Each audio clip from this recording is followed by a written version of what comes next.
Your Excellencies, ladies and gentlemen, on behalf of the Green Party MPs, I'm very happy to welcome you this morning to the Swedish Parliament and one of our old chambers for this very timely discussion on a topic most important for future policies and therefore of interest to all.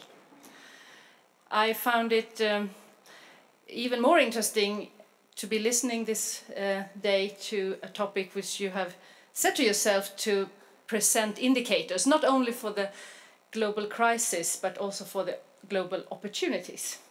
So with that inspiring set of agenda for today, I think we will have a very nice day, and I hope that this surrounding will help us to a fruitful meeting. Thank you very much, Åsa. My name is Jens Holm. I'm a member of the Swedish Parliament. I'm also Vice President of GLOBE Sweden. GLOBE is an international network of environmentally engaged politicians worldwide. We try to push as much as we can for environment, for better legislation when it comes to climate change. I'm very proud to announce that quite recently Mexico adopted a new climate law, and that was in very tight cooperation with the GLOBE representatives. I'd like to mention a few practical things. Toilets are out to the right. We have a program, and you can all see in the program that we have a coffee break, 10:55. Later we have a lunch. Coffee and lunch will be held out here and in the corridor. If you need to leave earlier, you can do so, but we would recommend that you leave in the breaks, so in the coffee break or during the lunch. When it comes to climate change, I think all of us in here, we are aware about the huge challenge we have ahead. And we are aware that we need a much stronger political leadership to solve this big challenge. I'd like to do something, for me, very unusual. I'd like to quote the Swedish king. Last week we had the formal opening of the Swedish Riksdag, and Carl II Gustav, he said, "Everything is growing. Economies are growing. Population is growing. But the planet doesn't grow." I think that's quite true. The planet doesn't grow. We have only one planet. We have to find models which are within the boundaries of this planet. With those words, I'm happy to give the word to Dennis Pamlin. Thank you.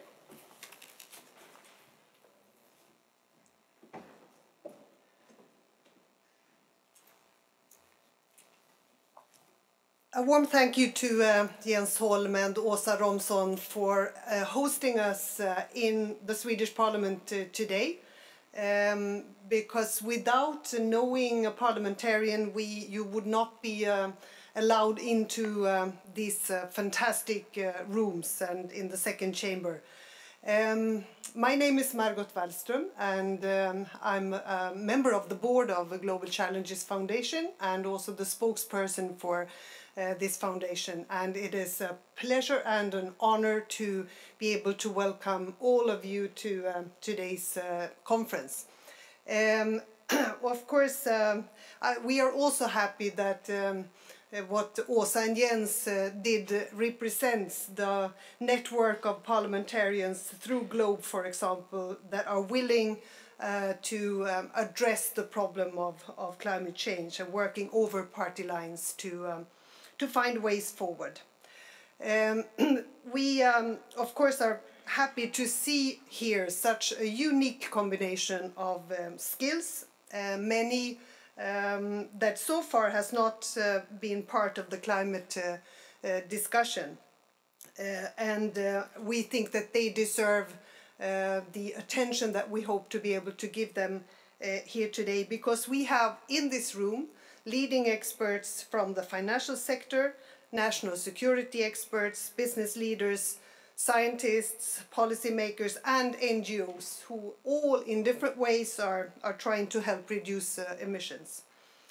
Of course, I also would like to say a special welcome to ambassadors and representatives of embassies here in Stockholm. And of course want to welcome the excellent panelists who are all world leading in their fields. And we are grateful that they have found time in their very busy schedules to come from different corners of the world to participate in today's event. And just to make a short presentation, as they are seated here on the podium, you can see Dennis Pamlin, who is a project manager of Global Challenges Foundation. He will very soon present the risk indicator. And at his side, Johan Rockström, Executive Director of Stockholm Resilience Center. Bill Hare, welcome. He is the founder and CEO of Climate Analytics. And Kennette Benedict, who is the Executive Director and publisher of the Bulletin of the Atomic Scientists. And we will have on a video also the participation of Jiahua, who is the Professor of Economics and the Director for the Institute for Urban and Environmental Studies at China's Academy of Social Sciences. Today, in conjunction with the IPCC release, we will launch the Global Risk Indicator and hopefully contribute to a much needed paradigm shift where climate change is seen as a global risk, but a risk that drives innovation and sustainable economic development. As all modern events, I should say to begin with also, we have a hashtag for those of you who Twitter. So for today we have @GlobalChallenges, and I think you will see a sign also there on the podium. In the first session, we will have contributions that put the global risks into a broader context. Maybe you will not be able to read it, but we will just put some pictures up for you to be able to follow the thinking and the planning of today's event. So we will look at the global risks in the first session. In the second session, we will listen to contributions from experts from the financial sector. And the third session then will look at risk from a security and global governance perspective. The final session, we will focus on concrete next steps from here. And in that final session, we will also formally launch the Global Risk and Opportunity Indicator with the numbers from IPCC's report that, if everything goes according to plan, will be official in an hour's time. And we will also present finally the Stockholm 2013 Global Risk Declaration. I hope you have, I think the programs have been distributed so you can follow. I guess that many of us who have been active and participating in the debate on climate change sometimes have wished for a magician and loads of money to be able to address the problem. This is exactly what we have in the Global Challenges Foundation, because we have Laszlo Szombatfalvi, and what many might not know is that he once upon a time was a professional magician. Through him, I want through presenting him, I want to give a bit of background to the Global Challenges Foundation. He became an icon in the financial community here in Sweden, but Laszlo has kept away from the public eye until now, and he still insists that ideas are more important than individuals, something that is quite unique these days. He was born in Budapest in 1927. Following the Hungarian revolt in 1956, he fled the country and came to Sweden as a refugee. He became well known and respected, to say the least, on the Swedish stock market for his systematic method of risk assessment. And in 1987, he left the stock market and retired from active business. Since then, he reflected on moral decisions. This resulted in a book about critical choices, where the final chapter became a separate book, The Greatest Challenges of Our Time. And you can find some examples of the book, copies of the book there. So please help yourselves to a book.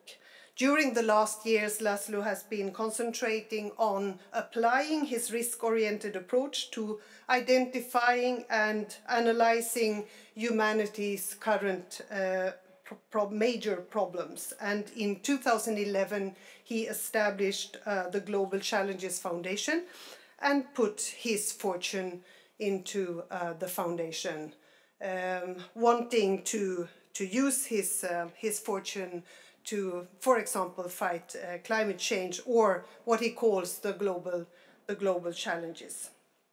The book, The Greatest Challenges of Our Time, that provides much of the guidance for the foundation, is available in 6 languages and have been read by leading decision makers around the world. The foundation that was created in 2011 is based on the fact that the world community has created severe problems and threats to mankind associated with enormous risks. Climate change, as we've mentioned, other environmental damage, political violence, in combination with weapons of mass destruction, and of course severe poverty. And with unsustainable consumption patterns spreading around the world, a population that will grow to 9 to 10 billion by 2050, this will increase the pressures further. The foundation have 2 different but mutually supportive goals. First, to facilitate political decisions to effective measures against global risks, and do this by increase the public awareness about global risks and their dimensions. And secondly, by strengthening global cooperation and accelerating the development of a 21st century global governance system. The strategy behind the foundation is based on Laszlo's rigorous and systematic work to analyze and understand the complex relations between global risks, their causes and correlations. This is a nightmarish picture to present like this. We are not, well, yes, we will give you a test afterwards when you leave. But this is just to say that on this image taken from the book, The Greatest Challenges of Our Time, just illustrates the complexity climate change is highlighted in the circle, and the need for a systematic and integrated approach is obvious when the global challenges are seen together. And if you haven't yet read the book, it can also be downloaded from the Foundation's webpage at no cost. It is also in this reality that the global risk and opportunities should be viewed. From the Foundation's perspective, it is also a part of our work to help support a global governance system for the 21st century that is capable of addressing things that are the greatest challenges of our time. The indicator is one part, but the Foundation also have other projects underway that will explore different ways to strengthen global collaborations in this important area. So this is a little of the background, and we are happy to have Laszlo here for this morning's session. Now it's immediately time to take a closer look at the main reason we have gathered here today, a global risk perspective and the launch of the Global Risk and Opportunity Indicator. So I will, with no further ado, hand over to Dennis Pamlin, who is the project manager at the Global Challenges Foundation and the one who led the development of the indicator. Once again, a warm welcome to all of you. We are very proud and happy that you wanted to join us for what we hope will be a fruitful discussion over this Friday. Thank you.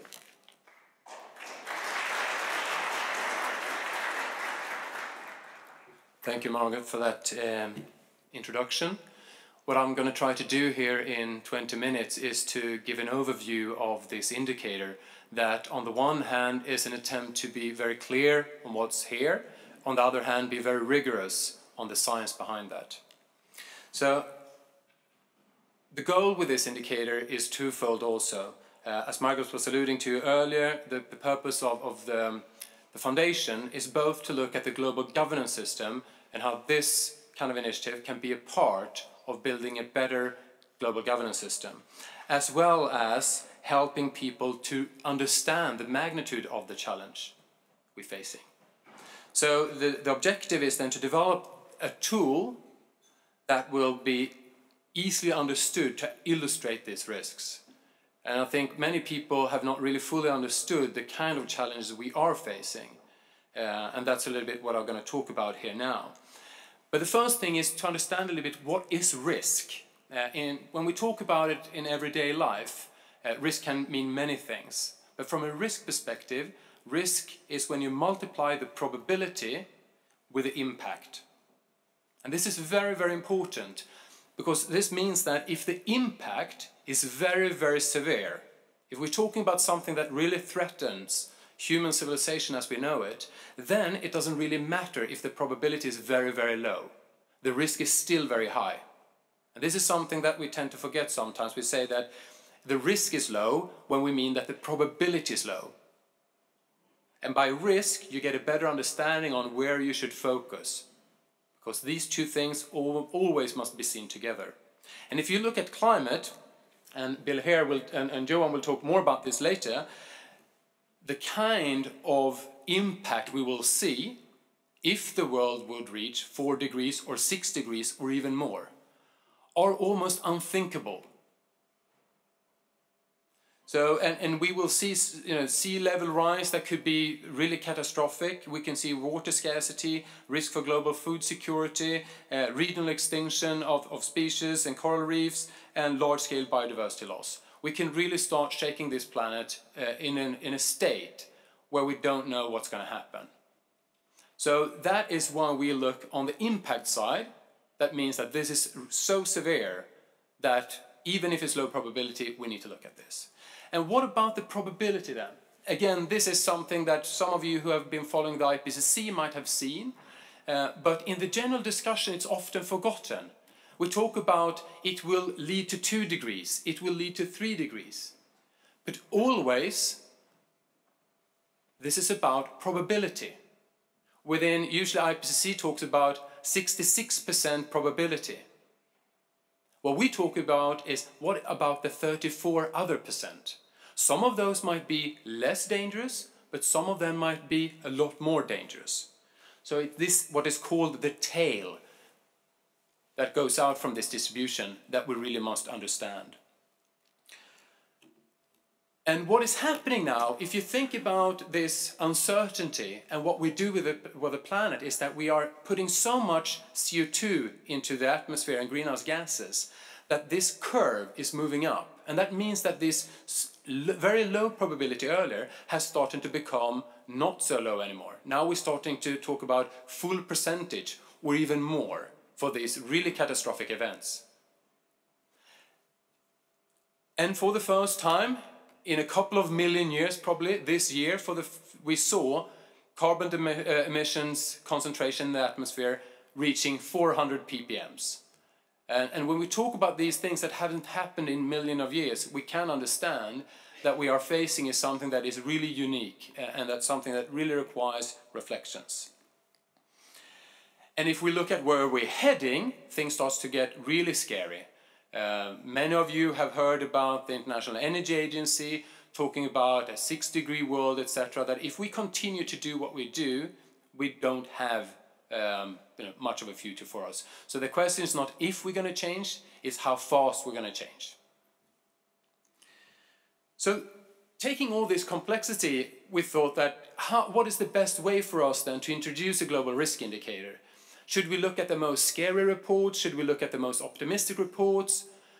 And then, well, obvious for climate, we have something fantastic, and this day, more than any other day, the IPCC. It's a unique global collaboration to really try to assess this. And from a risk perspective, this is also very interesting, because what the IPCC does is trying to gather the knowledge and find the closest you can come to consensus. And when you talk about risk assessment, it's very important to understand systemic risk. If you have a single study that can show that it's very dangerous or not dangerous at all, there's a tendency to that can be a misunderstanding. There can be a systemic error in that. But if you bring a lot of studies together, like the IPCC is doing, that systemic errors tends to cancel out. So we started with the IPCC. What do they actually say? And then how do we translate that into probability numbers? And actually the numbers are there. It's not just being interpreted from a risk perspective. So it wasn't that much we needed to do. It was basically asking the scientists to do what they've already done. And what they have done so far, and this you cannot see. And for me, this is a little bit of symptomatic of how scientists tend to be very clear, very scientific in their perspective. But for most people, when you see something like that, it doesn't mean anything. So the first thing we said then is, okay, so Laszlo, for instance, of course, he looks at this and say, wow, this is really important and serious. People must act. But for most people looking at that, they just turn it away and say, what's on TV and what's the next thing? So how do you translate these kind of complexities into something that most people understand?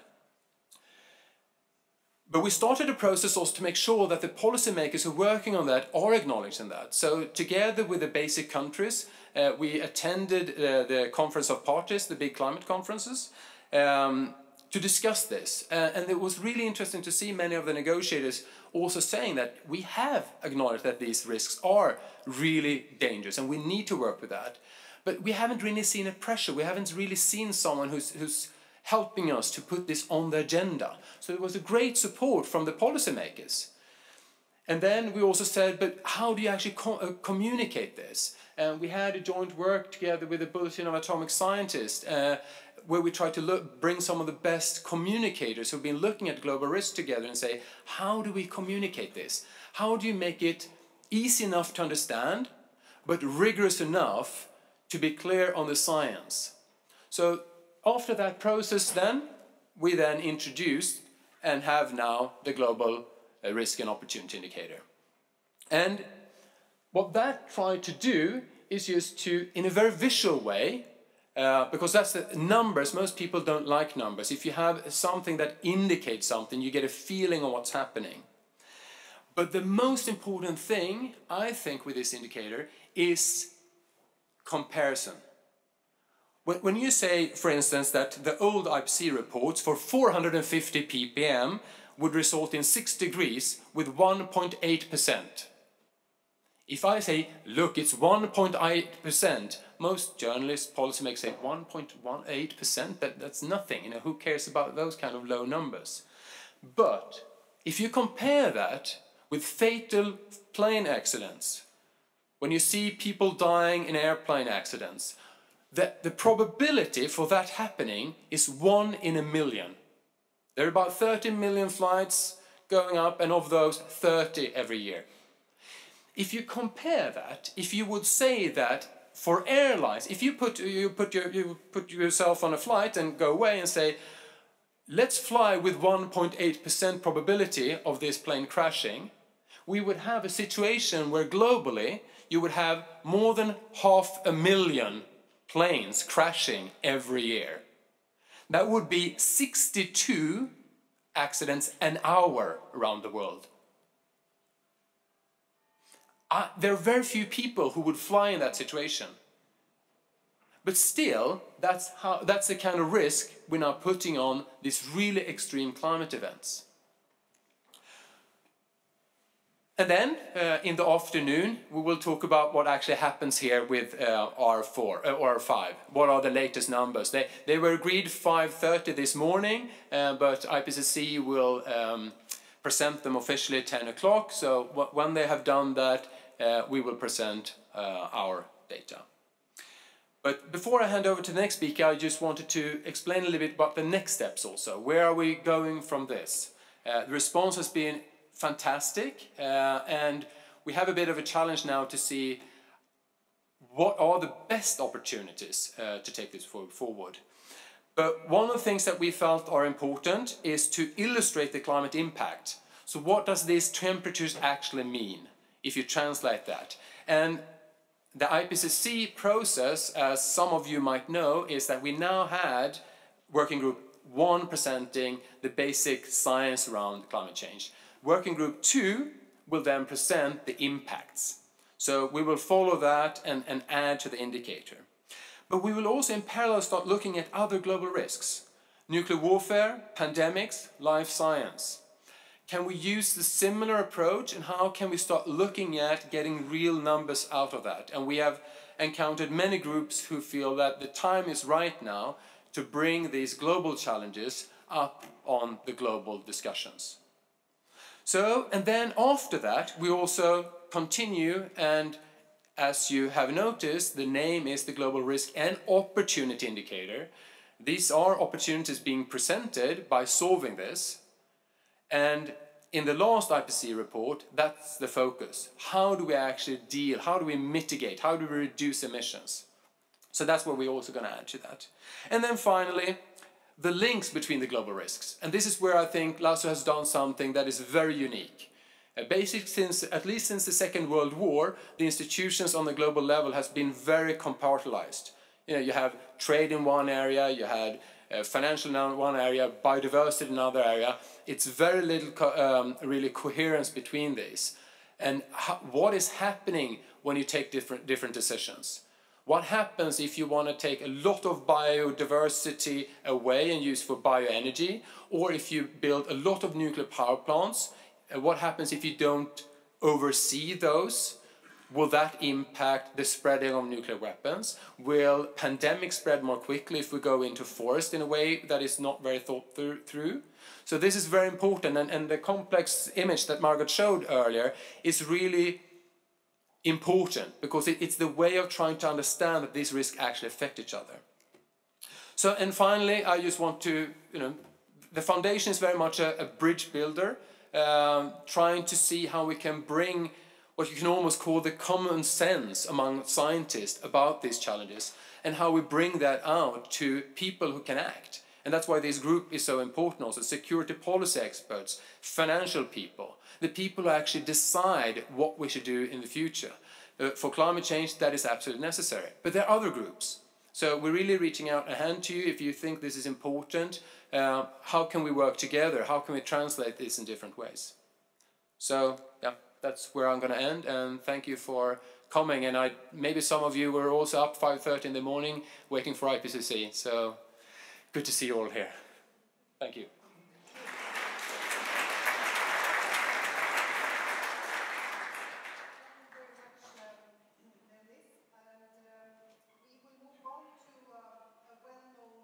Voice in the not only Swedish debate but in the international debate on climate change and these issues, and he has been given here the subject of how the complexity of nature affects risks, climate change and beyond. Johan Rockström, who is the Executive Director of the Stockholm Resilience Center. The floor is yours. Welcome. Thank you, Margot, and good morning, everyone. Just a small reflection on Dennis' presentation as well. I mean, just a reminder that everything we do in climate policy discussions is truly, like Dennis points out, focusing on the most probable outcome. And then we try to translate that to different targets for emission reductions or different efforts of trying to deal with change. And just as a reminder that the 2-degree target has a carbon budget that translates to something like 80% global reductions of CO2 by 2050, which gives us something like a 66% chance of staying below the most likely outcome, 2 degrees. Now that is a very risky approach because it assumes that we can gear ourselves towards an average. More over with a 2/3 of a chance of succeeding, or 1/3 of a chance to deviating from that.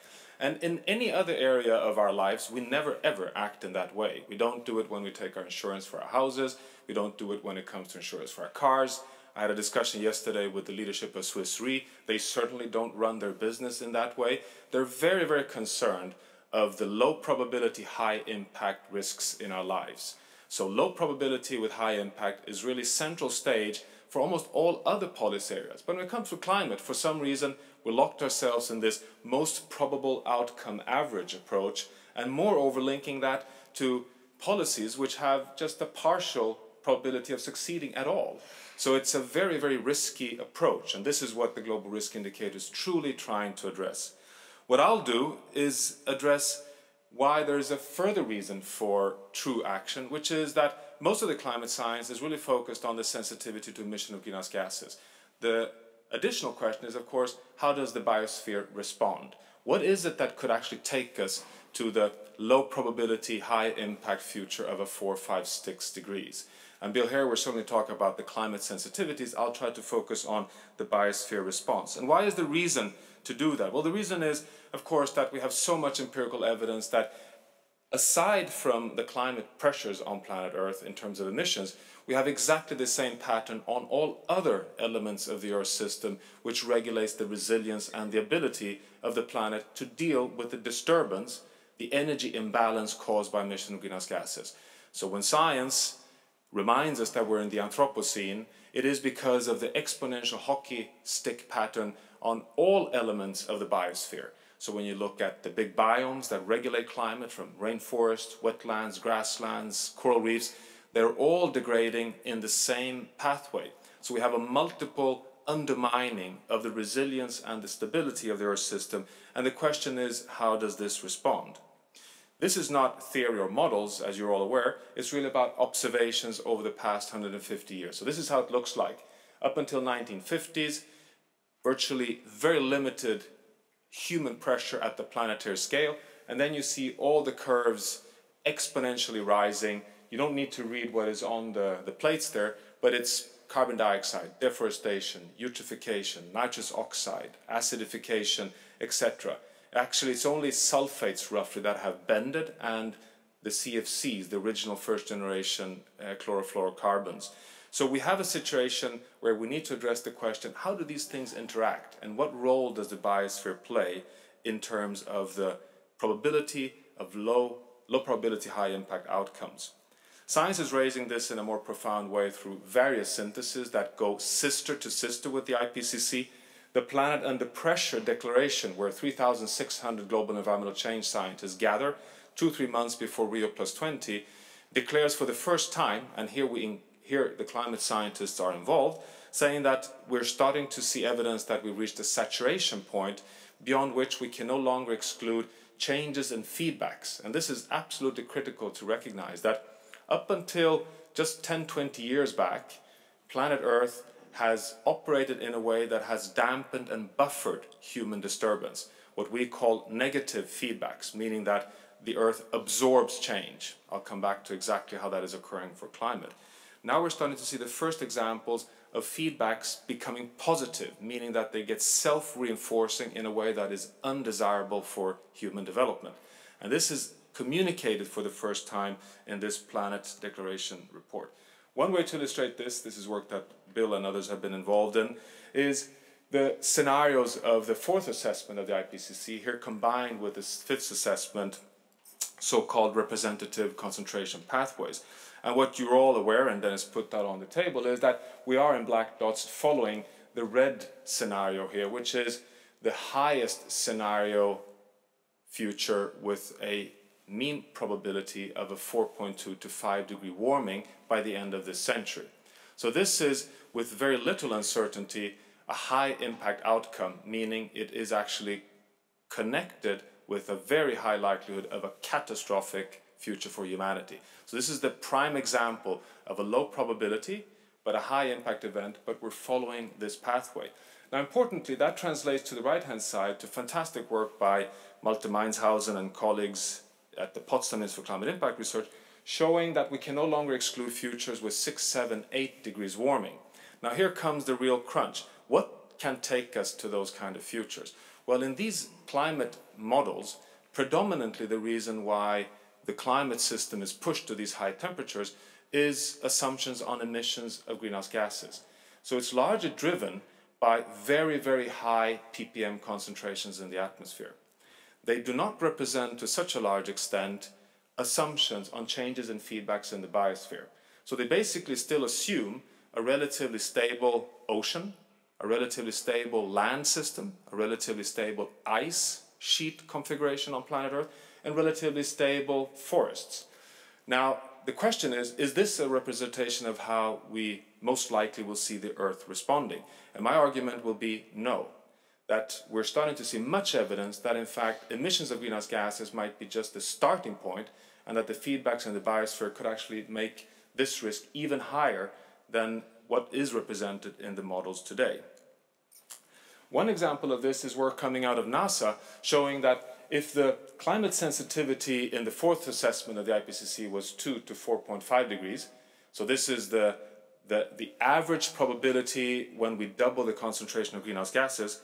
As you may be aware, this sensitivity range will widen slightly in a few hours when the IPCC report comes out, and Bill will certainly comment on that.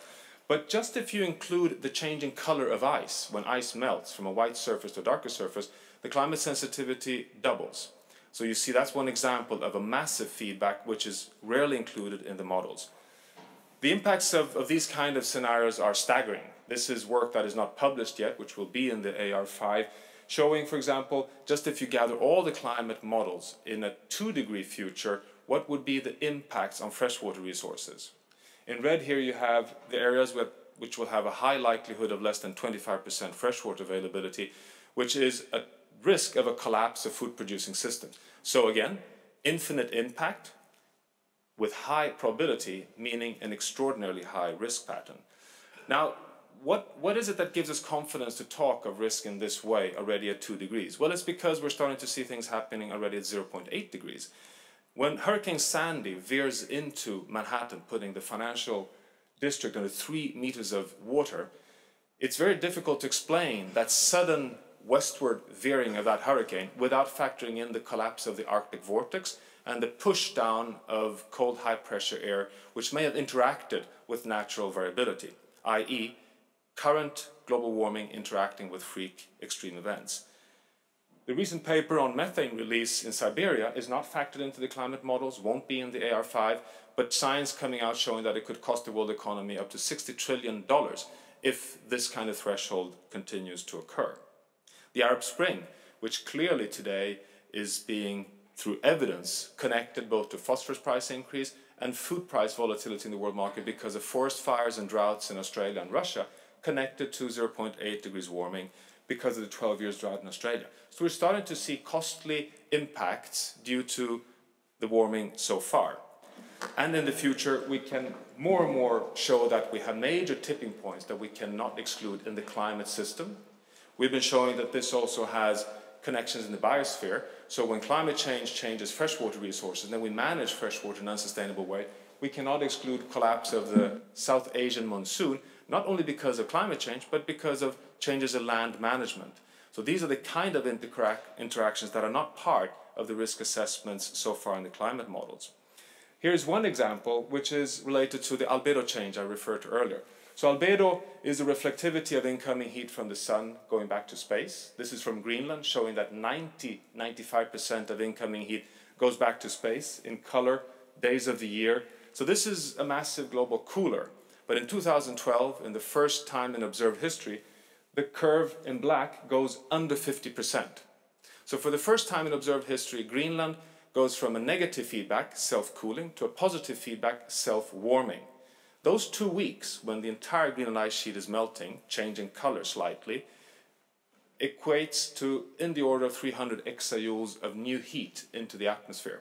The global energy consumption is 600 exajoules of heat. So this is just showing what happens when feedbacks change direction. We show for the Arctic that this cannot be excluded any longer in terms of tipping points. And we show that last time we had 2-3 degrees warming 120,000 years back, Greenland did not melt entirely, but we know we had 7 meters higher sea level, which means that Antarctica must have been more destable or unstable than we previously thought. So these are the kind of interactions which we now need to factor in to our risk assessments. Similarly, that recent science now shows that this is from the Amazon rainforest, showing that the sensitivity of the Amazon to flip over into a savanna may be higher than we previously thought. Now, it has happened before in paleo history. It could happen again, which would mean a tremendous pulse of carbon abruptly into the atmosphere. And the reason for that is that when we see these kind of pictures on Borneo, 75% of rainforest lost to palm oil plantation, we normally associate that predominantly with also biodiversity locally. But in fact, these systems also regulate regional hydrological systems, and they also give feedbacks as soot and greenhouse gases affecting the entire climate system, shown in a lot of science of what happens when we lose the rainforest and how that can propel in teleconnections across the world. So to kind of take this to the risk discussion we're having today, this is what we're used to see in terms of ice core data over the past million years, in and out of ice ages with a 200,000 year periodicity. Now we know from these studies that the only way for planet Earth to go out of an ice age is when initial warming through solar heat influx interacts with the biosphere, that you get carbon dioxide, methane response in the biosphere. And this is critical because the climate models do not include that to a large extent. And our worry from this arises particularly because when you take the last 200,000 years, this is the last 100,000 years, we show that, and as you see in the red circle, the fantastic stability we've had over the past 10,000 years. And this is what we learned in school to call the Holocene, which is the period when we developed modern societies. So from a risk perspective, we start to learn that the Holocene period is in fact our stable equilibrium. It is the period, the only period we know, that can support the modern economy as we know it. And if this is the reference point, which has a plus minus 1 degree Celsius, the risk discussion changes character. Everything beyond 1 degree becomes high impact. And we have so much data now to show that the Holocene has this stability. So to round this off, we have therefore developed, as a complement to the climate science, the notion of planetary boundaries, to say that there are other Earth system processes we need to factor in when we truly want to address the risks related to climate change. Land use, biodiversity, fresh water, the nitrogen and phosphorus cycle, stratospheric ozone, chemicals, all of them interacting to regulate climate. I'll just give you one example of this in closing, and this is a kind of a classic graph now, and you've probably seen it before, but it's a reminder of how humble we need to be. This is the emission of greenhouse gases over the past 50 years, from 4 gigatons to 9 gigatons of carbon.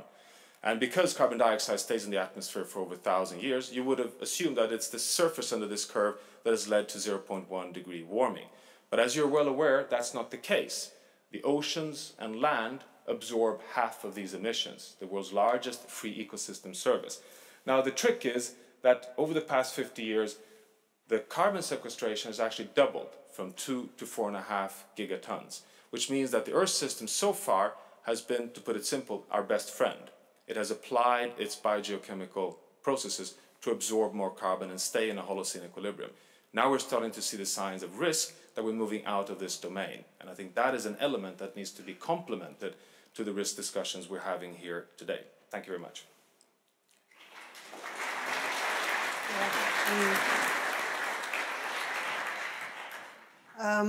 Well, you were, rather fast in giving us a lot of food for thought and scary stuff that you present, Johan Rockström. We actually would have time for a couple of questions or comments, if you agree. We will also have a little later, after these introductions, we will have a questions and answers session. But if there are questions to these very sort of complex pictures that you're showing us as well, and tables, but please, I open the floor if you have any questions or comments. Does this leave us totally hopeless, Johan, or this is? Can you say something about where do we find hope in all of this and the opportunities? How do you see it? No, it certainly shouldn't leave us hopeless. My kind of remote was beeping and telling me time was over. I had actually a final slide here which says the following: that for one, I think the key message is that this reminds us that we have to become stewards of the entire planet, and that ecosystems can play a tremendously important role in helping us to continue, buffer, and manage the risks of climate change. But it tells us that we have to be very careful in how we manage the remaining forests, grasslands, oceans in the world. So that's a key message. The other key message is, of course, that I think by putting all these, let's say, cards on the table, it can also help us in moving faster towards solutions. And we haven't talked anything about solutions here so far, but as we all are aware, there is so much evidence that at least for climate and emission of CO2, we have the technologies and we can actually move very fast towards a low carbon future. And therefore recognizing that, you know, the battleground of whether we move or do not move into high risk terrain on climate is both on emissions and on bias for response. And that together should lead us to an even faster, you know, incentive to move in the right direction.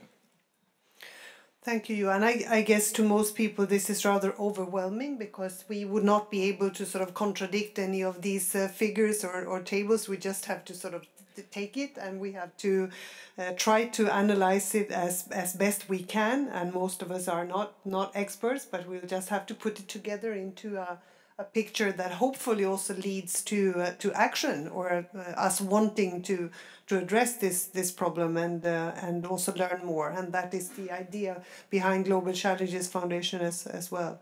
Are there any questions to you, Anne? And don't hesitate. I mean, you know, you can ask anything. Please, Åsa Romson. Yeah, thank you, Margot.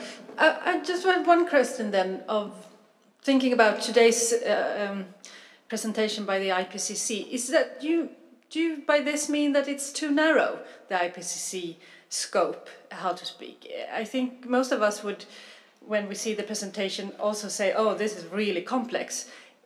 Does the science become too complex if you try to put all these together? And how should we have another IPCC panel, or should there be a combining section between all these different kind of panels? As you said, there were presentations before the Rio plus 20 and so on. So if you could just elaborate a bit on that. No, I think the IPCC should not broaden its scope in that sense. I think it's really important that IPCC does what it does really good. But I would have wished that, for example, IPCC just could state a little bit more clearly that, in fact, the most likely outcomes and scenarios that we'll be presenting today assume that the oceans will continue to take up 25% of our emissions. It assumes that the terrestrial ecosystems will continue to take up another 25%. So we simply assume that the resilience of the biosphere will continue and that we'll be managing land and these areas very well. And we must admit that we don't yet understand fully tipping points, and we're not including yet, for example, the massive changes in color of ice when it melts. You know, to be a bit more clear that in fact IPCC is a relatively conservative analysis and not, so even let's say the worst scenarios of the IPCC have assumptions that we do good things in many other areas that are precondition for the climate system not to move even faster in the wrong direction. And I think that is an important reminder for people like yourself, political leaders, who I think need to keep many balls in the air. You simply have no choice. I mean, I often try to emphasize we need to embrace complexity, and I think also policy needs to embrace systems thinking. And so it's not to kind of make IPCC impossibly complex, but I think it's also to put caveats on what does IPCC in fact not address as well. And I think that would be quite helpful for policy and give confidence for decision making. Are there other questions or comments to Johan Rockström? Yes, please. So, yeah. Can I ask, this seems so serious.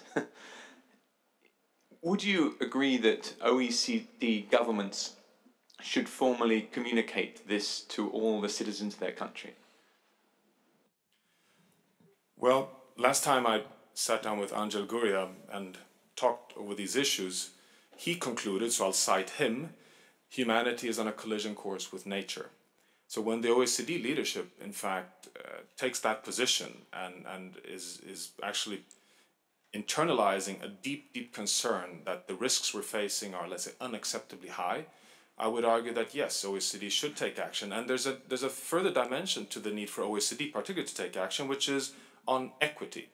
Because we must admit that the largest portion of the reasons behind the predicament we're in is caused by the OECD nations.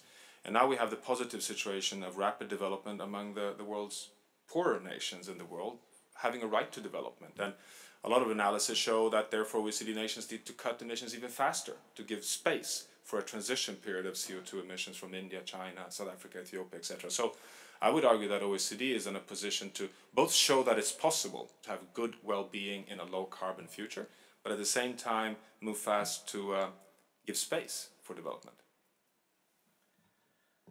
I guess that with sort of releasing or presenting figures and fact of this sort comes also a responsibility to maybe offer something to do also to citizens and decision makers, because it reminds me of how we were met also after 9/11 by signs saying today is, you know, red alert or orange alert. So what are we supposed to do with that information?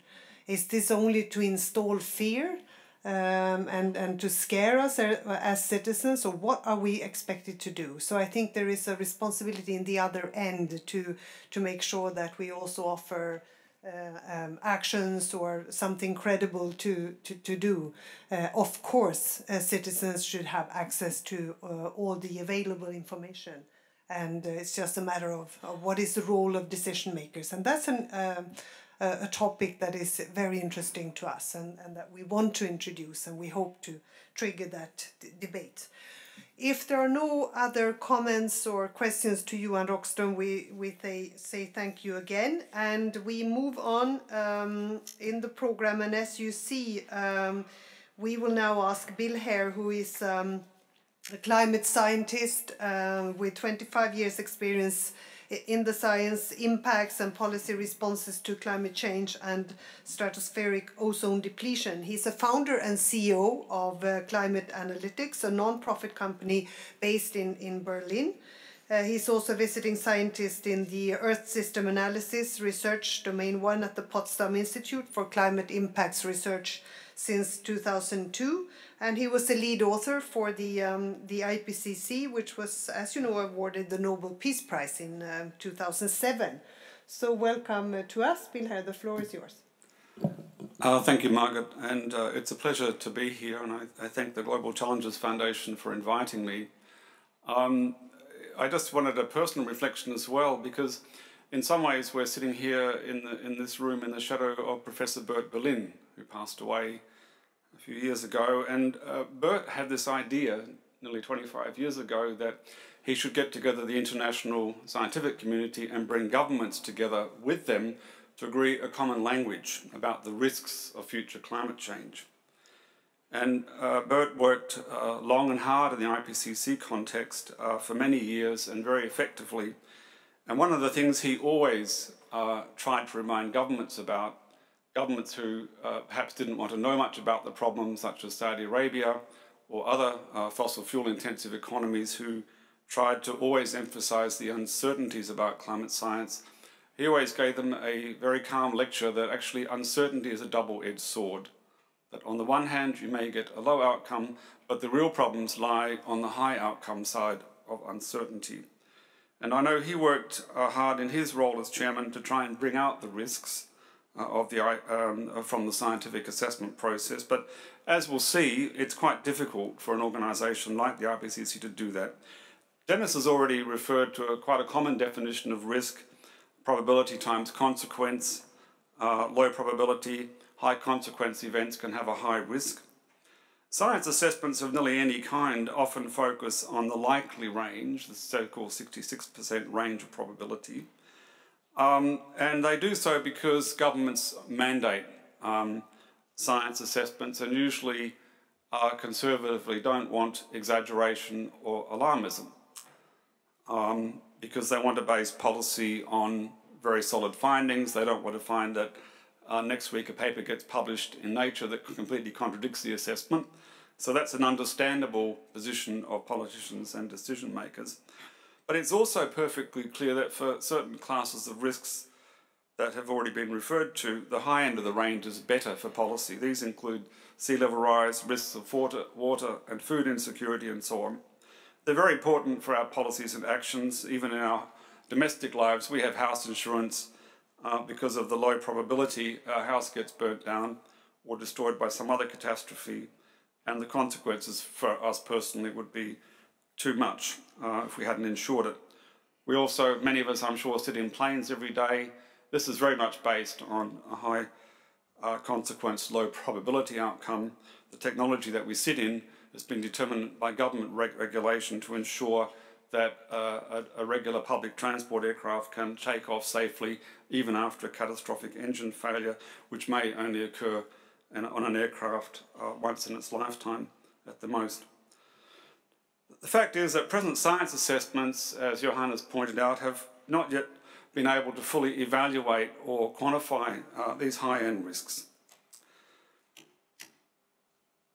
The World Bank began to become alarmed about the climate change problems that its divisions were facing in the last year or so with a change in management, and they became aware that a number of the scientific assessments they were dealing with were not giving them a full picture about the risks that their divisions were already feeling, and they invited John Schoenhuber and I, John, Director of the Potsdam Institute, to prepare a series of reports.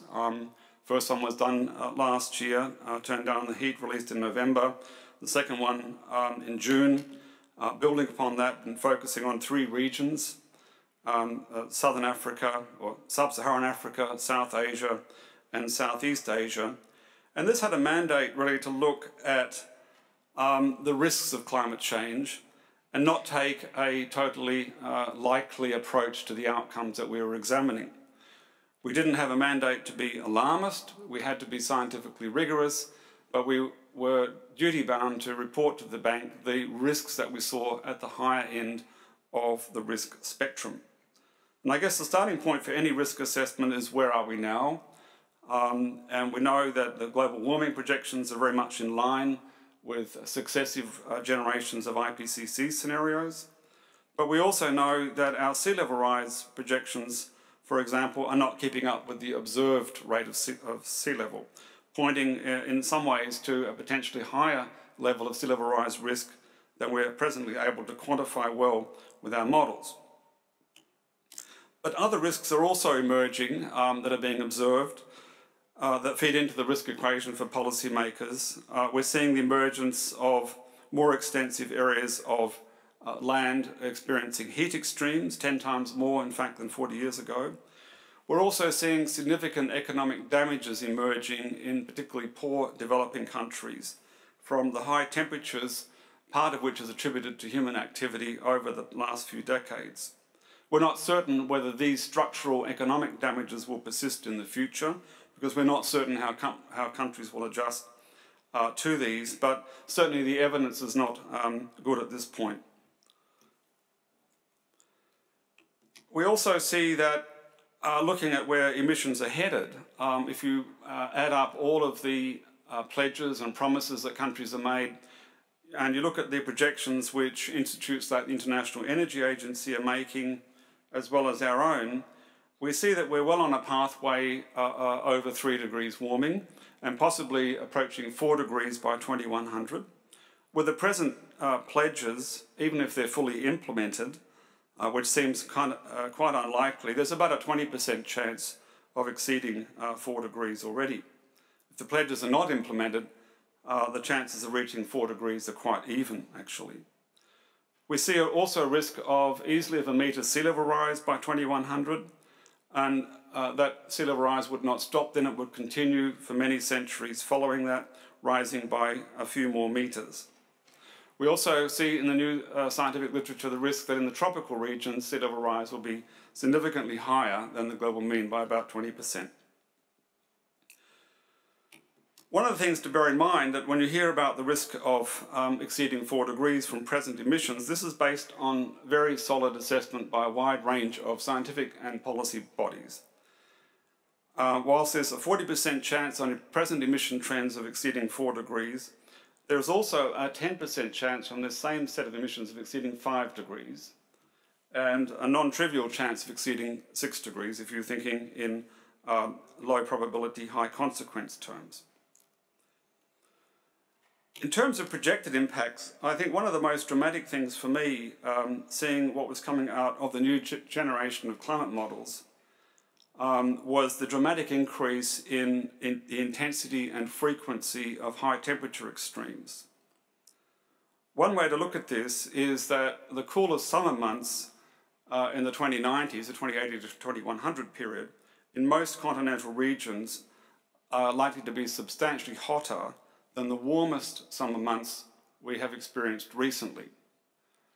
If you begin to think about that, and you begin to think about the heat waves we've had in Europe that have been experienced in Australia and Russia and the US, and begin to think, actually, they will be cool months at the end of this century, you can really begin to understand the gravity of the risks that we're facing from these geophysical changes for a 4-degree world. Now, I know that graphs can be hard to digest. Scientists cannot escape showing graphs, they try. But this one I think is very interesting. And I'll just take you through it. The 3 sigma event is a technical term for an unusual heat event today, not unprecedented, unusual. 3 standard deviations outside the mean. The lower figure shows 5 sigma events. These are unprecedented heat events we don't presently know about, but which could theoretically exist. Then there are 2 figures here. The 2-degree world is the RCP 2.6.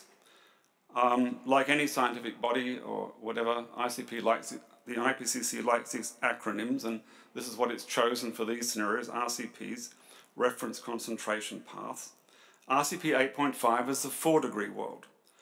And you see in the top figure for unusual heat events that in the 2-degree world, unusual heat events would extend to about 1/5 of the planet by the middle of the century, whereas in a 4-degree world, the RCP 8.5, the black curve, shows the median of these estimates, over half the planet would be experiencing unusual events by the 2050s.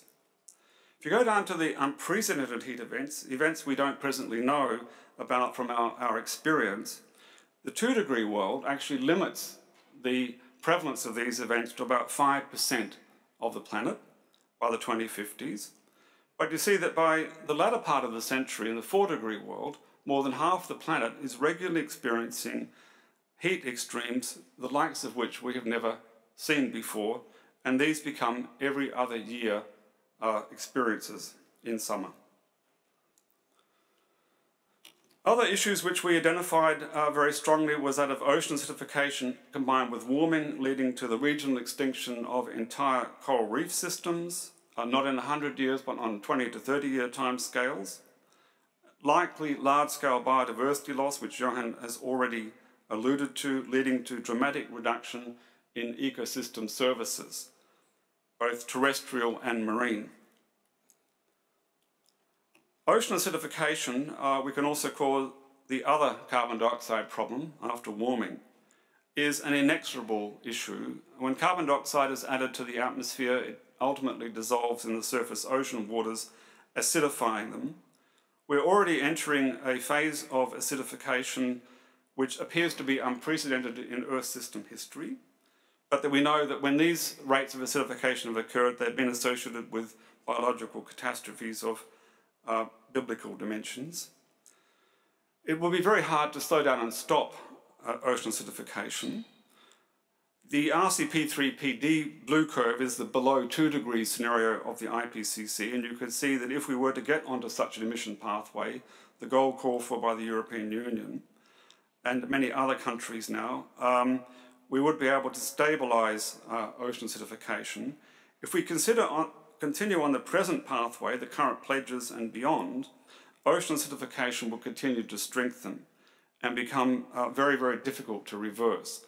The calculations I show here are based on the assumption that ocean acidification does not penetrate too deeply into the world's oceans. If it does so, we do not know how to reverse it on any meaningful timescale. And ocean acidification is one of those risks you're going to hear more and more about in the future from the scientific community. It is a very, very serious problem. When combined together with warming, it creates major risks for coral reefs. The left-hand side of this graph shows the 2-degree world, 2030, 2050 and 2100 for bleaching events for coral reefs. The right-hand side shows similar projections but for the 4-degree world. And you can see that even in the 2-degree world, by 2100, coral reefs in the region north of Australia, the so-called Coral Triangle, are unlikely to be able to exist anymore. And certainly even by the 2030s, very severe damage would be occurring, with bleaching occurring every other year. We simply don't know about the potential for reefs to respond to that. In the 4-degree world, coral reefs have hardly any chance of survival anywhere. That doesn't exclude coral reef species migrating to presently temperate ocean climates, but the extant and existing coral reefs would no longer be able to grow or exist where they presently are, that is for sure. The other kinds of risks that we looked at for the World Bank, including societal systems, sea level rise, I'm sure you're aware, is potentially severe for many small island states. Water scarcity and food security globally looks like it's increasingly at risk. When we did the 4th assessment report, we found that actually the potential for a global problem in food security was not high. We expected food production to increase up to about 2 to 3 degrees warming, with uncertainty beyond that. The new science that's coming in is showing a much greater risk, and I think the Working Group 2 report will have a lot to say about that in March next year. But certainly the literature review that we did for the bank shows a significant risk to global food security inside a warming of 2 degrees, and particularly affecting regions. The key findings across the regions we studied for the bank, which I haven't already covered, include the expectation of severe water availability problems, which Johan has already referred to, a decline of up to 20% for many regions under a 2-degree sea warming, which would create major challenges for already water-scarce regions, and up to 50% under a 4-degree warming. Agricultural yield and nutritional quality, essential factors to food security, are projected to decrease in the 3 regions studied within a 1.5 to 2 degrees warming, with expected negative influences on economic growth and poverty eradication, particularly in southern Africa. The African food security issue, I think, is emerging as quite a problem. For those of you who know a bit about Africa, you know there's also a view out there that Africa could become the breadbasket of the world, and with the introduction of modern technology and farming practices and consolidation, that Africa could have the opportunity to become a major food exporter. And probably that's correct, but if you factor in climate change, you see quite a different picture. Without climate change, as you see here, you have a projected significant increase in food production. Taking into account the most recent generation of climate model projections, which show a warmer and drier environment in Africa than perhaps earlier assessments had found, you see a significant reduction in food availability. And this would feed into substantial shocks in rural communities and households, possibly leading into poverty traps. If you get enough of a climate shock and your household income or city income is reduced significantly enough, you're no longer able to generate the capital to rebuild the system. And we already see some examples of this in small island states that have been subjected to repeated tropical hurricanes and droughts where they are unable to recover effectively, and this could become a systemic issue in a number of regions. Regional tipping points. The bank asked us to look at regional tipping points. That is, what are the implications of tipping points in the climate system for development in these regions? Very hard question to answer, partly because the science hasn't been done, a major challenge to the scientific community to look more carefully at these problems. But in the 3 regions that we looked at, we found food production in sub-Saharan Africa was facing a potential tipping point in the region of about 1.5 to 2 degrees warming. Beyond that level of warming, all studies showed, no matter what the assumptions, declines in food yield and capacity, with strong adverse repercussions on food security, feeding into negative economic growth, and poverty in the region, particularly when you factored in increased frequency of extreme events like flooding and droughts into these equations. Southeast Asia faced a more complex set of combined pressures of sea level rise and degradation of marine ecosystem resources, which of course are not just for food, but for tourism and other activities, leading in the end to higher numbers of people likely to be having to move from their present communities to informal settlements in large, low-lying cities in the region to be affected by a combined set of impacts, including heat waves, flooding and disease. South Asia populations very much depend on the stability of the monsoon. Disturbances to the monsoon, which we can explain physically but can't project adequately, could put food resources in the region at severe risk. This is combined with other severe risks in the region together, particularly in deltaic regions such as Bangladesh, where you see populations exposed to food security problems, tropical cyclone intensity, sea level rise and heat extremes having highly adverse implications on poverty eradication in the region. Now, turning towards the end of this, and looking, I guess, at the more hopeful end of this, this is not a happy picture, actually. But on the other hand, I've already shown you the results that indicate that if we are able to limit warming below 2 degrees, then the worst of the things that I've shown you in the literature can be avoided and prevented. So the challenge is to get down to this level. This is a figure which shows in the red zone the range of present assessments from the scientific community of business as usual emissions, which also tries to account for the effect of present pledges in some way. You see there's a startlingly high range of warming here, going from just under 4 to close to 6 degrees from business as usual emissions. This is somewhat higher than we had assessed, which the IPCC had assessed in earlier times, but is consistent with the present generation of climate models and the present estimates of emissions. It shows that on our present emission trajectories, getting over 5 degrees definitely cannot be excluded, and staying over 4 degrees looks like there's a very good chance of that unless we can really significantly reduce emissions. If all the pledges that countries have made were given full effect, then we could limit the warming to something like 3.5 degrees with about a 50% chance. The good side of this is that RCP 2.6, which is the IPCC's lowest scenario in this assessment, is backed by a wide range and increasing number of complex energy and economic system models that show this is economically and technically feasible to do, even starting from our present position. So the challenges, therefore, are to actually move policy and politicians in this direction. And that's where I think this global risk and opportunity indicator is so important. It's why I was so excited to come here, because we in the scientific community struggle with conveying this very complex information that you've been seeing. It's probably bewildering. I hope I have not used too many acronyms. I know Margot was going to take that up with me, but the question is, how can we present these risks to people in a way that they understand?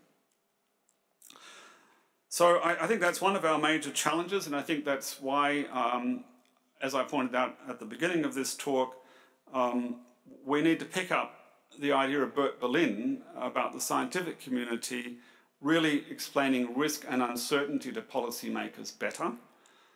There are very good reasons why the IPCC cannot do this very well. It's a structural reason. The IPCC is an intergovernmental panel on climate change. The governments give the IPCC a mandate, and they determine the way in which the IPCC is able to report the results from the scientific community. And given that Sweden is not the only government in the IPCC, there are others who want to present a very conservative picture of climate change. So the net result is a consensus that the IPCC in general can only really present the likely case, and any effort to get in a high end of the risk is resisted strongly. It does happen.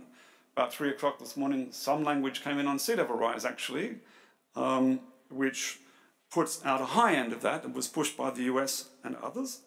But on the other hand, there were other changes made in the text in the early hours of this morning, just a few hours ago, that went the other way. That's the kind of pressure the IPCC is under. The IPCC has great value because it does establish a common language to describe what the scientific community knows about the problem. We cannot do away with it, we should not undermine it, but we should recognise that we do need to go further.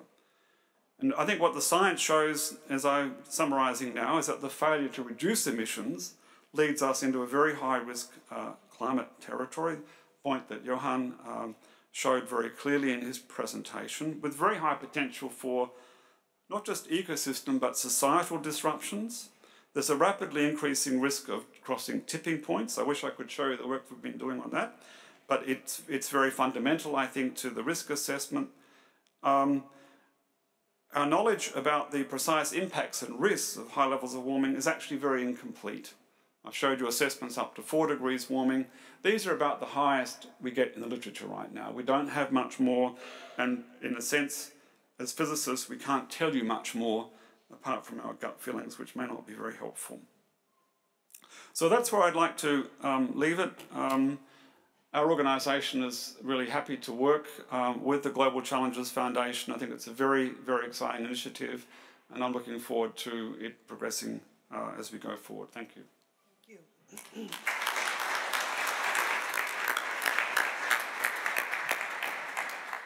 Thank you very much to Bill Hare. And again, you presented us with a very interesting, some interesting results. I have a question for you, and that is, there were 2 reports presented to the World Bank. So what does the World Bank do with these reports?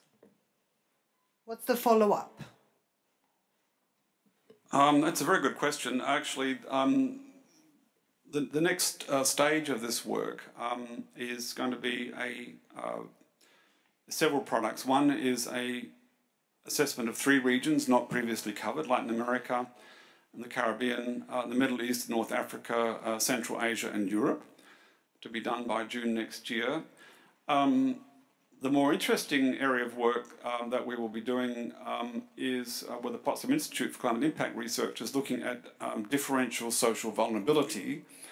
Unpacked as jargon, that means there is, as you will have seen from my presentation, the major impacts are likely to occur on vulnerable populations and sectors of populations. Young people in regions, women and so on, old people. And this is a picture right across developed and undeveloped countries, or developing countries. And we're trying to unpack the relationships between social situations, economic situations, and vulnerability and impacts. And that is a research project that we will be doing in the next 18 months or so, to try and get at the heart of what I showed you about this risk of poverty traps. The risk of poverty traps is emerging as a serious issue, I'm guessing particularly in sub-Saharan Africa, but there may also be significant problems in South Asia and parts of Southeast Asia. And this is a big challenge to the bank, whose main objective, of course, is poverty eradication. Thank you. Are there questions to Mr. Hare? Please raise a hand. Again, I've constantly 2 complaints about scientists, and they have you know, the use of acronyms or jargon, and they have terrible pictures. But since you helped us to analyze and understand them, both of you, you're forgiven for now. We will move on, and we will now ask Kennette Benedict, who is the Executive Director and Publisher of the Bulletin of Atomic Scientists. And she came to the Bulletin from the MacArthur Foundation, where she directed the International Peace and Security Program from 1992 to 2005. She has been quoted in the USA Today, the Chicago Tribune, the Village Voice, Los Angeles Times, and Congressional Quarterly, among others. And she appears regularly on radio news and talk shows in the United States, Britain, and Australia. We are very happy to welcome you here, Kennette Benedict, and the floor is yours. Thank you very much, Margot. I need to get here. Pushing. There we go. Oh. Thank you very much.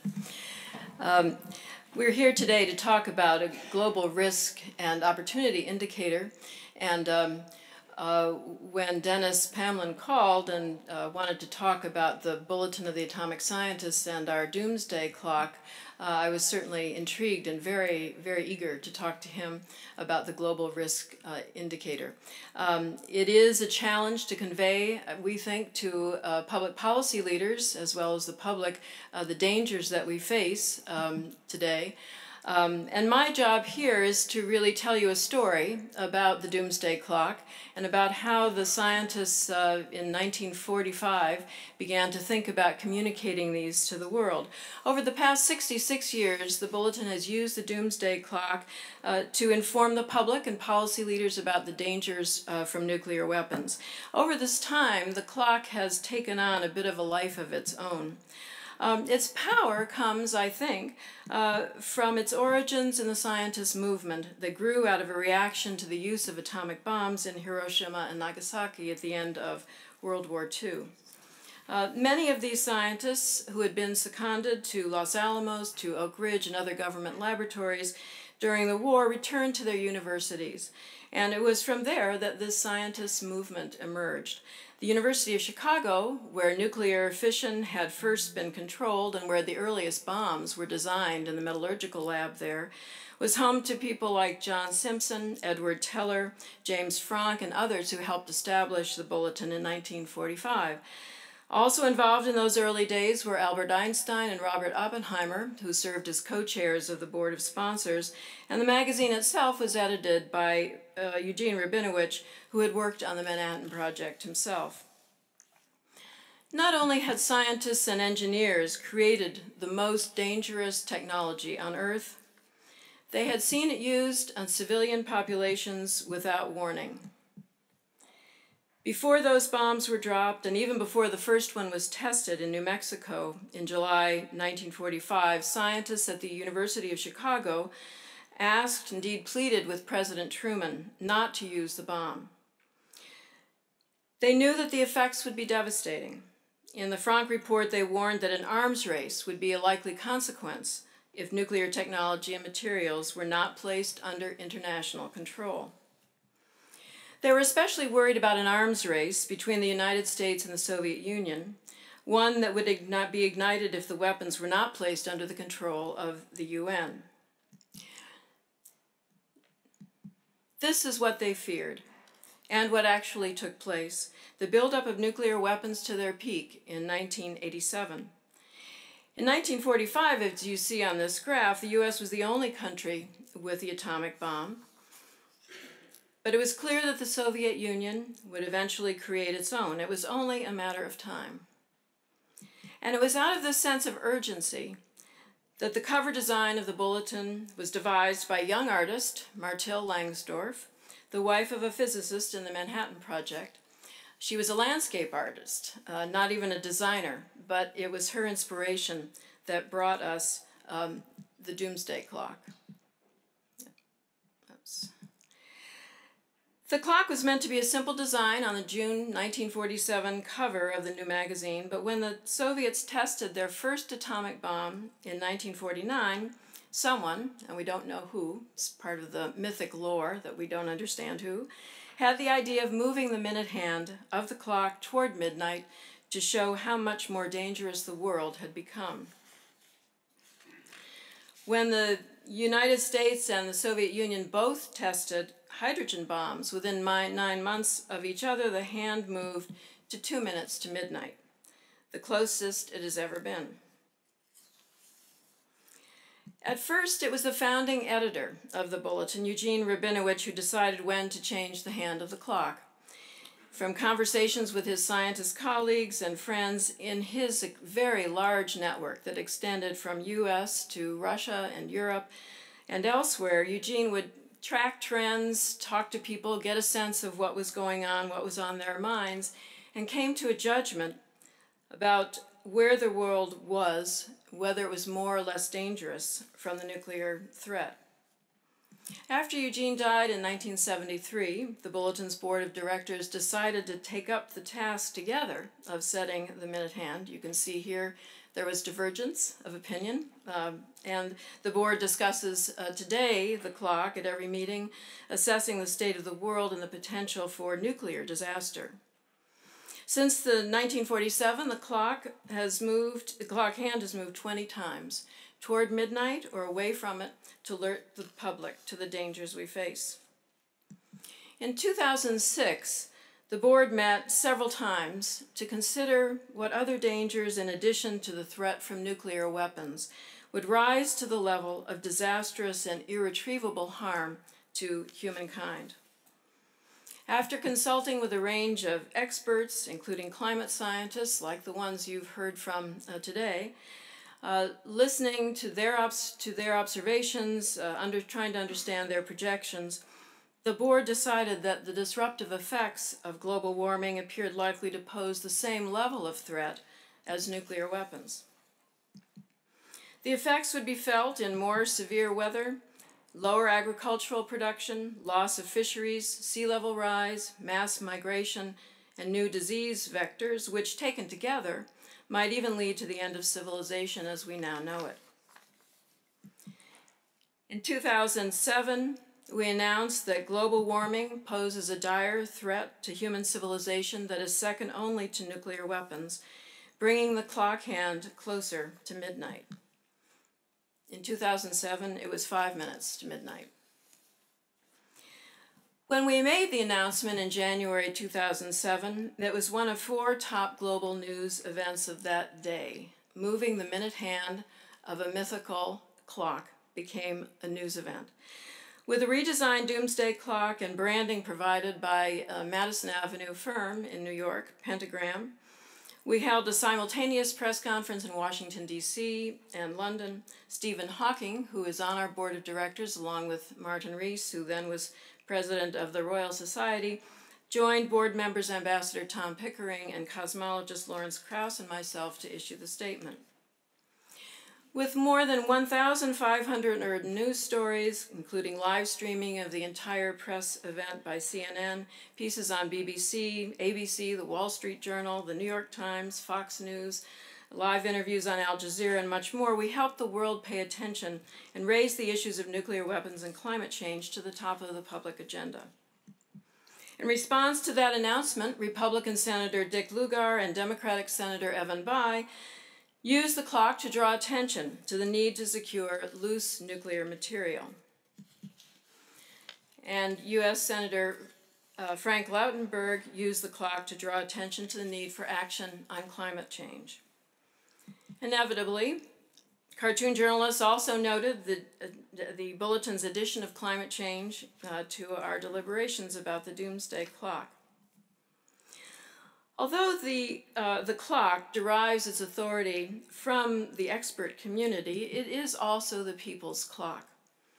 The symbol has been invoked by political leaders, including Mikhail Gorbachev and George Herbert Walker Bush and Hans Blix, by musicians and artists like Iron Maiden, for those of you who may remember, Smashing Pumpkins and Linkin Park, and by the creators of the game Trivial Pursuit.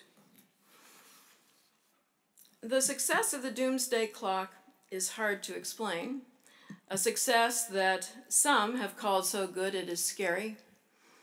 What we do know is that the clock has captured the imagination of people all over the world.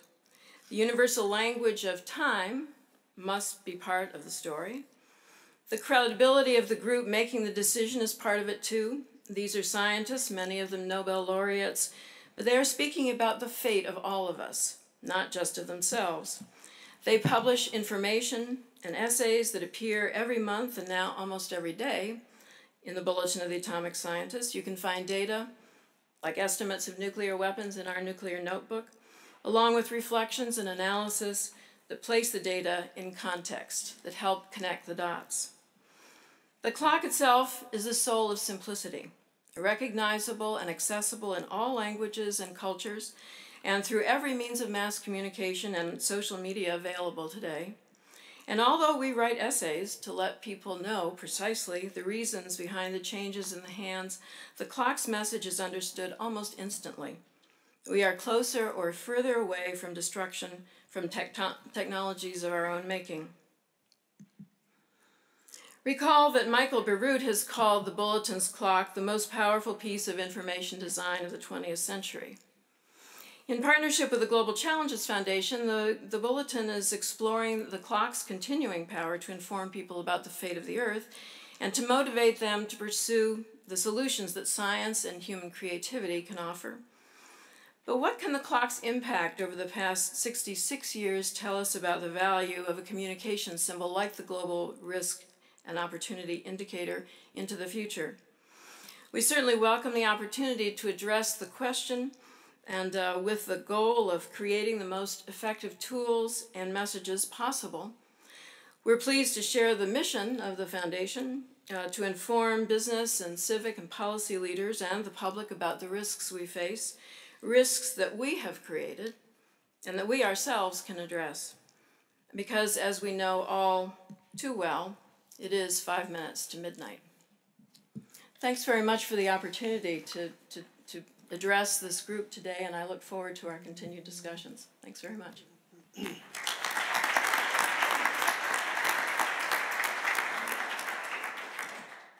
Thank you, Kennette Benedict, and this is what I call pictures. Thank you for that presentation. Very interesting. What is it that actually could move the hand in the other direction? What has moved the hand in the other direction? Not closer to midnight? Yes, the time that it was furthest away from midnight was in 1992. After the end of the Cold War, we moved it literally off the chart to 17 minutes to midnight.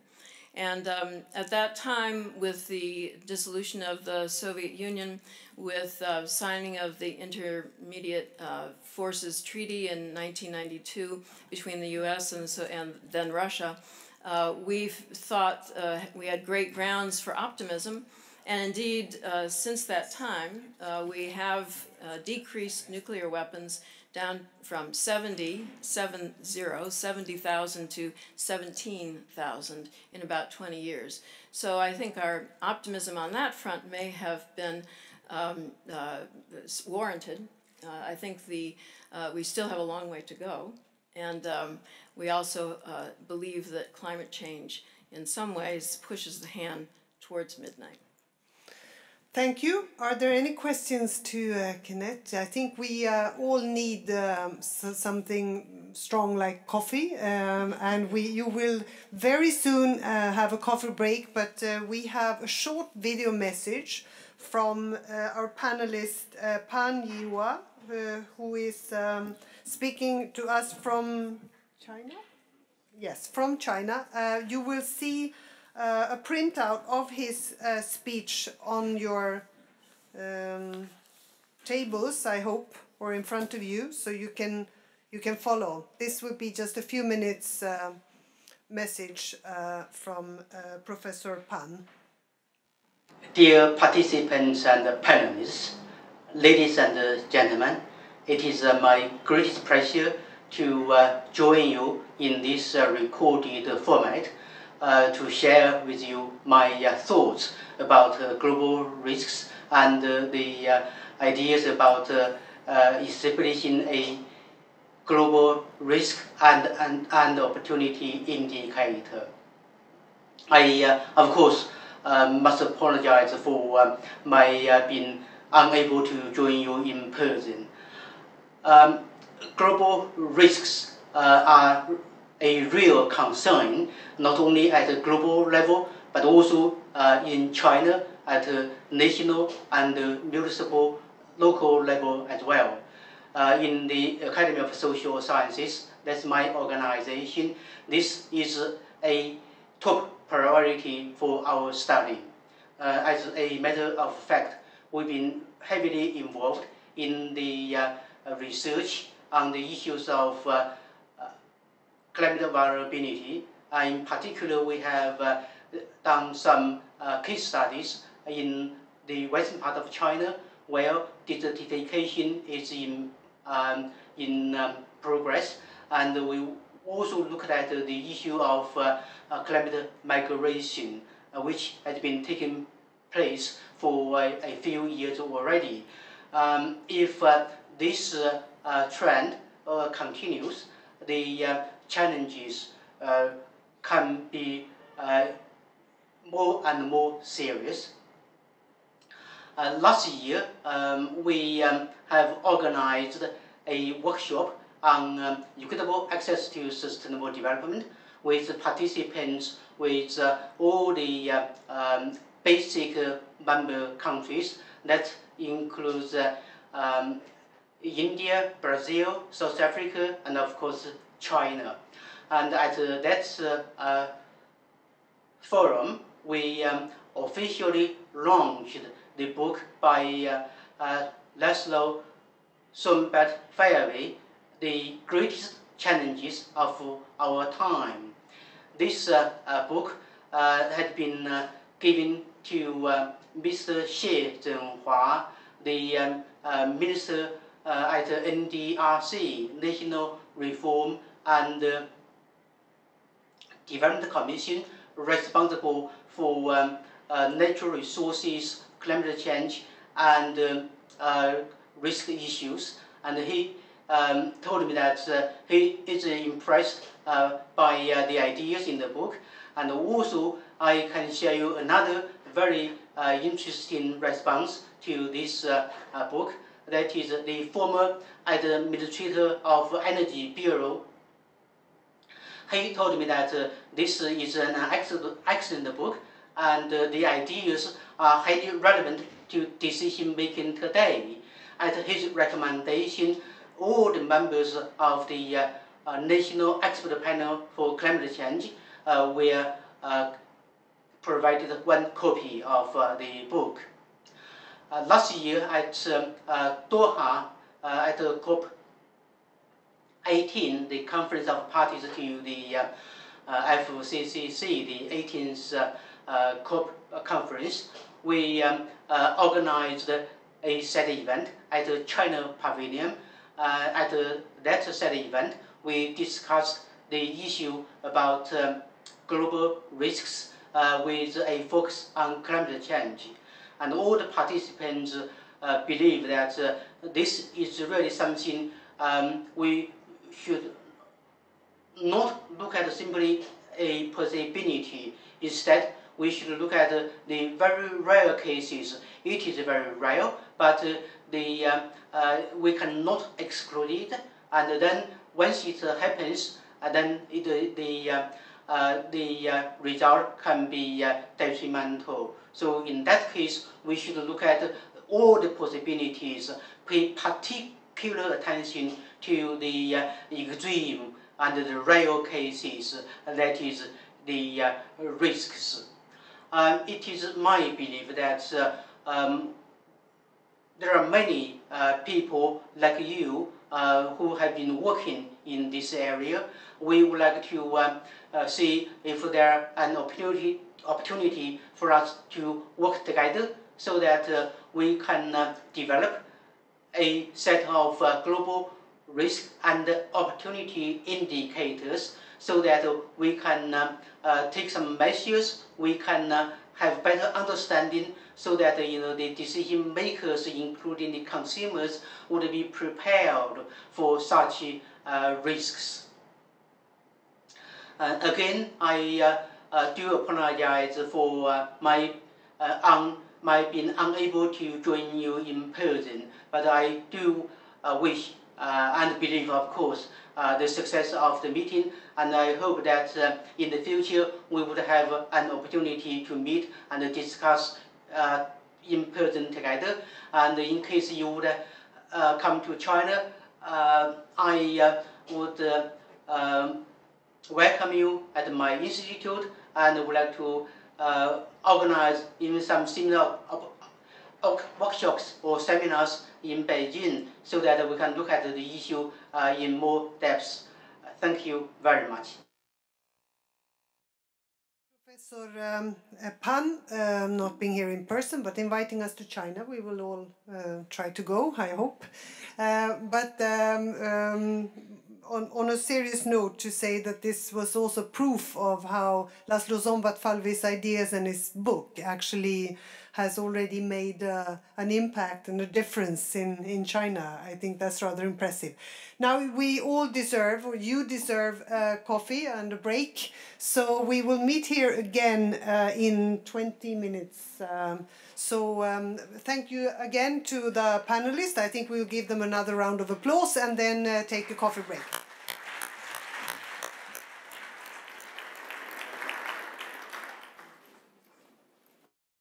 Welcome back to all of you.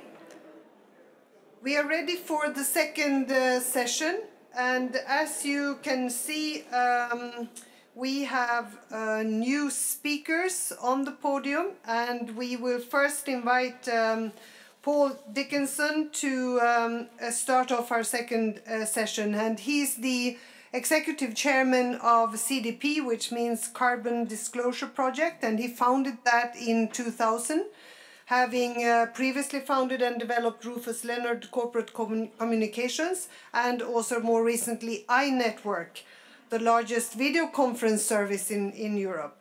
He's also the member of the Environmental Research Group of the UK Faculty and Institute of Actuaries, and author of various publications, including Beautiful Corporations. So we welcome Paul Dickinson, and we leave the floor to you. Thank you very much, and thank you for coming back, all of you in the audience. Thank you very much indeed, Margot. So, I have just a few moments to talk, first of all, to thank the organizers for this great invitation, and also to talk a little bit about this particular problem. I'm going to give what I think is an optimistic message, but I want to start with some simple framing, like what we mean by sustainability. I'm going to suggest to you sustainability is the name we give to a big problem that the government can't fix. That's the definition of sustainability. And what does that mean? It means we have to look at, what are the political forces in our world? So the primary political force, this is from 1932. Can you believe that? In 1932, Burley and Means wrote a book where they suggested that the corporation was likely to supersede the nation state as the dominant organization in society. Well, corporations are extremely important, but they are answerable to their investors. What do investors have to do? They have to invest in a fiduciary way. And this is the classic definition of fiduciary duty. And all I want to tell you is it says that investors should act with prudence, discretion, and intelligence. Well, look at the presentation we had this morning and think what prudence, discretion, and intelligence means. So I will start off saying a little bit about my organization by saying we produce data and lots of investors use our data. That's one way of introducing a good news story. I'm not going to read out these slides. I can provide them for you if you want. But really, what is CDP? Okay, we are an international not-for-profit organization. I'm pleased to be here with my colleague Emma Henningsen, who is director for us in Stockholm. We operate in 20 countries around the world. And we provide information to the market. Let me explain how that works.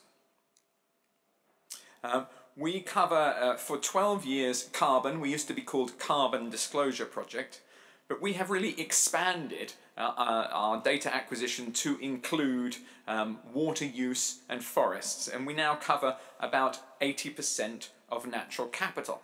But how do we do what we do? We have a very clear mission to bring together authority, the power, the influence of investors and also of purchasing organizations. Big companies like Walmart and Boeing and Dell and PepsiCo. As they say in Italy, the union makes the force. So what is really happening is that these investors and purchasing organizations are using their power to go to corporations and to gather information. That is what we have been doing very patiently for 11 years. And once again, I want to tell you, this is a good news story.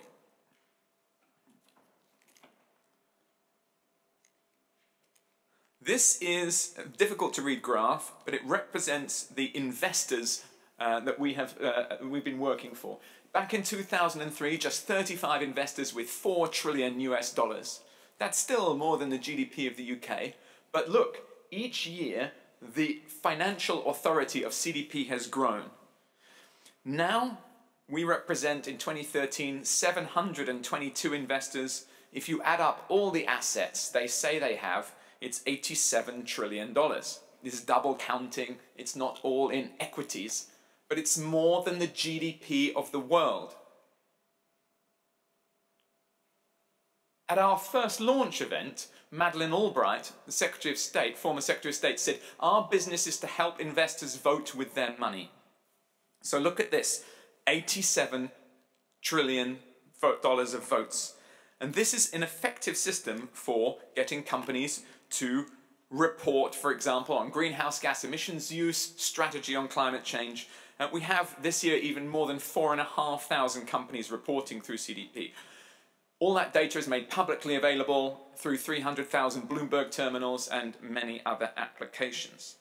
This is an effective system that works. That's why I'm positive and enthusiastic that we can have a global system of governance through the global business system.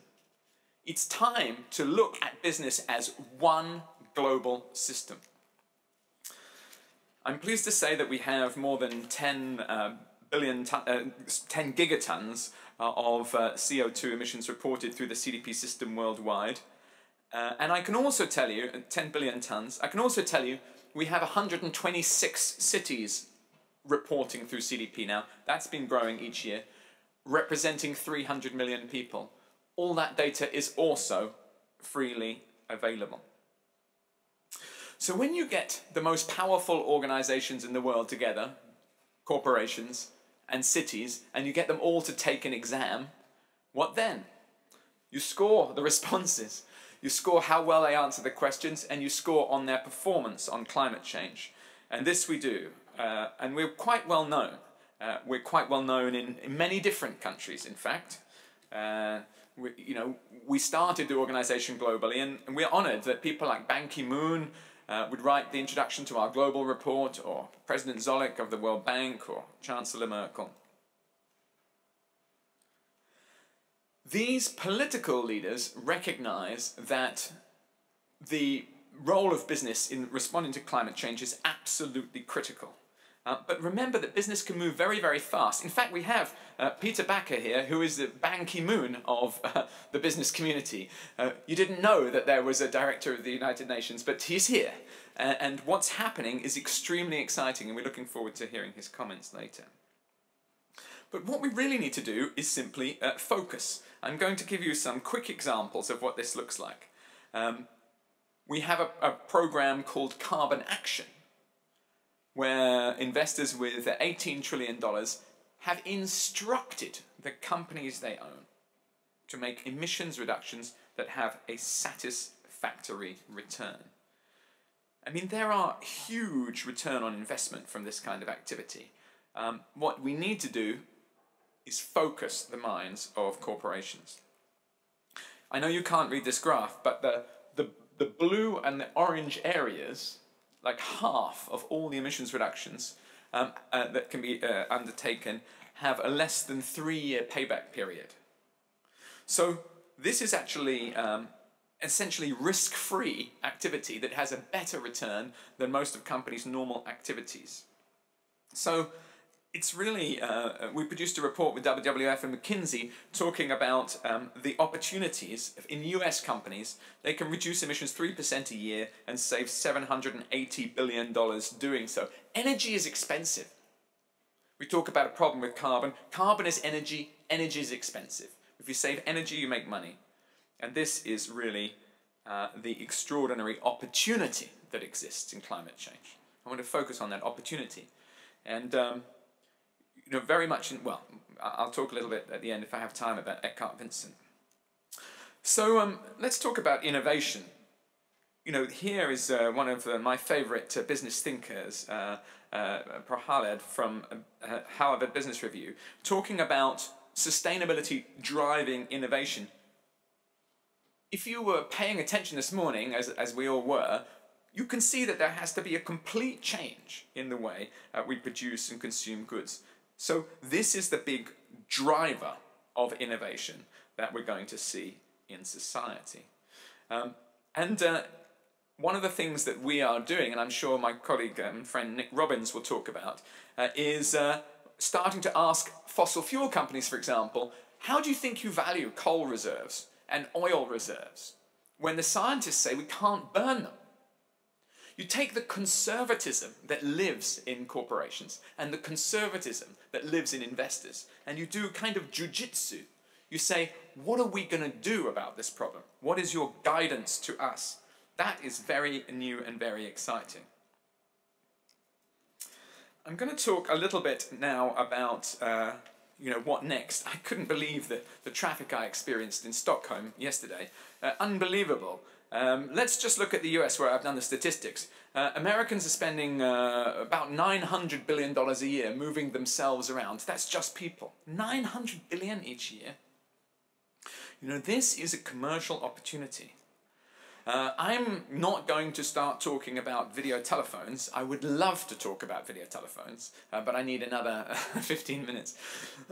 Let's just say that video telephones work every single day on TV news. You know, no one complains that somebody is in the London studio or the New York studio. They don't phone up the news company and say, I didn't enjoy the news because it didn't work, because it works. So what stands in the way of 1 billion broadband video phones? I'll tell you what, we haven't got the bandwidth. You know, to get sewage and water and electricity into people's houses, we actually needed central planning. The free market doesn't seem to be able to deliver a fibre optic cable to our homes. But it's a massive global imperative and a huge commercial opportunity. And that's why companies like Ericsson are so exciting, national champions of Sweden. Think what we can do if we dematerialize economic growth. I don't know about atomic science. I put here, this is not rocket science, okay? I mean, really, why am I here? I'm physically here now because I don't think anyone could be trusted to ensure that I appeared effectively on that screen. And so I took a Boeing aeroplane here yesterday from London. But it's not necessary. It's because we as a society don't focus on the commercial opportunity. But my Boeing aeroplane cost £500. That money could belong to Ericsson. Just think for a minute about the scale of the economic opportunity here. We are the last generation to do this ridiculous amount of travel. Be in no doubt about that. I mean, there are more examples coming along. B&Q is a retailer in the UK. People, you know, drills, you put a drill in the wall, you use it 10 minutes a year. They're starting to come up with business models to share drills. Cars is a classic example. I've been a member of a car club for 5 years now. I would never consider owning a car again. It is crazy to own a car unless you're using it every day. So there are many new business models coming along. The opportunities are almost too numerous to mention. But I think, you know, we can grow our economy. We can grow our economy when our economy is built on education, entertainment, communications. That is the real power and potential of dematerialization and innovation. I'm going to conclude just with thinking about the paradigm shift and what will really drive it. First of all, you want to know about democracy?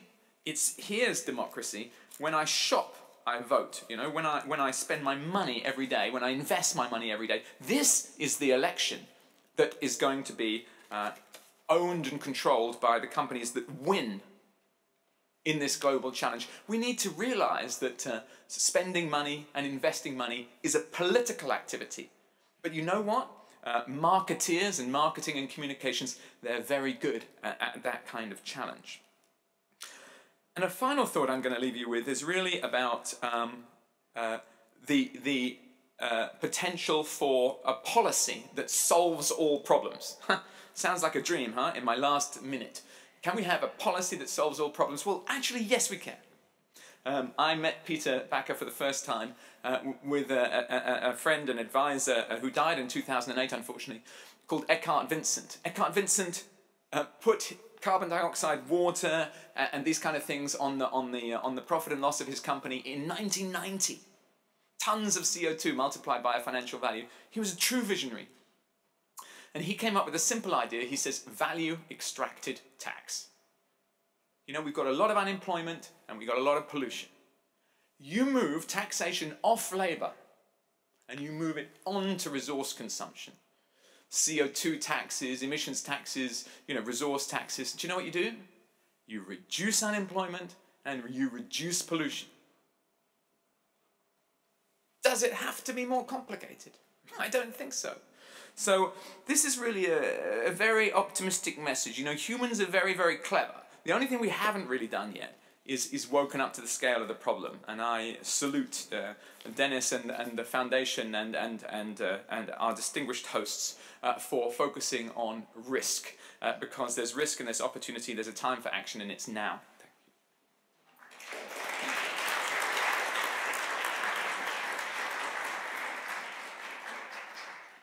Thank you very much, Paul Dickinson. Maybe we will actually leave the floor open to a question or two. Would you be willing to answer?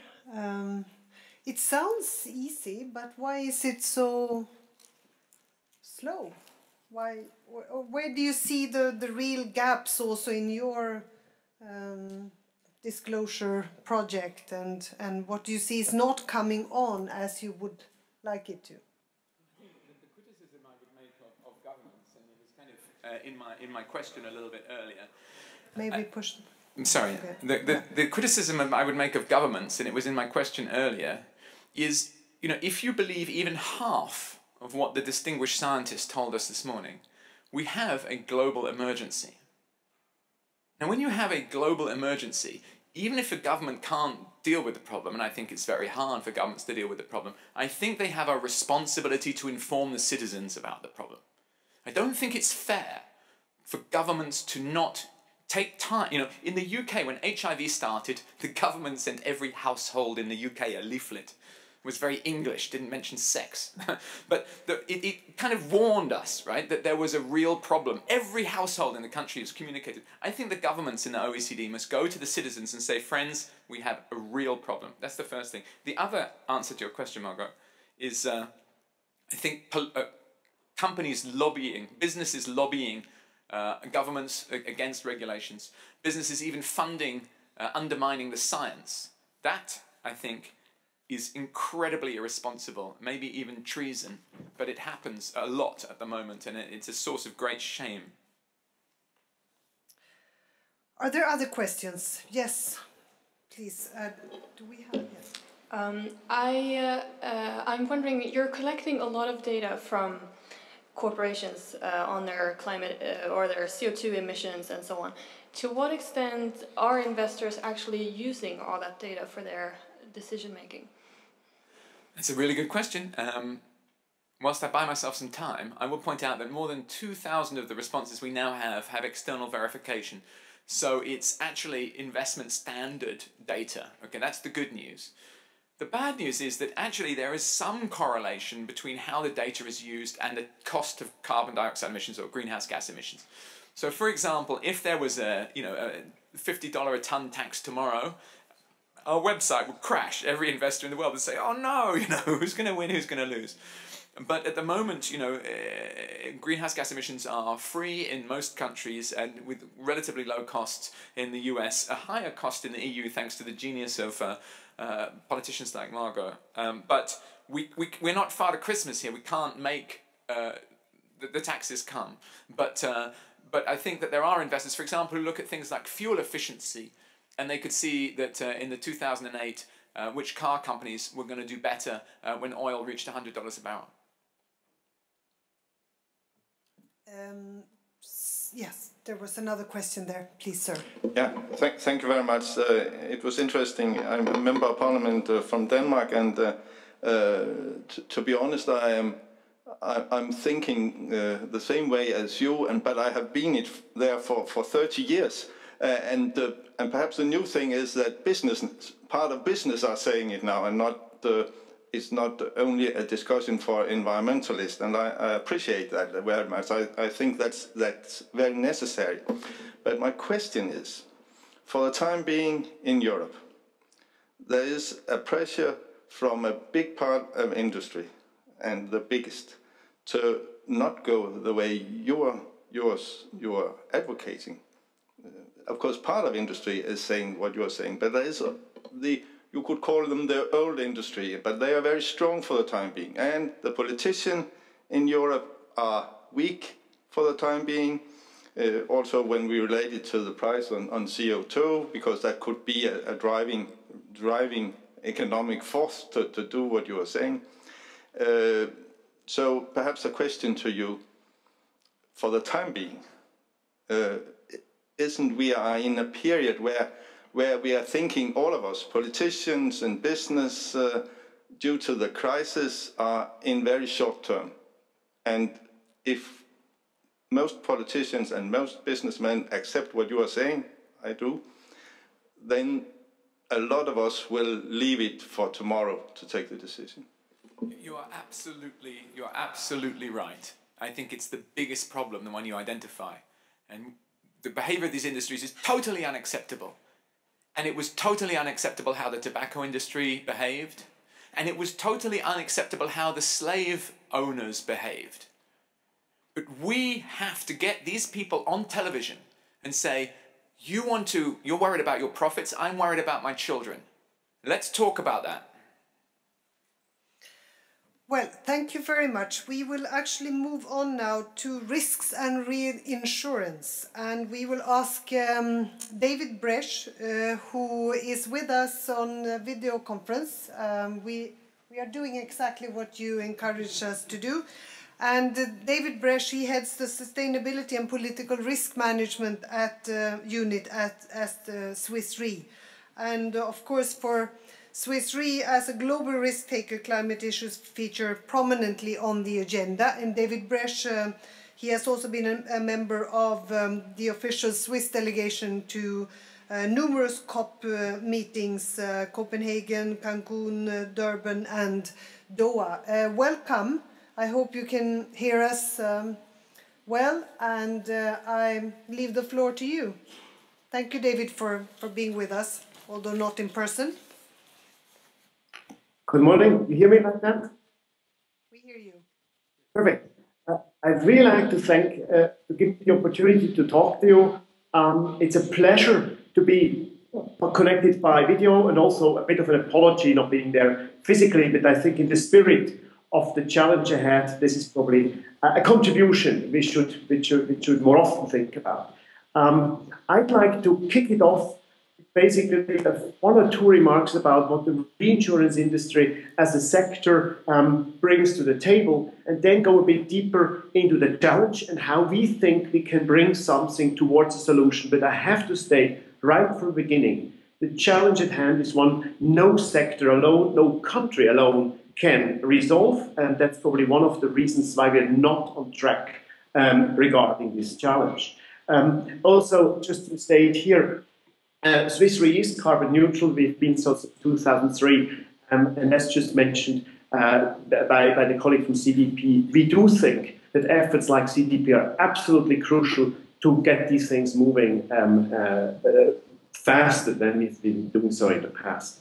Probably moving to slide number 2, reinsurance, basically we enable risk-taking that is essential to progress, but we do enable risk-taking in a very comprehensive and in a conscious fashion.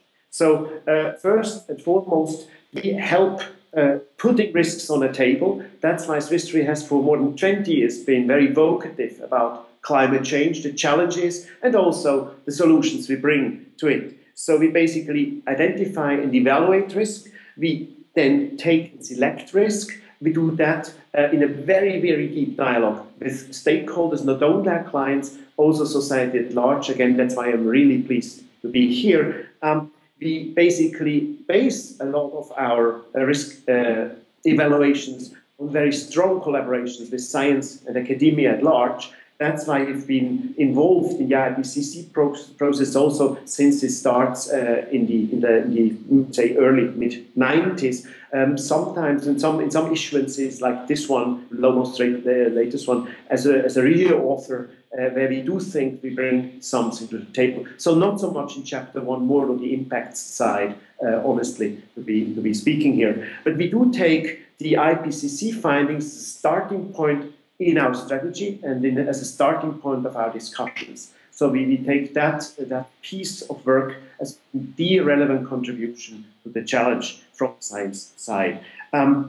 We do transfer the trade risk, and we can do that exactly as I mentioned on the solid basis on the basis of understanding the key drivers and also the different motivations of the stakeholders. And last but not least, we educate and consult on risk. Again, as we know, that some of the risks, if there's no shared mental model of what this risk means to society, there is no business angle to it. So that's why we've been so vocal for a very long time on the specific issue of climate change. Moving on to slide number 3, just a brief look at past natural catastrophe losses of the last 30 years. Tremendous increase in the loss burden. We basically push through the 400 billion annual loss burden on a global scale for economic losses, and then you have in grey the indication of the insured part of these losses. And there's a gap,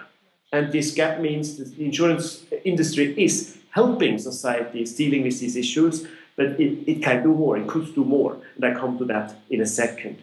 Now, looking at this development and just relating that to climate change, one might get into the false kind of interpretation of that would all be driven by climate change. The primary driver is shown on slide number 4, so the next one. The main driver of natural catastrophes and losses in the past has been economic development in coastal regions, the economy, especially of wealth in coastal regions, because these are the places where trade happens and very intense development happens. But it needs to be noted that going forward, climate change and its impact on local communities and the economy will be a more and more important part of this equation. I come to that back in a second.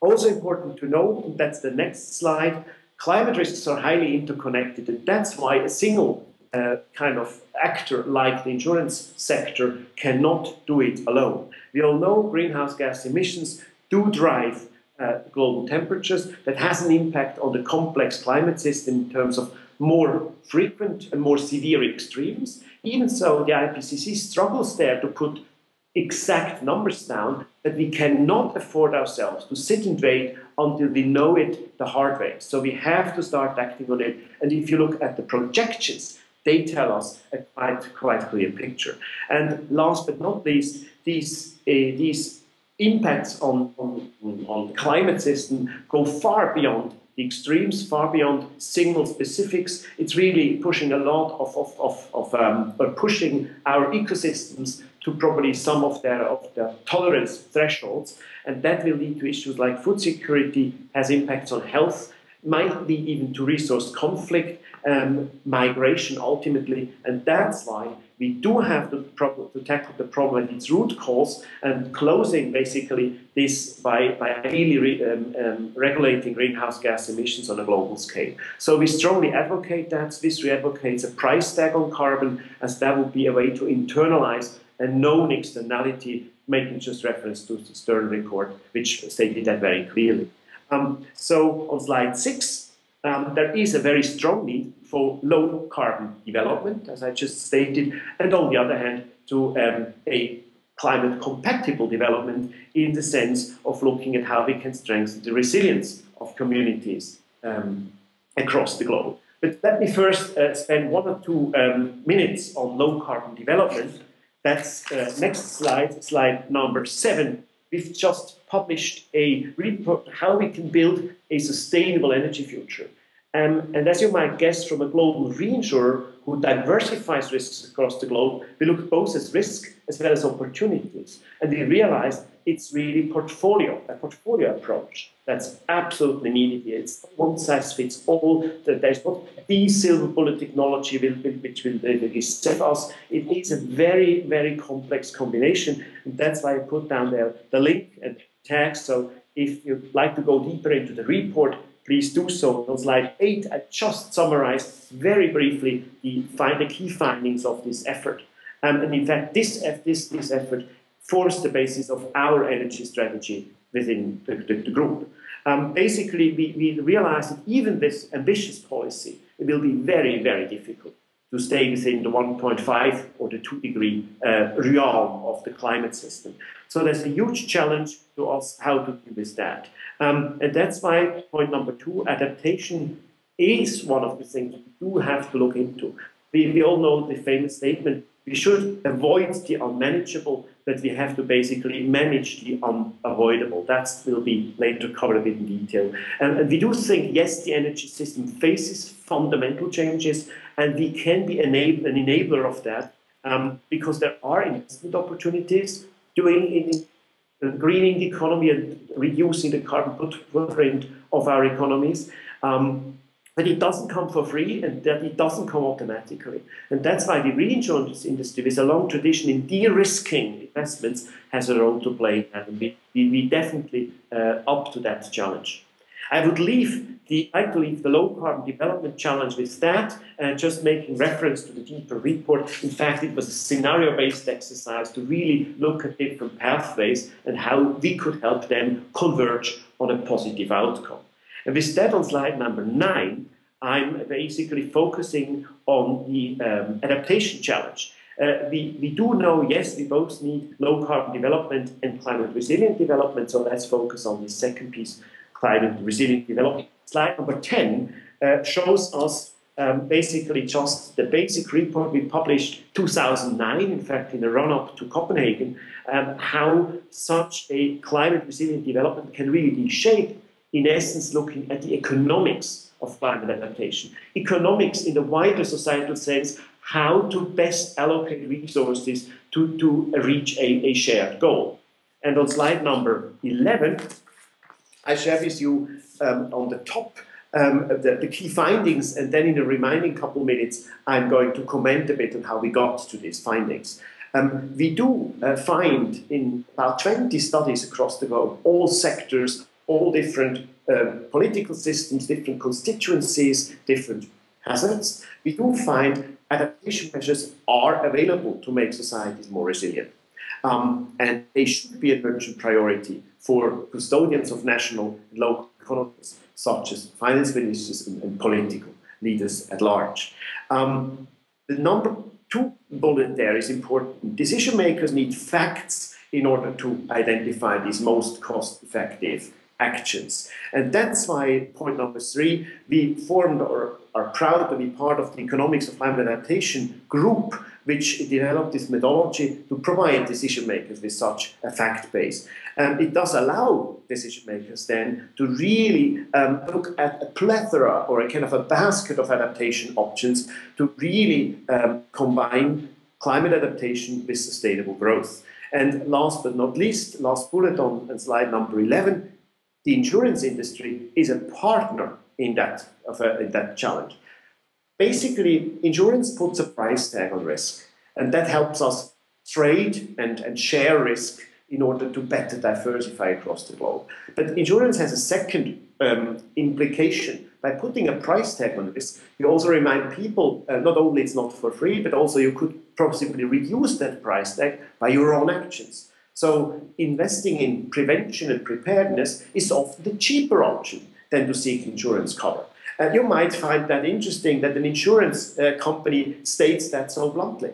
But wouldn't we really look at the economics in that comprehensive fashion, we might reach the limits of insurability. And that's not in our interest either. So we very much focus also on this comprehensive approach. And that's slide number 12, where we basically propose a methodology to inform decision makers on this fact-based approach.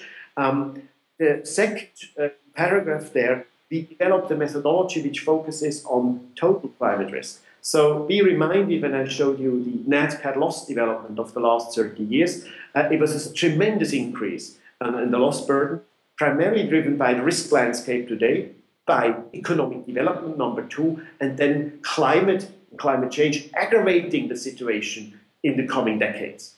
And that's why we really assess local total climate risk when we talk about how we provide such a fact-based to decision makers. Just to note, we couldn't have done this in isolation, so it's a team behind. Swiss Re has been the key modeling partner in that effort. On slide number 13, I'll show you that in concept how it works. So on the left, you have basically risk today in yellow. Then we run our models again, which projected economic growth. That's the orange part, so an additional piece of risk that comes over time due to economic development. And last but not least, additional risk due to climate change. And say, on a time scale of the next 2 decades, we can then state what's the modeled, so it's a model framework assessment of future risk. That's on the left. So basically, we assess total climate risk. And on the right of slide 13, you see how we then propose solutions. On the horizontal axis, we chart out the loss or damage aversion potential of adaptation measures that could be taken. And on the vertical axis, the cost-benefit ratio. There's a couple things you could do to reduce your exposure to climate change. And there are things to share your risk, like insurance. And then there are some quite costly and not that effective options. That's gray in the picture. And you might first focus left to right on the more economically attractive options. On slide 14, we show you a bit of a global overview. We've applied the methodology in 18 regions. Latest contribution to that landscape was the study we've supported the city of New York in shaping their climate resilience strategy.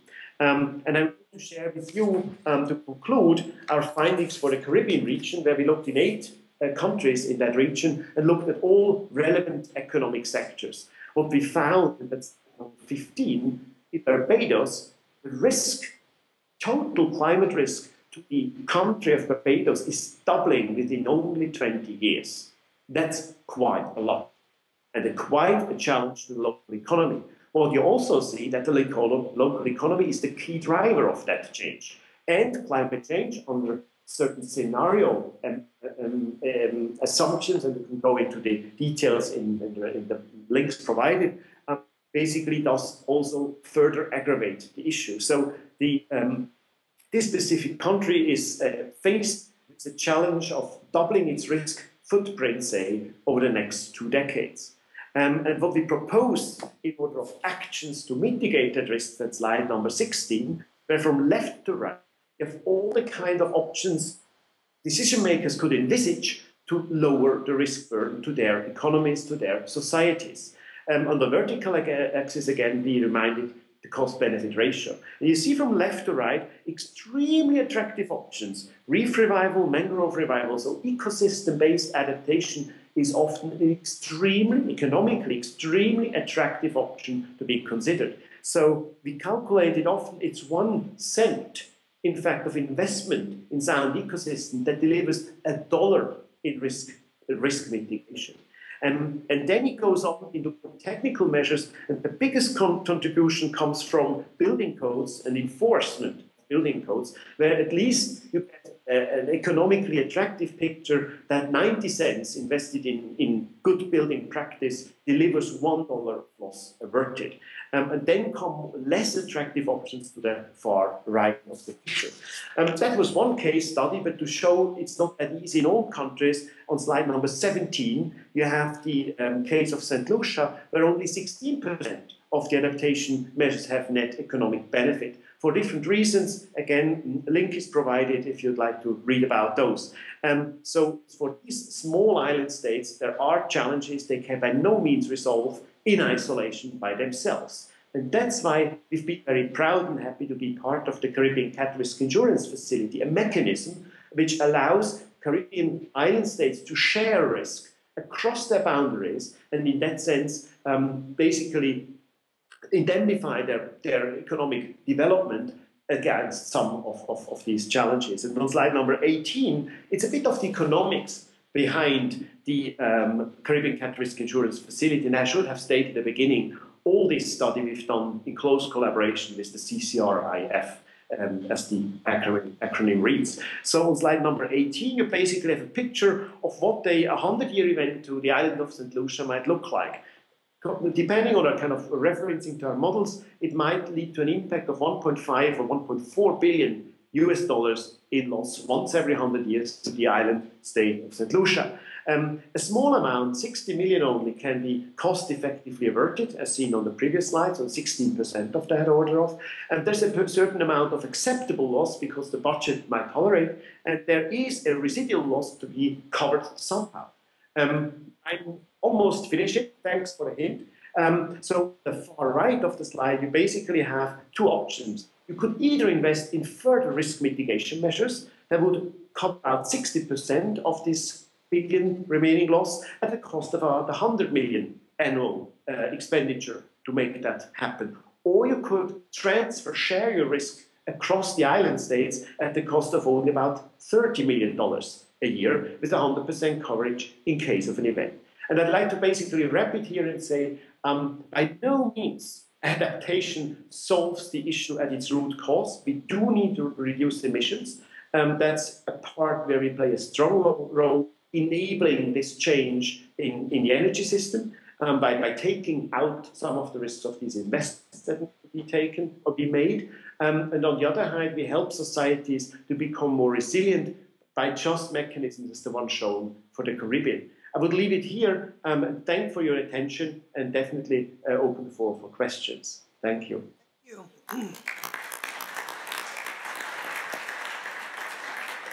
Thank you very much for that very effective and facts-based presentation, and of course a lot of food for thought. Not least the fact that these are real costs. This is real money and real. One of the first slides you showed was natural catastrophes and what has been insured and what was not insured. And of course, I'm interested in maybe hearing, are you a rare bird within this sector of insurance companies and reinsurance business? Or what would you say? What is the level of awareness and the level of engagement in this sector today? Are you, as a matter of fact, very much in the lead, or is it because we can also see that this means business, of course, higher premiums and what have you? Maybe you would like to comment on that. Yeah, I had trouble hearing the question, so I paraphrase very briefly, and then just to check I answer the right question. So a question in essence is this an industry shared perspective I've been shown, or is it pretty much Swiss Re's own, and what's basically the extent to this is shared already in the industry? Is that correct? Well, we are definitely proud to be not amongst the laggards, but we would be even prouder would there be a larger group of those at the forefront. The leading competitors and often its partners in reinsurance, they are aware of the issue. I could definitely say so. And our main competitor is absolutely up to the challenges we are. We're very vocal on that and often in a concert fashion, because this is a pre-competitive challenge we have to solve here, because without the proper awareness, there is not much you can deliver on the solution side. I think importantly in that context are the UN principles for sustainable insurance. We've been very proud co-launching in Rio a year ago, and we've already reported against these principles for the first time in our corporate responsibility reporting this spring. So basically, the insurance industry at large is aware of the issues. There are different levels of participation in that dialogue. I definitely welcome a stronger push, but I think it's recognized. What we struggle a lot of is to find the right interlocutor, the right counterpart to discuss not only the issue, but it really drives towards solutions. Because companies often have a function of a CFO or a chief risk officer or a chief resilience officer in their organization, not so much to dust as exists already on the country risk management side.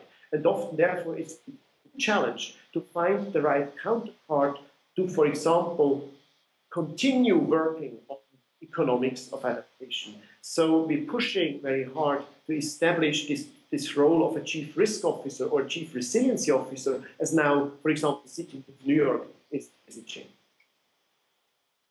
Thank you very much. Are there other questions in the audience to David Bresch? If not, thank you very much. This worked extremely well, and thank you for being with us. And we will move on the same subject, global high-impact risks investment and banking investment, and inviting now Nick Robbins, who is head of Climate Change Center of Excellence at HSBC. And he's heading that Center of Excellence, launched in October 2007, and with a mission to analyze the commercial consequences of climate change for the HSBC group and its clients.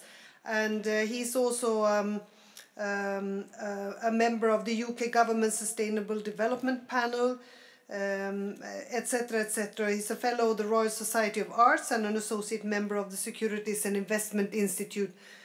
Nick Robbins, welcome to speak to us. Thank you. Thank you very much, Margot, and thank you very much to the Global Challenges Foundation for hosting this meeting and inviting me to speak. I have a very high-risk challenge. I have 15 slides in 15 minutes.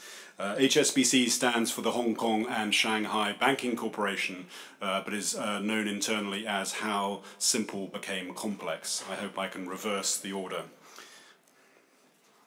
What I want to talk is really one aspect of this issue of managing risk. We believe that an accelerated drive to a low-carbon economy is better for global economies, better for development, and better for the financial sector. But in that process, there is going to be some disruptive change. And our task really together is try and minimize the volatility of that change in the financial markets. So I'm going to talk briefly about this. Firstly, the move to a low-carbon economy is going to be capital intensive. We're generally replacing resource use with brain power and technology. More money up front, less operating costs. Better overall, but more capital. The capital markets at the moment are not fully equipped to manage long-term climate risks. I think David Bresch highlighted that. I will touch on one risk in particular, high carbon risk. Markets at the moment are not pricing the prospect that fossil fuel assets, which are currently valued, may well be stranded and unused, and the commercial implications of that. I'll also talk about opportunities, and again how markets are starting to think about how we mobilise the global bond market, the largest asset class for low carbon development. And then I'll suggest at the end 7 ideas about how we move financial frameworks and investor practice so that it becomes fit for purpose for this. And the key is actually how we make this routine, a daily activity, make this a reliable flow of finance and rewarding for the financial markets. So first, a very, very busy slide for you, but really this is the $225 trillion question.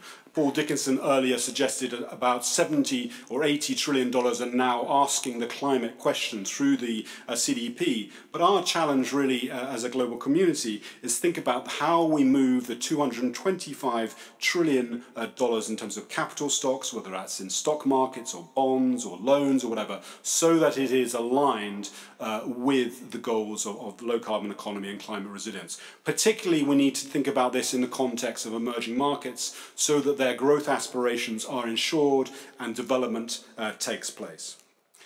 In terms of how we look at this, there is, I think, a lot of growing interest in how a number of these issues are converging, energy security, climate security, food security, and water, and how these move together as a nexus. And I think it's not just one factor which is driving low carbon resilient development, but a whole series of factors leading to system change. In terms of this issue of capital intensity, our view is that capital investment will need to increase, particularly for low carbon investment, whether that's energy efficiency or low carbon energy supply, rising to about $1.5 trillion a year by 2020. As I said, this is investment, not cost. This will then reduce operating costs as we go forward, net benefit to consumers, net benefit to businesses.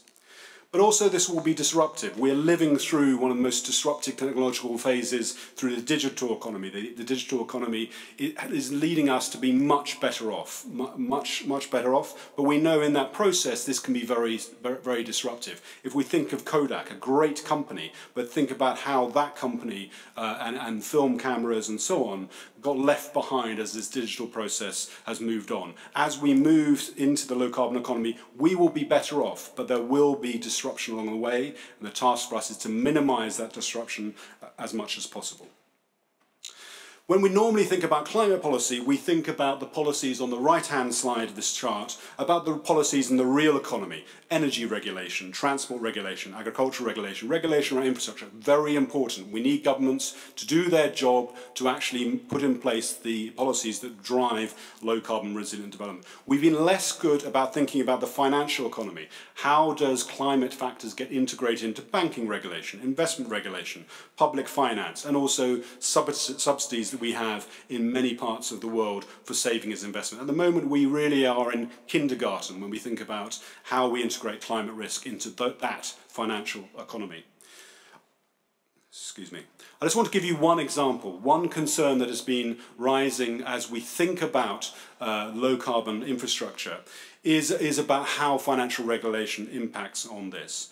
One concern that has been raised, and these are conclusions from a report from the Institut pour Développement Durable et Relations Internationales in Paris, the International Sustainable Development Institute, looking at the potential implications of post-crisis financial regulation on the flow of low-carbon infrastructure. Post-crisis financial regulation, absolutely essential, as we know. But there is a concern that particularly models such as Basel III could cut the capacity of banks to provide long-term credit, reducing the supply and maybe increasing the cost of capital. And this is clearly important, as I said earlier, that low-carbon investments are capital intensive. There's, within the European Union, as many of you will be aware, there's also similar rules on insurance assets to be safe, to encourage greater buffers against financial crisis. But as the report concludes, these regulations are simply incoherent with the policy objectives of mobilising investors for long-term low-carbon capital. So we need to think about, when we are designing policies to ensure financial stability, that we're also not putting in place unintended barriers to the deployment of capital for low-carbon development. So some measures are suggested there in terms of actually, again, how we can mobilise the bond market. But there's another systemic risk that we need to think about. This is not the font is not coming out particularly well. But one of the issues that I mentioned at the beginning was this issue of stranded assets. If we take the notion of carbon budgets, which have been developed by a number of scientists, Malte Meinshausen and so on, we have a limited amount of carbon that can be put in the atmosphere without going beyond our 2-degree target. This has been picked up by the International Energy Agency, and their assessment is really, if we are going to meet our 2-degree goal with a 50% probability, which as we know is a very high risk, flip of the coin probability, more than 2/3 of current proven fossil fuel reserves cannot be commercialised by 2050 without the deployment of carbon capture and storage. That is a profound and disruptive change for the energy system in the coming decades.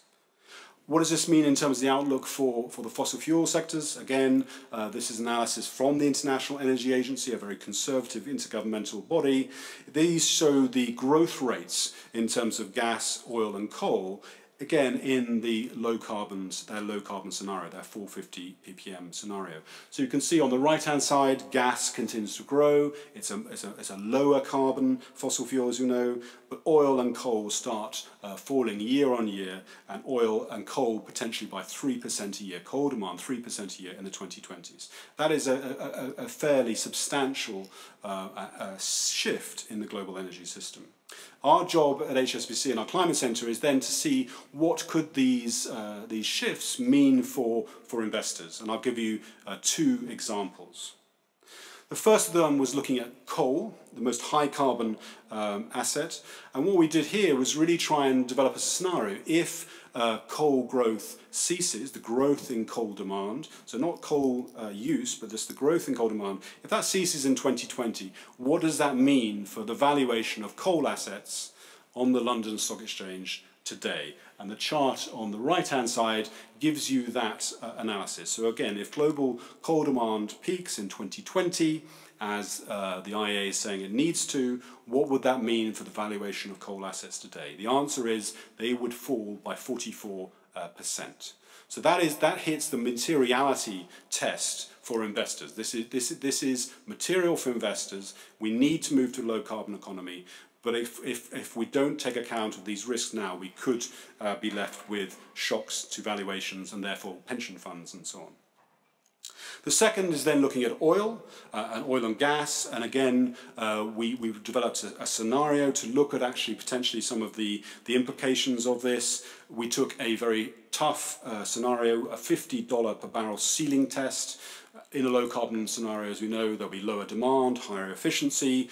What would be the implications for European oil and gas companies? In terms of proven and probable volumes, the impacts of volumes which could not be developed, about up to 25%.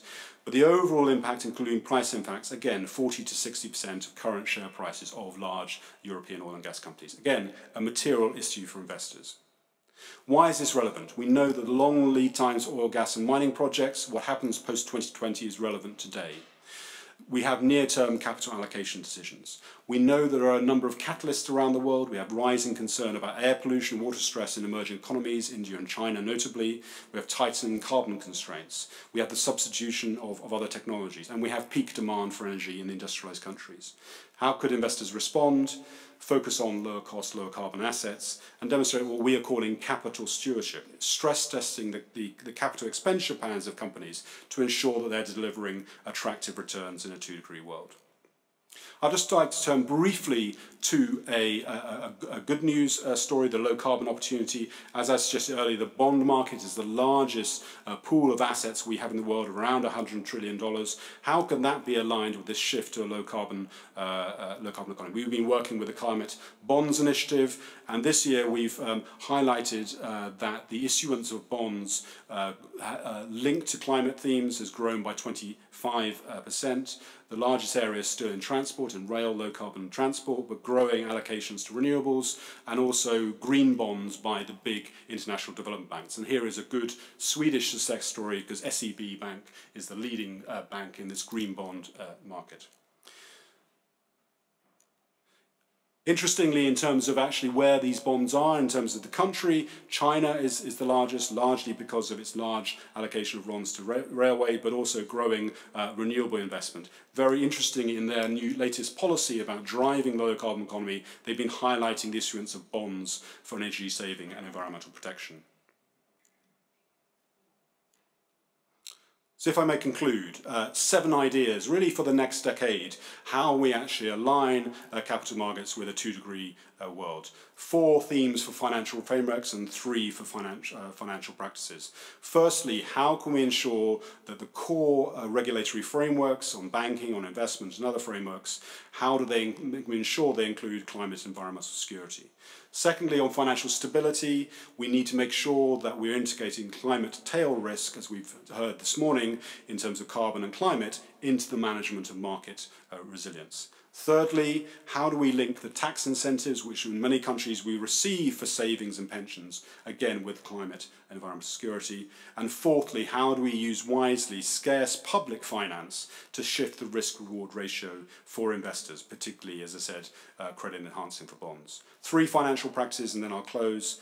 Again, for investors to make a core part of their risk analysis, ensuring that the capital they're entrusting to high carbon assets is consistent with delivering returns in a 2-degree world. Second, making routine disclosure by financial institutions, not just of the emissions from their own facilities, but also in terms of the investments they're making. And thirdly, again, for financial institutions to put in place targets so that they are aligned with this global goal of peaking carbon emissions by 2020. Thank you very much.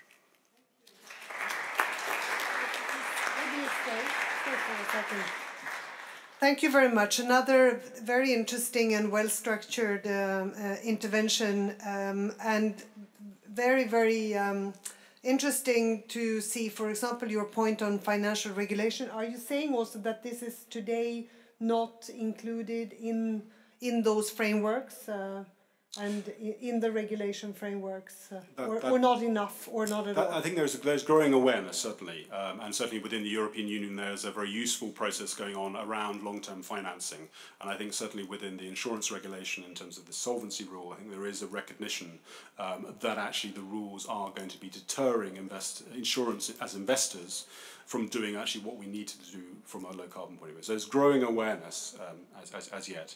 And I think that is, in a sense, a start. We need to think about a start of a process. So how do we make the incorporation of climate and environment risk a routine part of financial regulation? Yeah, so it just happens routinely, which is not happening at the moment. So this is your to-do list? That's well, not just for me. No, it's not for you, but your proposal for a to-do list. Others can yeah, that's right. That's right. Any questions to Nick? Yes, we have a question there. Thank you. Peter Holmgren, heading up the Center for International Forestry Research in Indonesia. A very big part of the problem, and potentially a very big part of the solutions, lies in the land-based sectors: agriculture, forestry, livestock, food-related businesses, etc. And very clearly, access to fair, affordable, long-term capital is a major limiting factor in this area. So my question is really, what is the talk, what is the interest from your end of the stick to scale up large-scale finance for small producers, being a big part of the solutions to the challenges we are facing? No, very good point. I mean, in terms of the work that is being done, I think within capital markets, most of the focus so far has been on energy systems, on power generation, transport, and buildings and so on.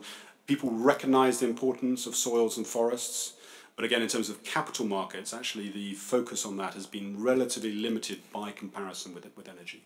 And it's one area I'm certain we're trying to encourage within our bank, is recognising agriculture part of this thing. But it hasn't got the attention it's deserved to date, my view would be. Other questions? One more there. Hello, Magnus M. from WWF Sweden. Both the financial markets and, as we heard previously, science is very much talking about risk, but perhaps in a bit different way, looking at risk. To what extent would you say, as a representative from the financial sector, these risks presented by science are sort of directly applicable and useful for you in the financial sector, or where might there be gaps to overcome? Yeah, no, it's a very good question. I think this language of risk is very important. I mean, we know through the recent financial crisis that financial markets aren't always very good at managing risk, and particularly we've had a tendency to look at short periods of historical data and extrapolate forward. And clearly with climate, that is not a very sensible thing to do, because the system is changing. One thing we really need to overcome, I think, when we're translating climate science into financial risk, is much of the risk that is managed in financial markets is relative risk. The relative risk of your investment fund going up or down compared to the market. Not fundamental risk is that actually you could be suffering fundamental loss of value because of climate change. So I think there needs to be a translation exercise. How do we actually both manage that relative risk, but also incorporate the fundamental risks in the way that actually large pools of capital are deployed? Actually, last night we discussed during a meal together, we discussed the fact that there is this mismatch between the need for long-term thinking to solve our big global problems and challenges, and the fact that our current societal structures and systems for decision-making and economic management is very, very short-term. and it goes in that direction, including for communication. We have less and less patience, and we feel that we have less and less time. But how do you reconcile this? How do you bridge over? And I guess that is also the challenge for the banking sector, of course, to make sure that you can start to think long term. And how do we introduce that? I mean, very often you would like to have a profit immediately, or the short-term thinking. Do you feel that there is this at all part of your... I think, I mean, if we think back over the last 10, 15 years, we've had two major financial crises, certainly in the industrialized world and globally. We've had the dot-com equity market crisis, and we've had the credit crisis as well. And I think that's leading to a very profound awareness among the big asset owners of the world, the big pension funds, big insurance funds, sovereign wealth funds as well, that we actually do need to move towards a system that delivers long-term value.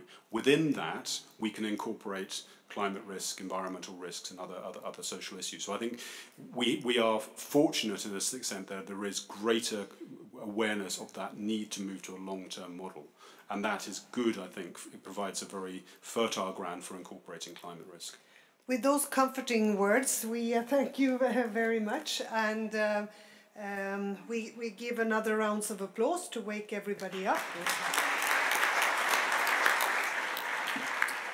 Thank you so much. As you can see, we have tried to pack as much as possible into the program. It doesn't do you good, all of our panelists. We know that you are so competent and you have a lot to say, but we thank you for trying to adapt to our strict rules for speaking and the short time frame that we've given you. We will move on to another Nick Silver, who is the founder and director of the Climate Bonds Initiative.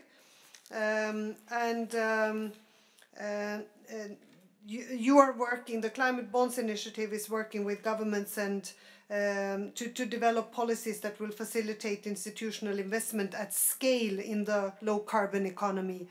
And Nick is coordinating the local authority energy efficiency partnership, which is working with municipalities to bring in large-scale investments into domestic energy efficiency.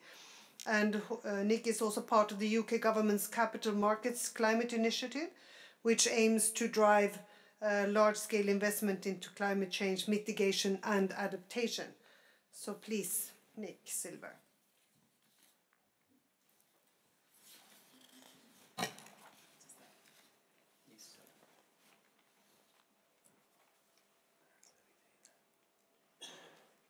Okay, thank you very much for inviting me here to speak, and thank you to the Global Challenges Foundation for this organising this imaginative and timely event.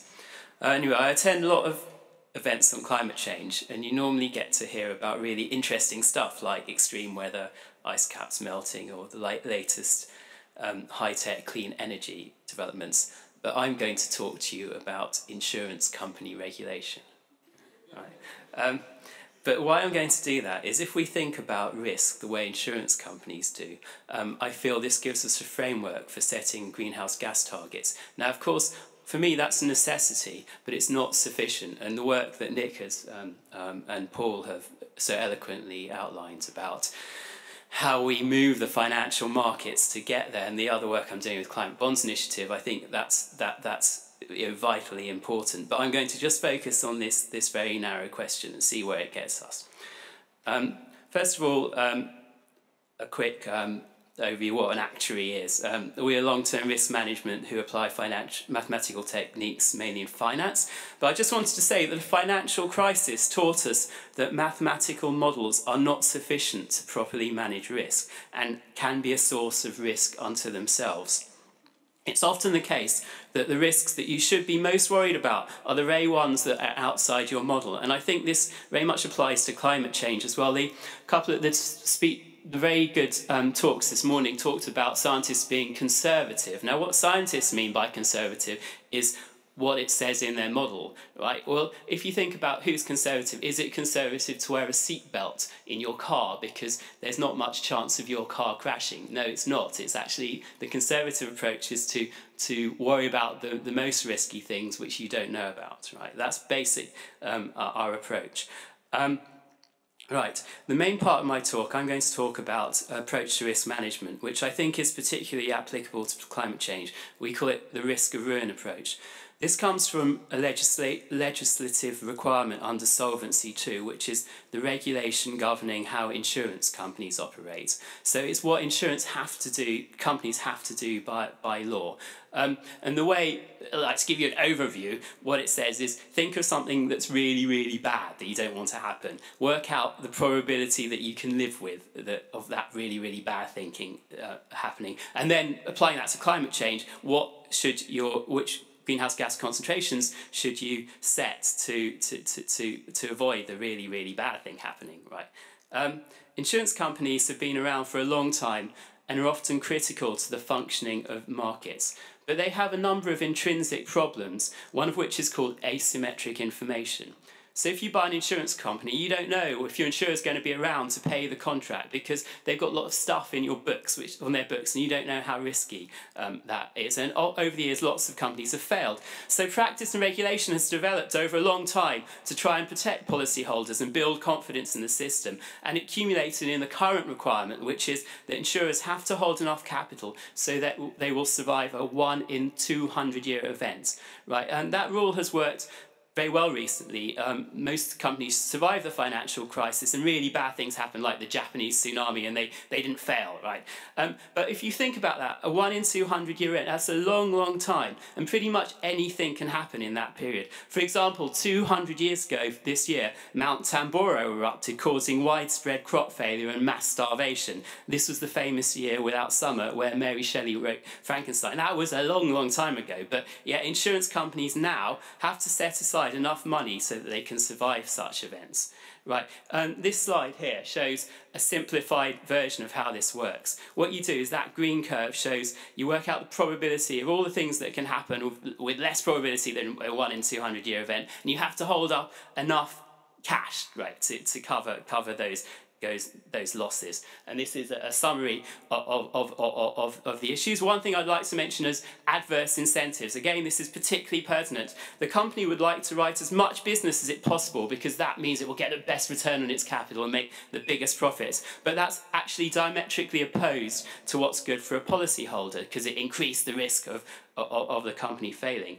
And so there's an important balancing act there, which insurance company has to do. And the way it balances out is that their accounts have to be signed off by an independent professional actuary who has a duty to act in the public or policyholders' interests. And that's a counterweight against the insurance company just wanting to make as much money as possible. So what's that got to do with climate change, right? Well, the regulatory regime has been developed to protect policyholders, to ensure financial stability and keep risk within acceptable boundaries.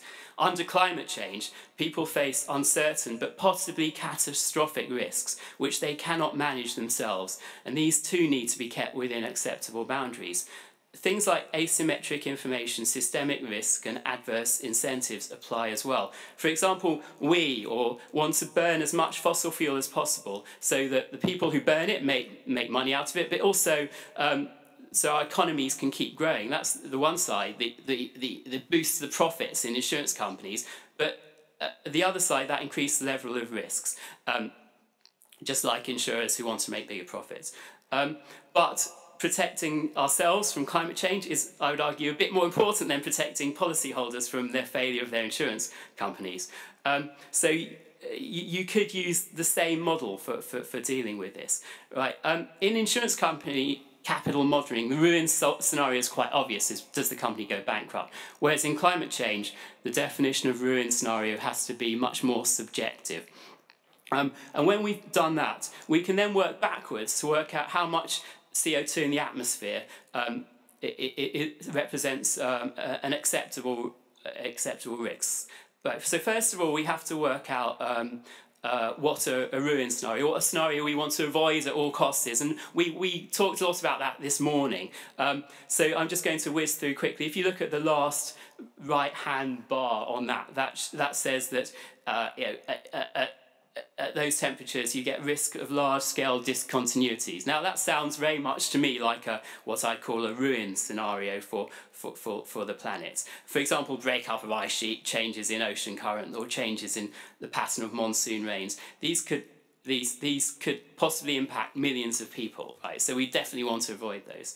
The next chart shows, which you saw this morning, shows some possible extreme events, many of which represent probably unacceptable risk. And of course, Bill Hare talked this morning about what would happen with a 4-degree C world. Right, so if we took a ruin scenario as we want to avoid 4 degrees C temperature increases, I'm not wedded to that, but that's somewhat arbitrarily. So what would that mean? So I just want to outline my methodology. We see in the next slide.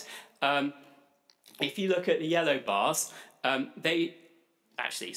back a bit. Right. So the key concept here, again, we touched on this morning, is climate sensitivity. Climate sensitivity is what happens to the temperature, the average temperature, if you doubled CO2 concentrations in the atmosphere. And according to the previous IPCC report, there's a 2/3 probability that temperatures increase between 2 and 4.5 degrees centigrade, and that's illustrated by the next chart. So the yellow bars shows what happens with increased concentration levels of CO2, what temperature rises. But I want to point out that the yellow bars represent a 68% confidence interval. So that means that there's 32% chance that we're outside that. So if we sort of split it 50-50, there's a 16% chance that we're above that confidence interval. And if you're thinking about insurance companies, they work on 1 in 200. So that's a 0.5%. So the probability of being above that yellow bar is 16% compared to what financial sector thinks is an acceptable risk, which is 0.5%. Right. So and this next chart shows the difference. So the parameters we're working with in the IPCC report are the green bars, but what we actually should be working with are more like the blue bars, because the things that are going to happen are really so bad that we should be trying to limit their probability of happening to very low probabilities. Right. If in my next slide I show you can then work back to think about what sort of CO2 atmospheric concentrations represent a reasonable acceptable risk, and you get 415 parts per million, which is approximately about what is in the atmosphere today, right? Then I've got a little more to say about the climate sensitivity in the IPCC report actually doesn't represent the real climate sensitivity, because then you have to take into account, it should be taking into account long-term feedback mechanisms like the albedo effect. But I've got to whiz on to the last slide, which are my conclusions, right? My rather startling conclusions, and this is from a risk management approach, is that the carbon dioxide already released into the atmosphere probably carries an unacceptably high risk of severe climate change, and that for me, an actuary, a risk manager thinks that the rapid decarbonisation of the economy is the correct risk management approach. And this is not an alarmist conclusion. In fact, it's quite the opposite. Actuaries and insurers are seen as the most prudent. Even we're always accused of being boring, right? No one says you're an alarmist if you buy insurance because your house might burn down, right? But using a risk management approach, this is the conclusion you reach of what we have to do. Now, taking a risk management approach to the political process, that's obviously not working. It's working far too slowly. It's not going to give us the results we want. And finally, we're already beyond what is a safe limit. And we actually, in the future, will need to remove carbon dioxide from the atmosphere, which we don't yet know how to do. Right. And finally, my recommendations. Although I've said that the current international processes aren't working, we do need global governance and a regulatory regime which which works for us. The one that we have obviously isn't, so we need to think about designing a new one. And there are models here. For example, there's, as I've just explained, the regulatory environment for insurance company gives a pretty good model. The way central banks work, where governments outsource the decision for something they consider very important to a third party who's outside the political process. And we should also be talking about anthropologists, because they've studied how people get together and make decisions, right? They kind of know the answers to these things. We've got our political process is too slow. The only chance we have is if we have one cause for hope is the rapidly improvement in efficiency of some renewable technologies, which makes them more economically viable than fossil fuels. For example, solar has already achieved grid parity in many countries, but there are large sectors of emissions where this hasn't happened or is nowhere near happening, for example, like transport and agriculture. Then thirdly, as Nick intimated before, economics isn't enough. Just because something might be competitive, one technology might be competitive against fossil fuels, we're still stranded. We have an existing infrastructure which is locked into the fossil fuel economy, and we need to work out how we finance the transition from what we already have to a new renewable sector. And that's obviously going to cause a lot of damage and because they're stranded legacy assets. So what do we do about those assets? And finally, and probably most controversial of all, we actually need to suck out CO2 of the atmosphere. This isn't the same as carbon sequestration, where you burn coal and put it in the ground. It actually, you have to work out, we've got too much of it in the atmosphere already, or we're very likely to have in the near future from a risk perspective, and yet no technologies that are viable, or except for maybe trees, that know how to do this at scale, and we don't yet know how to finance that. So thank you very much for listening to me, and thank you very much again for inviting me here to speak.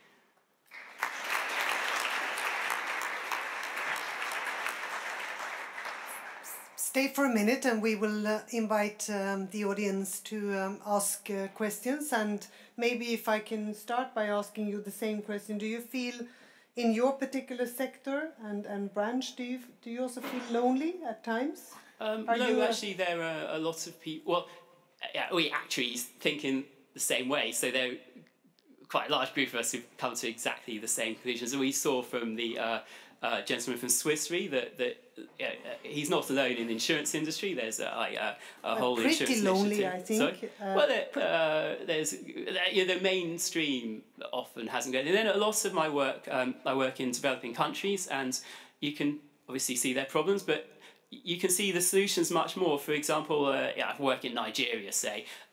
You sit in an office in Nigeria and the lights go out every so often. And so I asked them, why don't you have solar panels? And they said, well, they're too expensive. And I told them the cost, and they said, well, actually, at that cost, we buy them just to avoid power intermittency. So in developing countries where they haven't yet got the infrastructure, it's much cheaper to build new infrastructure than to have to replace existing infrastructure with incumbents who you're going to make bankrupt effectively.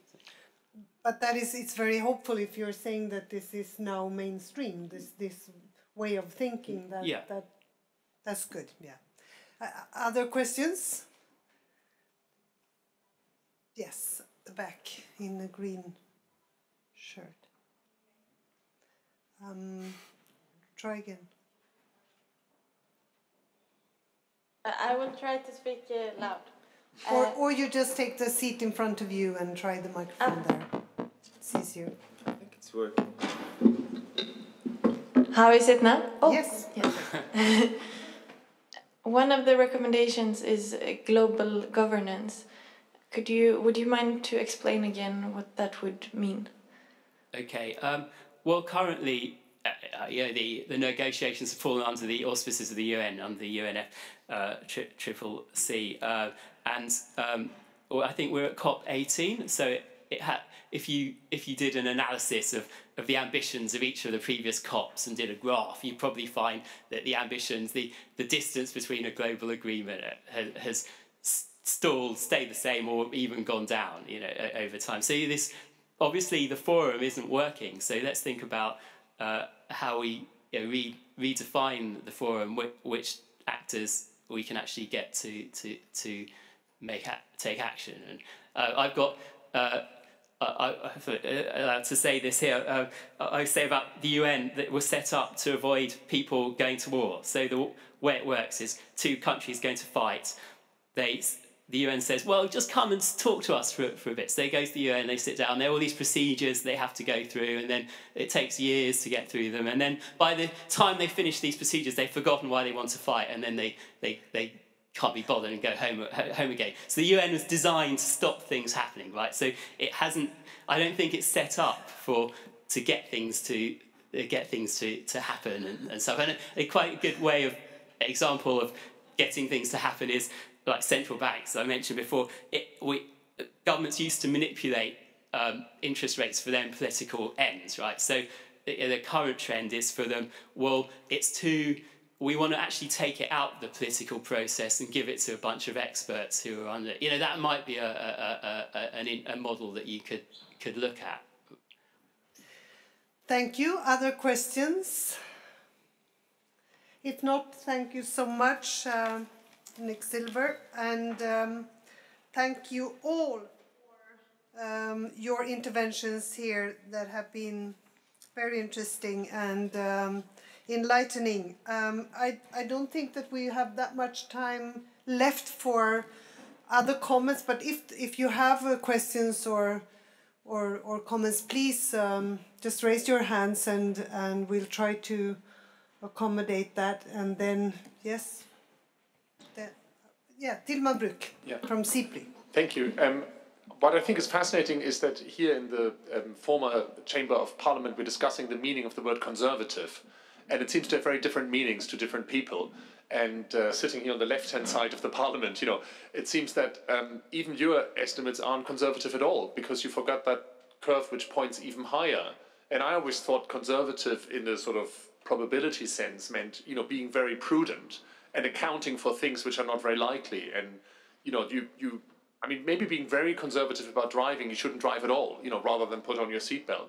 So I'm wondering if what you're suggesting is actually not at all, prudent. The prudent thing would be to have a much lower level still. I just wondered how you thought about that. I entirely agree, but you then have to make some kind of value judgment, as you say, without any risk. You wouldn't do anything, right? But then you have to think about what people think is an acceptable risk, and what Dennis was talking about earlier about when would you get on an aeroplane, how many accidents, that's quite a nice framework for thinking about it. So I just, as an actuary, I use numbers, so I said, well, 5% is the kind of risk, but it's almost that should be the focus of the argument of what really bad events are happening, and then what probability are people happy with. You can't ask people directly because people aren't very good at giving you a number, but you can actually work out implicit what their probability that people will accept is. This is, of course, a general question, but very pertinent to all of us and crucial to this whole debate. We have another comment, please. Hi, yes, I had a question to Paul and possibly Nick as well, maybe all of you.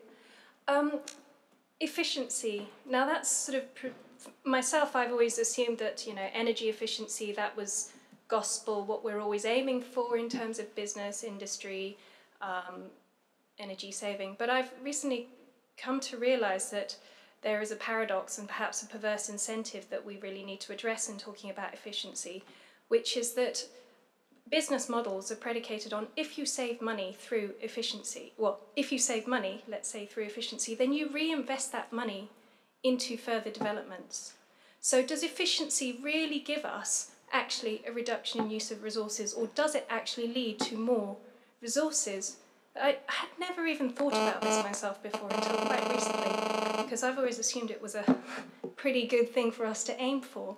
But I've been quite challenged in this, and I wonder what you think about that.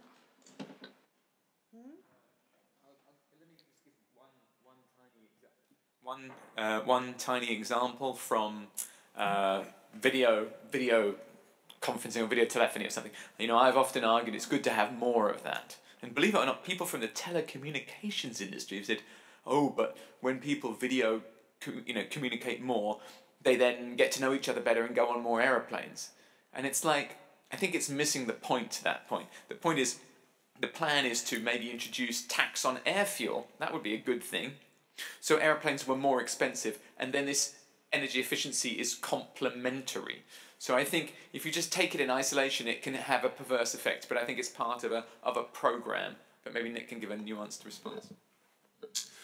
Yes, I think this is known as the rebound effect, and is an important issue to think about. Particularly in Europe at the moment, where we have very low levels of economic growth, energy efficiency is very, very important. It takes costs out of the economy, releases capital for other things. It also actually drives down energy bills, which then creates some headroom for us to invest in renewables and other low carbon options.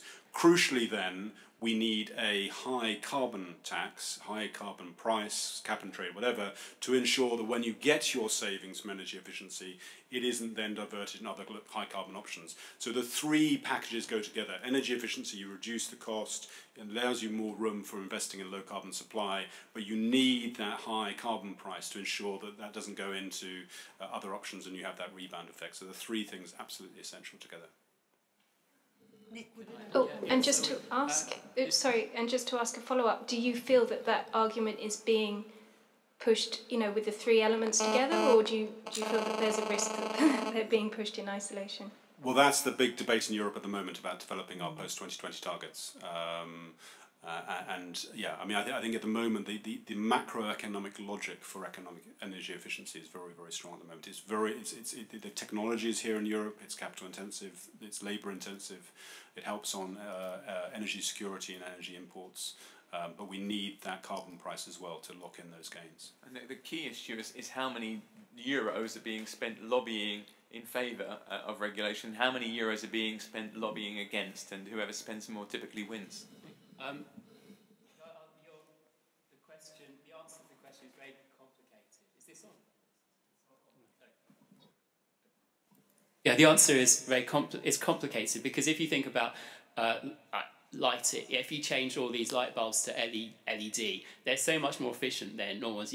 You could only light your house or building so much, you know, so you're going to get an efficiency gain. Similarly for things like heating, if you make your house or buildings much more heat effective, you don't really get a rebound effect because people don't want to have their house at 40 degrees, right?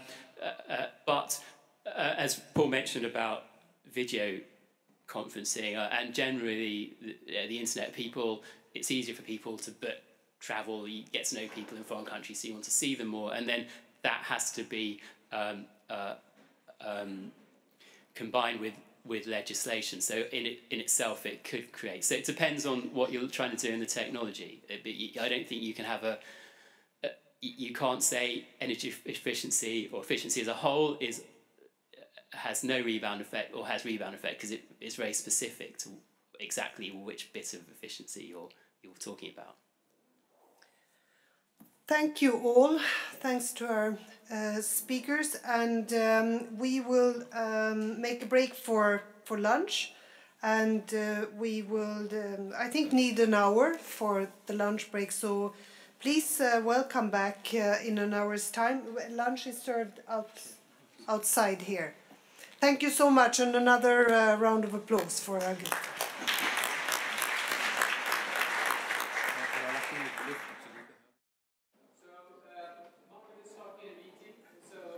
Start here now anyway, to make sure that we don't run out of all the time we have. So without further ado, we're now going to take an interesting step, and for me personally, this is really one of the group's thinking approaches that climate change truly need, and it's security policy. So Tilman Brück, for you who are Swedish, I think it's really one of the think tanks that we don't really understand how important it is. You know, when you list the most important think tank in the world, CIPRI is number 4. We don't really have that kind of thought leadership in any other field. So really a heartily welcome to Tilman Brück from CIPRI. Thank you very much, Dennis.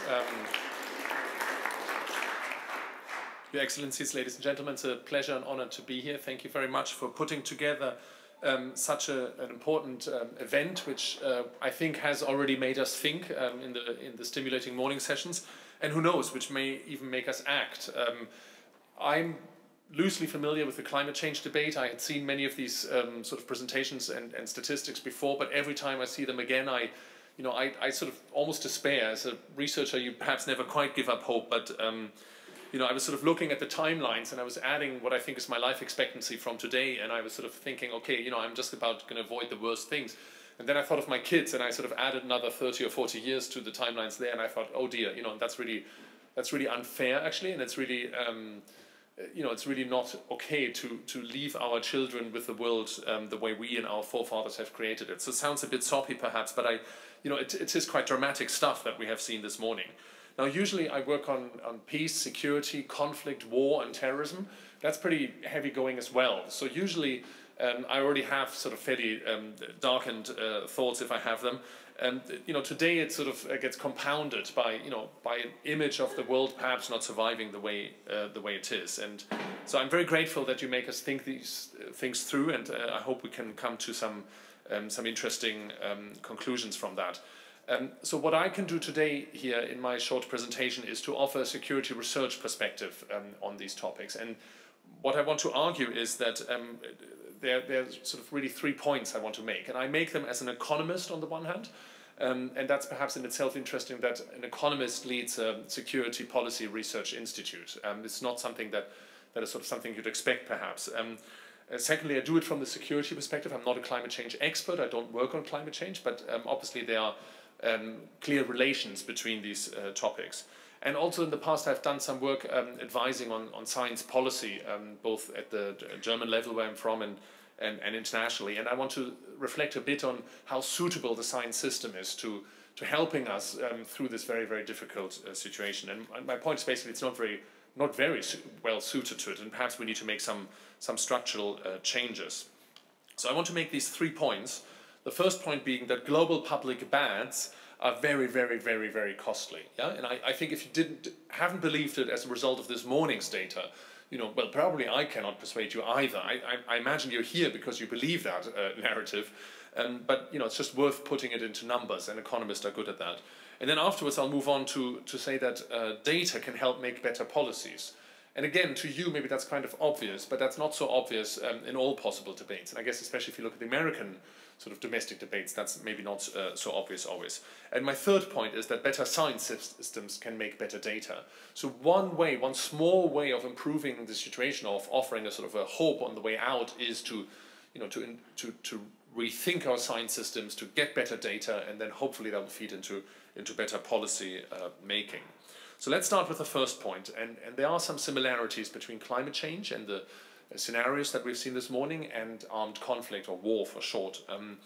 And one of the issues is that they're both collective action problems. It's not good enough that you do everything right. Everybody else has to do everything right as well, and that's very difficult to achieve because people don't like being told what to do, and there are not very many tools and instruments to achieve that the right actions come out. It's a bit like when you vote. You place your vote, and then you get some sort of complicated system at the national level, and then perhaps they have to make some complicated coalition, which is not what you wanted as a voter. So the individual decision-making versus the collective outcome, that's one challenge common to climate change and to security. The other thing is the irreversibility of effects. So we saw this morning that there might be this points where the system sort of might spin out of control, and and as was said several times in a way that life on Earth as we know it may stop to exist, or may not be feasible anymore. And of course in war that's the same thing. If you get shot, that's irreversible. And so on the other hand, if the world gets blown up with nuclear weapons, that's also pretty irreversible. So both at the individual and at the collective level, armed conflict can have irreversible consequences. And the third thing is that these are not purely disciplinary issues. And just like climate change is far too important to leave it to the climate change researchers, security is far too important to leave it to the security or to the peace researchers. Yeah, it's also climate change is also far too important to leave it to the environment ministers, and security is far too important to leave it to the defense ministers. So these are cross-cutting issues which require sort of a joined-up thinking and working. So that's common. And if we face a challenge in one area, we're going to face in climate change, connecting all the dots and bringing the actors together. That's very similar in security policy and peace. So perhaps we can learn from the other approaches on the way. Then also they're similar by the scale of the challenge. And I will show that in a moment what I mean by that in terms of the cost incurred as a result of both climate change and the cost of conflict. It's a similar type of problem at the present tense and in the near future. And as I've already alluded to, both events or both topics entail the possibility, however small, of an extreme outcome, meaning that life on Earth is not possible anymore, at least not in the way that we know it. So on the one case, if the climate systems really go topsy-turvy, and the other way, if we start nuking each other. Now, normal civil war, for example, will not make life on Earth impossible, but a nuclear war probably would if it was more than just a local escalation. So that's something they have in common. Then also alluded to this morning, which I thought was very interesting, the inequity of the cost imposed by either process. So the uneven distribution of cost, and that's something that I really think we need to stress. And perhaps we especially have to stress it in a country like Sweden, which probably is going to suffer from climate change. But if you're a slum dweller in Nairobi, you're probably going to suffer a lot more. On the other hand, these phenomena are not entirely disconnected. So, if you don't like being a slum dweller in Nairobi, one thing you could do is catch a plane to Arlanda Airport in Stockholm and try to get out of there. So, in the end, indirectly, we all live, obviously on the same planet. We all, all these decisions are interdependent. So, so on the one hand, you have the uneven distribution of the cost. On the other hand, the costs are borne by everybody. Now, something else which perhaps climate change researchers might disagree with me, and we have some very distinguished people here in the audience who have spent their lives studying this, but in a way, my feeling is, my sort of subjective impression from climate change researchers, this hasn't really been studied, at this level of intensity until fairly recently. And something similar about the cost of conflict and the burden of violence, and there is a long and proud tradition of peace research, and especially in Western Europe, but it's never reached the level of scale that it really had a significant policy impact. And so I think maybe that's something else that these two topics share. So what I'd like to show in this graph is, and this is all work in progress, here my co-authors and I, we pulled out of various studies, we pulled out what those studies suggest the cost of these, what we call the societal evils are. So, there's public goods, there are things which once built, benefit everybody, and we just sort of turn around. They're public bads. Things, once they exist are bad for almost anybody. Malaria, soil degradation, destruction of wild nature. This is just citing from studies that we found, which seem somewhat reliable, and converting that into some sort of monetary equivalent. And you can see, some of these things are quite uncertain. It's hard to calculate the exact boundaries of these. But then on the right-hand side, we see terrorism, which has a large welfare loss to society, a lot of growth foregone. And on the far right, we see estimates from this is the Stern report for the cost of climate change. And then our finding on the global economic cost of conflict, matching broadly the order of magnitude of the cost of climate change as predicted there. And I'll go into that result in a little more detail. So my basic point here is that there are multiple societal sort of bads which need tackling. And I don't want to have a discussion on which one is worse, but I just want to say there are multiple challenges. And I think it fits very well with where we are here today and why we're here today, to recognize these different challenges to our societies, if not to the survival of our societies. So this is our result in a little more detail. And what we did is we did a simulation if there had been no war in the world since 1960, so roughly the last 50 years. So if the world had been peaceful for the last 50 years, what would be the outcome in terms of GDP levels, which is the typical economic measure of economic well-being. And you can see two things here. One is that the longer the peaceful period persisted, the higher the benefits of peace, where or the cost of war is the reverse. So the thing that goes up there is the benefits, but you also have cost of peace, or you have benefits of war. Sorry, that might be a little bit confusing at times, but so this is now phrased in war. Let me try to stick with that. So there are benefits of war, and that is what we see down here. Yeah? And they're smaller than the cost of war, but they're not insignificant, and they obviously also explain why wars exist and persist, because some people benefit from them, and that benefit can also be measured. Now, this is not necessarily the benefits to an individual. We're measuring at the country level, but there are significant benefits to some countries, and so those have to deduct them from the cost of war to get the net, and that's what you see in this chart. Now, my point about the distribution is shown here. The darker red a country is shaded, the higher the cost of conflict for that country. And you can see countries like Iraq and Afghanistan and Sudan and Angola, are bearing a very high burden to war.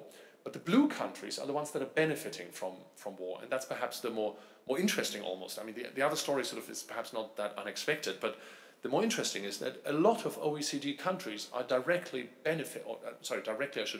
are benefiting from war, and it's actually indirect. It's through other countries' wars waged abroad. So take the example of Canada, which is the country in the world that probably benefits the most from the American wars fought abroad. So that's a fiscal Keynesian stimulus.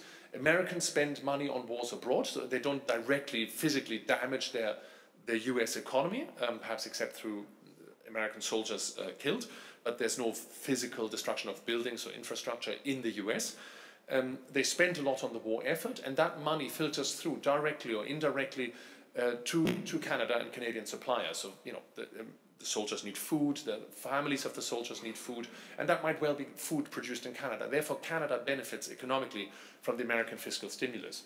Now, this doesn't mean that that's necessarily sort of a good Keynesian stimulus program. Now, the American government could have spent that money instead on something else, for example, on fixing its infrastructure. And that, of course, also would have had a spillover effect. And then the families of the construction workers working on the infrastructure projects would have bought food which may have partially been produced in Canada. And maybe that would have benefited Canada even more. So this is not to say, this is not a cost-benefit analysis of the individual decision to go to war in, for example, Iraq or Afghanistan, but it's just to show that quite naturally, as we would expect, there are geographic spillover effects of these fiscal stimulus programs, if you want to call them that, which is effectively what the American involvement in conflicts abroad is. Now, if the war is fought in your own country, this stimulus effect is outweighed and dominated, overshadowed by the negative destruction, which is why Afghanistan and Iraq are two very dark red countries. And here in Europe, including in Sweden, we benefit mildly from other countries' war efforts in third countries. And that's something that perhaps is worth reflecting on occasionally.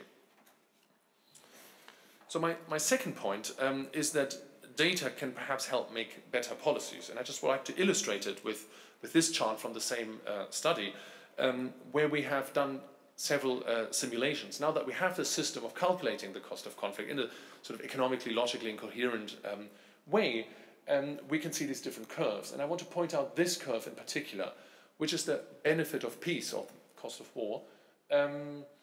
If you shorten all wars by 1 year, so this is a sort of a technical simulation, but it shows a significant benefit from war duration being shortened by 1 year. And that is because there are a lot of wars which are actually very short. So if you shorten short wars, they don't exist anymore. Now so if you look at this thing down here, that's if you shorten all wars by 1 year, except you only focus on long wars. So to put the other way around, having long wars 1 year shorter doesn't really make much of a difference. Europe would still have been messed up after a 29-year war instead of a 30-year war. Or let's take the example of Syria. The Syrian war, has done a lot of destruction already, both in terms of human capital and physical capital, social capital, trust, legitimacy, and all these issues. They're all, destroyed. So, and it's quite likely that the war in Syria is going to continue quite a number more years. Now, whether that war lasts 6 years or 7 years or 8 years probably doesn't make that much of a difference. But if we had been able to sort of stop the war in its infancy, that would have made the difference. And I don't just mean from a narrow economic point of view, the way we do it here, but from a broader perspective, humanitarian perspective, and there are other indicators of human welfare which are just as worthwhile. It would have prevented a lot of displacement and a lot of human suffering. So what what we really should be doing in order to use our sort of government resources, and I don't just mean the money, I mean the time and the effort, we should focus on preventing short wars. The wars that are already intractable, you know, it would be good if we could solve them too, but if you have to prioritize, you know, prevent wars from occurring in the first place, or, you know, once a war starts, stop it as quickly as you can, that would be a really good investment based on the data that we had. Now, there is a sort of a UN of better data, and, you know, why don't we have better data? And we don't have very good data on this. And of course, one of the reasons we don't have better data is that the first casualty in war is the truth, and the second casualty is data. So it's very difficult to collect data in these settings of insecurity. And these are some of the UNs of data collection, some of these challenges. What we're really interested in is sort of the unobservable, is the counterfactual perhaps, is things which are, you know, hard to measure at times, the unmeasurable, if you like. Often it's very unreliable, you know, to go to the government in Sudan or in South Sudan and ask for data on trying to estimate their, you know, their GDP even, you know, it's not very reliable. The reliability increases with peacefulness and in fact with GDP. So then it's often very unpopular to study these topics. Yeah, it's not very, countries don't like having their, you know, war situation or their fragility examined. There's a lot of effort to avoid being labeled a conflict-affected country or post-war countries, and so, you know, it's not something that governments like having studied, and it's very difficult to raise money for it even, you know, because it's often touches on difficult truths, yeah, so hard truths. So it's sort of hard in a way to get to the foundation of data, which we should do. But intellectually, there's a second problem. It's not just that in practice it's difficult. Intellectually, we're lacking a consistent framework for organizing data in the security field. There's a lot of individual efforts of collecting this data, and it's a very piecemeal approach. I'm an economist. I was trained to work with a national system of accounts. You know, there's input, there's input-output analysis, and there's C plus I plus G plus X minus M if you ever did a basic macro introduction course. Yeah, so there's government, there's consumption, there's investment, there's government spending, there's export and there's import, and they all relate to each other in a logical framework, and that's one way of organizing your data. There isn't such a thing in international relations and political science. Everybody collects data. There's Polity 4 and there's the Freedom House, and, you know, there's very worthwhile, if I can say so, attempts at getting more data, but how do they relate to each other, and what is their sort of logical framework? And I think that would be worth doing, and I think it would help us a lot in basing our policies on sound data if we had a system of, for example, security accounts with all the flows and all the stocks of security and insecurity clearly mapped out. And before Dennis starts tapping his pen on the table, I'll come to my final point, the third point, and it's a very brief one. I think we need to rethink also our science systems in order to arrive with this better data. So how could you make better data in science? A couple of suggestions. You need to change perhaps some of the science systems, and I've worked a lot on science policy for young researchers. And young researchers, you know, when they're asked for sort of career advice, they always say, you know, how do I make sure I get a job? How do I get tenure? How do I get the next step in the career ladder? You know, they rarely turn to older researchers and say, how do I get a great paper? How do I make a contribution? Or how do I get recognized for being a good thinker? So I think we have too much career orientation. You know, we're maybe overstressing the system with trying to be efficient and, you know, incentivizing everything. And maybe we have to think, you know, science is in part there to solve problems. And what are the big problems? And how can we solve them? And not, you know, how do we make sure young researchers don't go slack and, you know, are not losers and all that. One of the problems is we're very publication focused. That's one of the sort of corollaries of what I've just said, you know. And we measure impact in terms of publications and journals and all that. But, you know, real societal impact doesn't count for a tenure decision. Yeah, and real societal impact doesn't count for, you know, getting research funding mostly. So maybe that's something we need to rethink. And then I think sometimes the techniques sort of go a little bit over the top. And, you know, we touched on that this morning with the acronyms from the IPCC, and, you know, there's just sometimes, you know, just too much methodology perhaps and too little relevance for the real work. And I find it exciting working at the interface of the real world and research, and I think a lot more sort of firepower should perhaps be directed at that. So, but we also need to think then through the funding of science. Less from data using. It's much easier for a graduate student to grab a data set and analyze it. You know, ask a graduate student to set up a new database. You know, it'll take them 5 years. You know, by that time they want their PhD already. Yeah, so data generating and data generating grants are actually quite rare. You know, big grants are 2 years long or 3 years long. You know, we're the 5 and we're the 10-year grants, so that you really can study at something and do it appropriately. And it's too unidisciplinary and not enough multidisciplinary. It's probably an old dog, you know, but it's worth barking that tune, I think. And so perhaps I would say overall, you know, we're too focused on answers, and we're not really focusing enough on questions. And perhaps we need to make sure we're asking the right questions, and perhaps that can help us get out of the place where we're in now today. Thank you very much.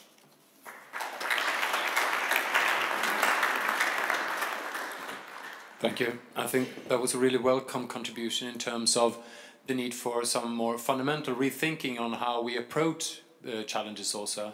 And I think this is being echoed in all corners of the world, in all fields, that we have structures and approaches that were maybe well adopted 100 years ago, while the things we have today is we're not really keeping up pace to. Do we have any questions before we go into the next speaker? Just a quick one. Yes, in the back. Thank you very much. I have a question concerning a specific issue, and that is the possible linkage between climate change and conflict. And as a corollary to that, the risk analysis you would apply to this specific area. It's very difficult to get by data on this linkage and what it looks like. Well, conflict analysis in and of itself, it is difficult because you have several drivers behind any conflict. So looking at empirical studies, we have very little to base ourselves on in trying to determine this linkage between climate change and conflict. So you have to make risk assessment also in this area, because it would be very difficult to argue that there is no linkage between climate change and security. How shall we address this? Thank you. It's an excellent question. I guess I maybe should have addressed it, but I was worried of sparking too much of a debate with my perhaps slightly controversial view within the climate change community. So while there is a strong statistical evidence showing a relationship between climate change and armed conflict, my reading of the conflict research community and literature is that we peace researchers are not yet satisfied with what the actual causal mechanisms could be that would explain why this statistical link is being found. So to phrase that differently, conflict is a as you say, there are many drivers of conflict.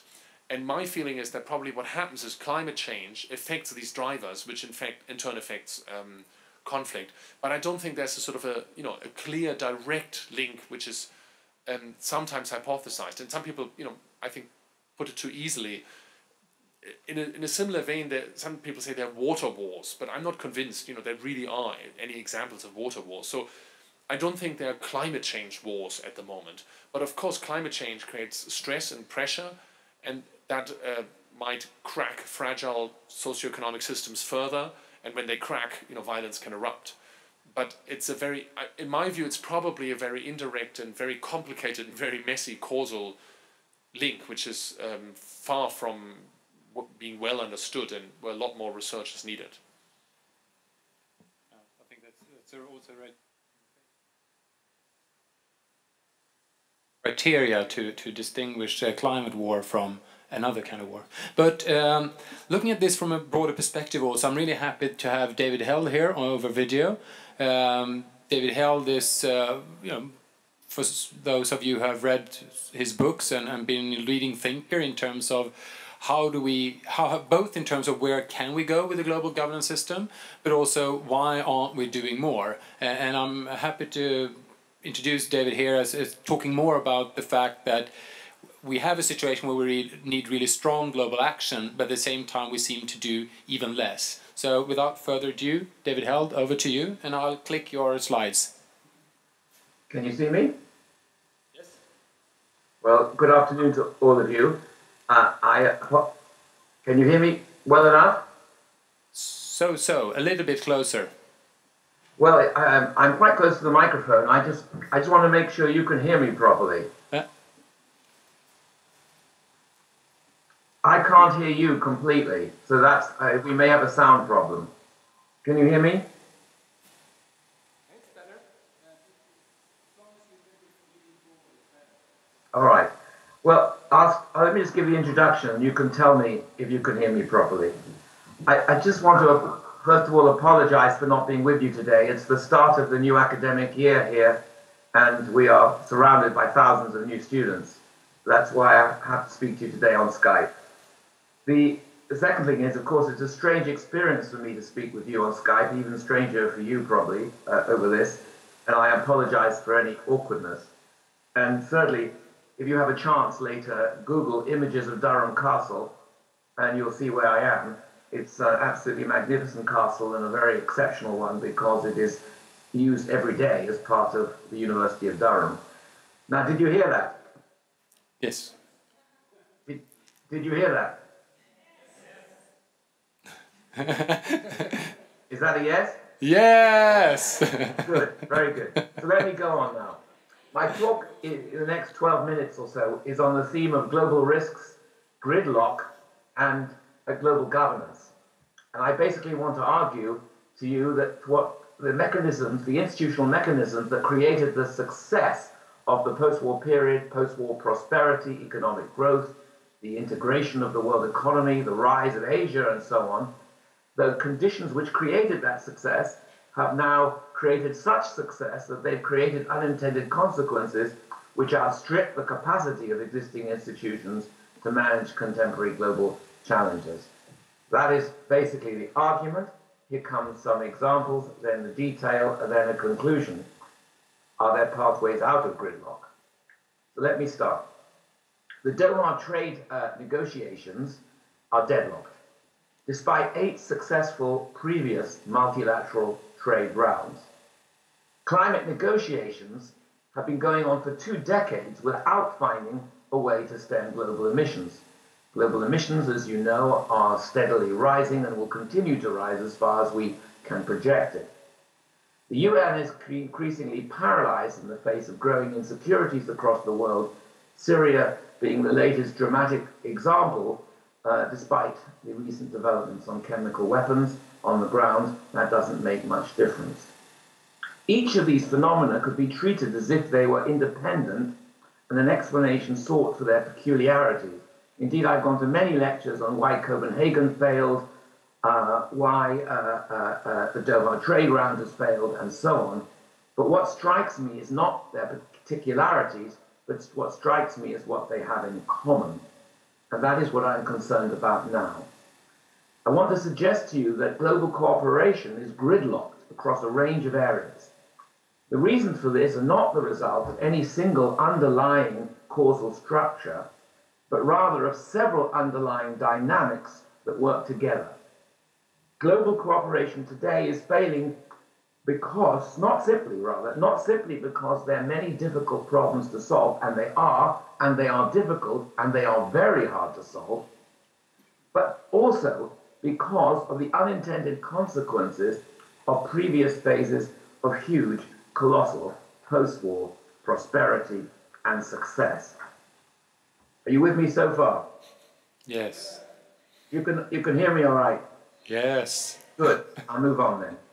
To understand why gridlock has come about, it is important to understand how it is that the post-Second World War era facilitated, in many respects, a successful form of governed globalization that contributed to the relative peace and prosperity that we've seen across the world over several decades.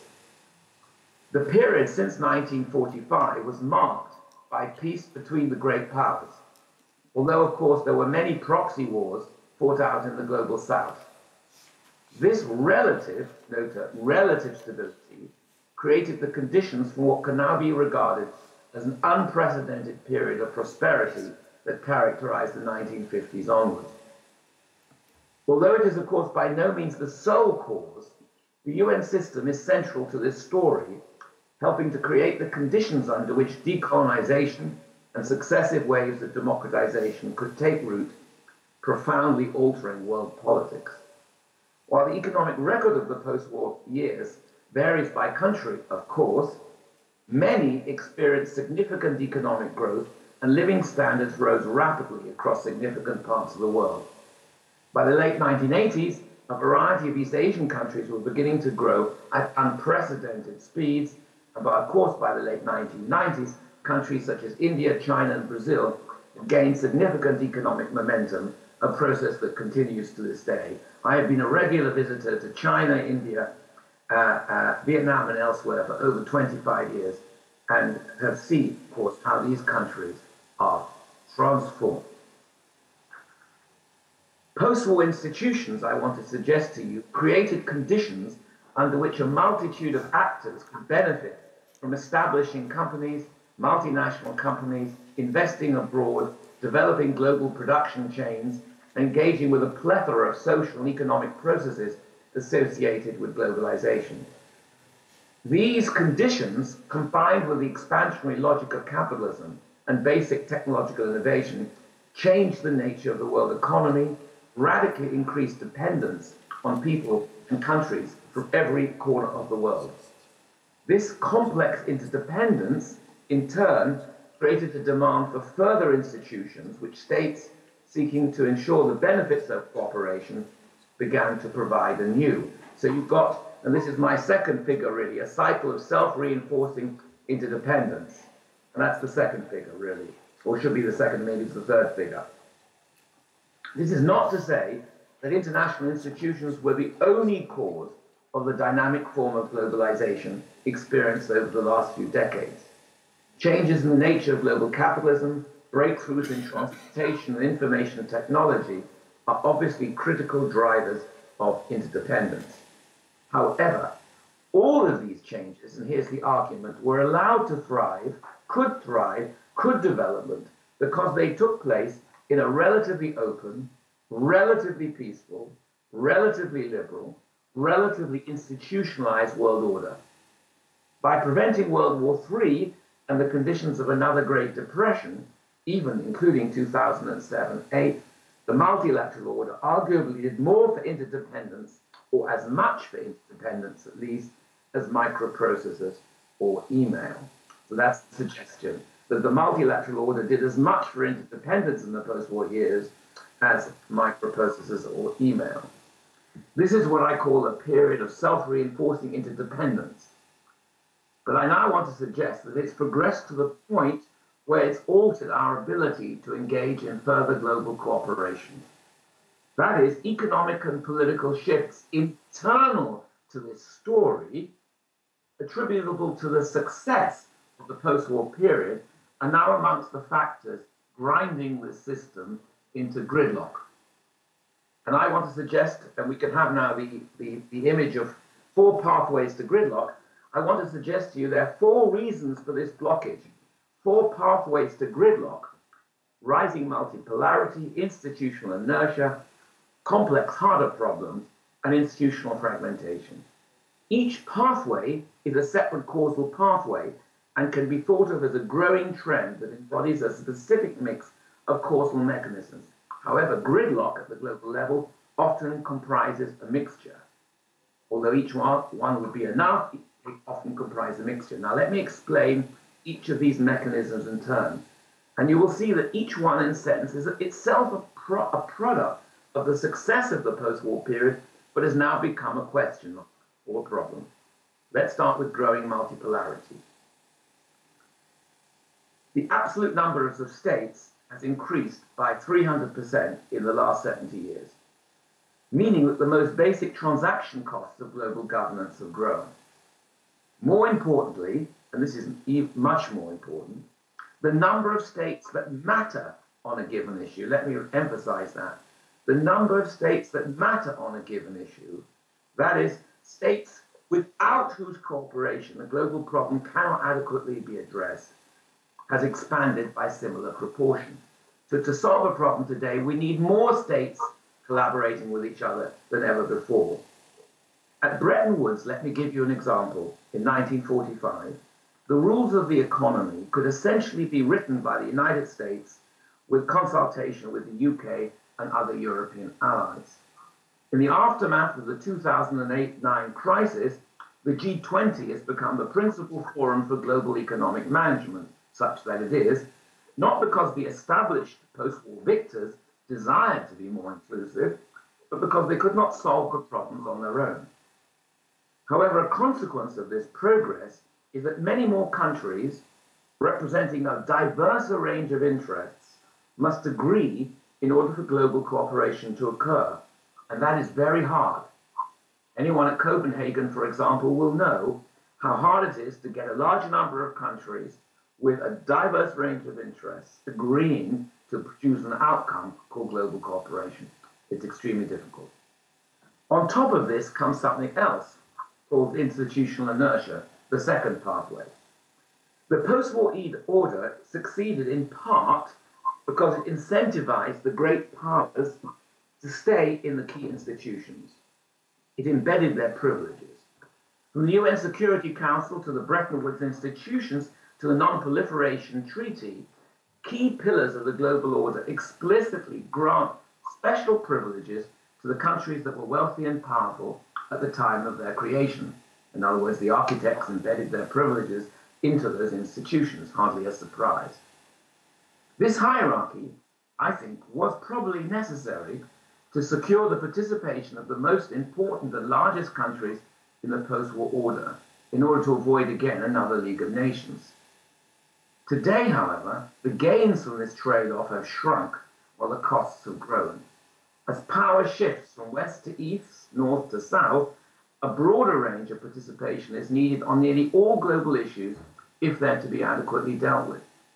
At the same time, following decolonization, the end of the Cold War, and economic development, the idea that some countries should hold more rights and privileges than others is increasingly and rightly regarded as morally bankrupt.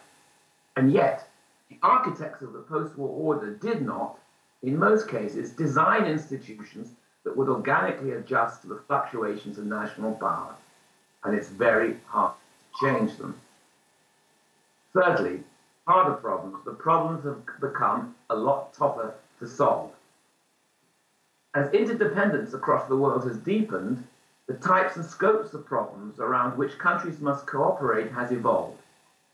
Problems are now both more extensive, implicating a broader range of countries and individuals within countries, and they're also more intensive.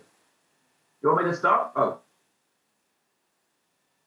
Penetrating more deeply into domestic policy space and daily life. Consider, for example, trade. For much of the post-war era, trade negotiations focused on reducing tariff levels on manufactured products traded between industrial countries. Now, however, negotiating a trade agreement requires discussing a host of social, environmental, cultural subjects such as MGOs, intellectual property rights, health and environmental standards, biodiversity, labor standards, about which countries often sharply disagree. Let me give you an example. In the area of environmental change, a similar set of considerations applies. To clean up an industrial smog or address ozone depletion required a fairly set of discrete actions from a limited number of top polluters. By contrast, the threat of climate change and the efforts to mitigate it involve nearly all countries of the world. Yet the divergence of voice and interest within both the developed and developing worlds, along with the sheer complexity of these issues, means the global deal is thus far impossible. Well, given the time constraints on me, I'm going to skip fragmentation, but at least I think you can begin to see the argument that the success of the post-war era nurtured a shift from uni and bipolarity to multipolarity. It made the world much more complex and interdependent. The issues that countries had to agree upon escalated in complexity, taking them often to the heart of domestic value and policy agendas. At the same time, institutions didn't change because they had in them the embedded interests of the post-war victors. Let me just simply move now from elaborating this further, and I've just published a very substantial book on this. If anybody is interested, they should look at it. Let me just, in the last 2 or 3 minutes, ask the following questions. Are there ways of moving beyond this gridlock? I want to suggest that there are a number of forces at play, but each one of which is weak. These include potentials, of course, of social movements to uproot existing political constraints, catalyzed by the IT innovation and the use of associated technology for the coordination across borders. Or we can think of the capacity of existing institutions to adapt and accommodate factors such as emerging multipolarity. For example, the shift from the G5, 7 to the G20 is an example. And we can also see efforts or attempts to reform institutions at a more fundamental level. But none of these have gone very far. Social movements find it difficult to convert protests to consolidated institutional change. At the same time, the political leadership of the great power blocs appeared dogged by national concerns. Washington itself is depreoccupied. Europe is preoccupied by the euro, and China is absorbed by sustaining its own legitimacy through economic growth. Against this background, the further deepening of gridlock and the continuing failure to address collective action problems appears to me more likely rather than less likely. Let me conclude. In the aftermath of the Second World War, the institutional breakthroughs that occurred provided the momentum for decades of sustained economic growth, geopolitical stability, sufficient for the transformation of the world economy, the shift from the Cold War to a multipolar order, and the rise of the new communication network societies. However, what worked then does not work now, as gridlock freezes problem-solving capacities, so the search for new politics and a new way of thinking about politics beyond gridlock becomes a very urgent task. And I would simply say that the kind of work represented by the multi-stakeholder approach, example now being developed in global risk and opportunity indicators, seems to me a very good example of thinking about how we can move beyond this. And this work is supported by the Global Challenges Foundation, some of you might know about, which I also think is putting an emphasis in the right place. But to shift our institutions that were once successful to a new developmental path is, as I suggest, an immensely difficult task. And therefore, I think I've come to the end of my time, and I need to hand over, I gather, to Peter Bakker from the World Business Council for Sustainable Development. So is that correct? That's very correct. Thank you, David. And I think this is also a good sober view that some of the structures we have around us right now is not really moving in the right direction. We have sometimes a tendency to hope that everything is moving in the right direction, but some things are also very difficult. We need to address that and see how we can turn that into opportunities and maybe think beyond what Dave was saying, these incremental improvements, and really start and think about new approaches. And this is very much, of course, what the foundation is all about. But I'll hand over to Margot, who's now going to introduce the next speaker. Thank you, and it seems appropriate to give the the floor now to Peter Bakker, who is the president of the World Business Council for Sustainable Development. And of course, this is, we hope, a way to to round up and channel some of the points made during today's conference, and maybe also provide us with some hope for the future. Could you do that, please, Peter Bakker? Yeah, after all this, we can use some hope, right? So hi, I'm Peter. I'm Dutch. I live and work in Switzerland. It's amazing to be here. Thank you to the foundation. It's an amazing place where so many historic debates must have happened, and it's the second most important event today in Stockholm, but certainly the cooler place you found. I'll nuance my comments in a minute. What I want to do is talk about the language of risks and opportunities. I want to take the perspective of business. It was said I'm with the World Business Council of Sustainable Development, so we take a view. But I sometimes wish that we could be all astronauts, because if you talk to astronauts, I don't know if any of you have ever done that, these people come home after their travels with what is called the overview effect. And the overview effect has three phenomena. They've all been outside of our planet, and at some point they were looking out of the window or flying around space and looked at planet Earth, and they see three things. It's a very small blue ball in a big, big black darkness. There is no second planet, we only have one. The second thing they see when they're able to look onto the Earth is They see land, they see water, but they see no borders. So all the complications of gridlock and national politics and the UN being effective or not are just not visible from there.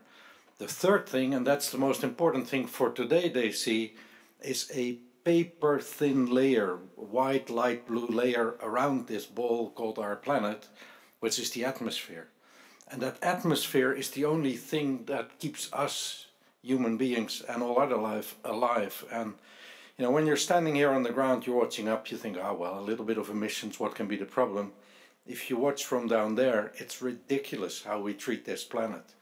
Unfortunately, we cannot all be astronauts or being given the opportunity to travel to space to take this view.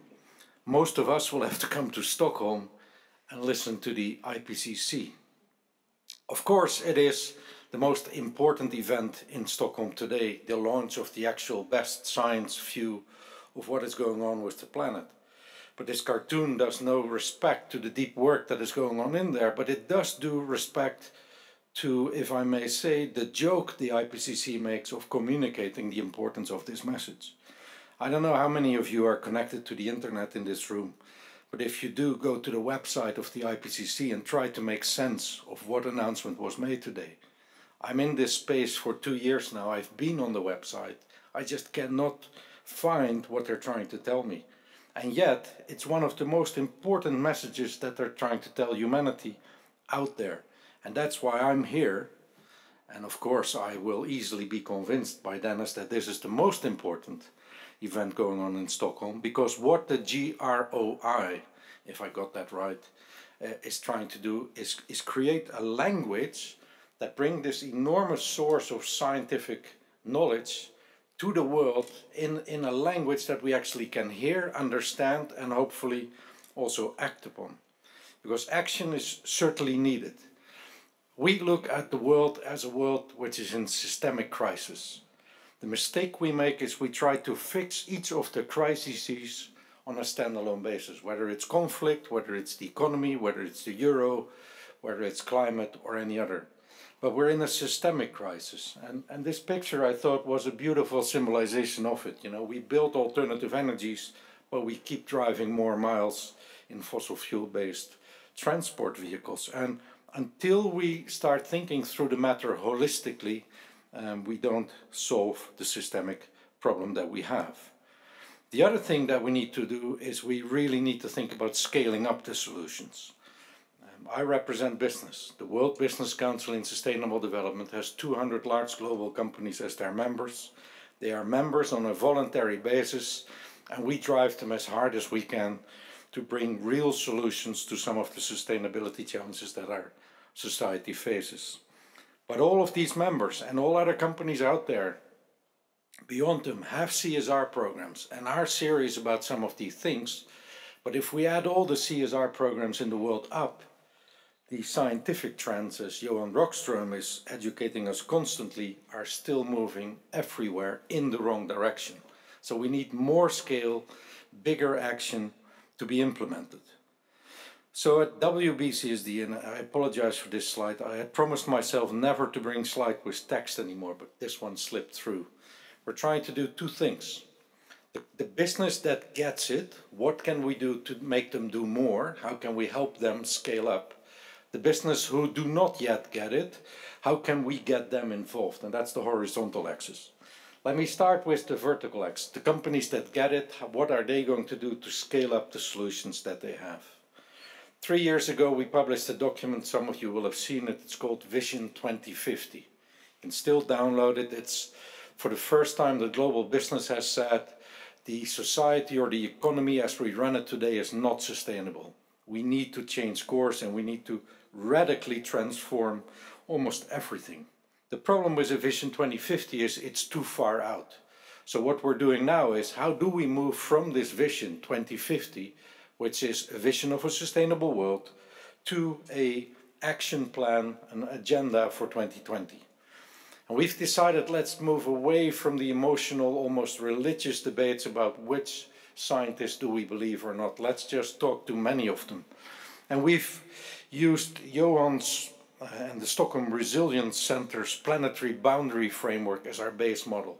And we've worked through the SRC with hundreds of scientists worldwide to review the Vision 2050 and to make a map of what are the crucial planetary and societal stress points that we should address and find solutions for by 2020.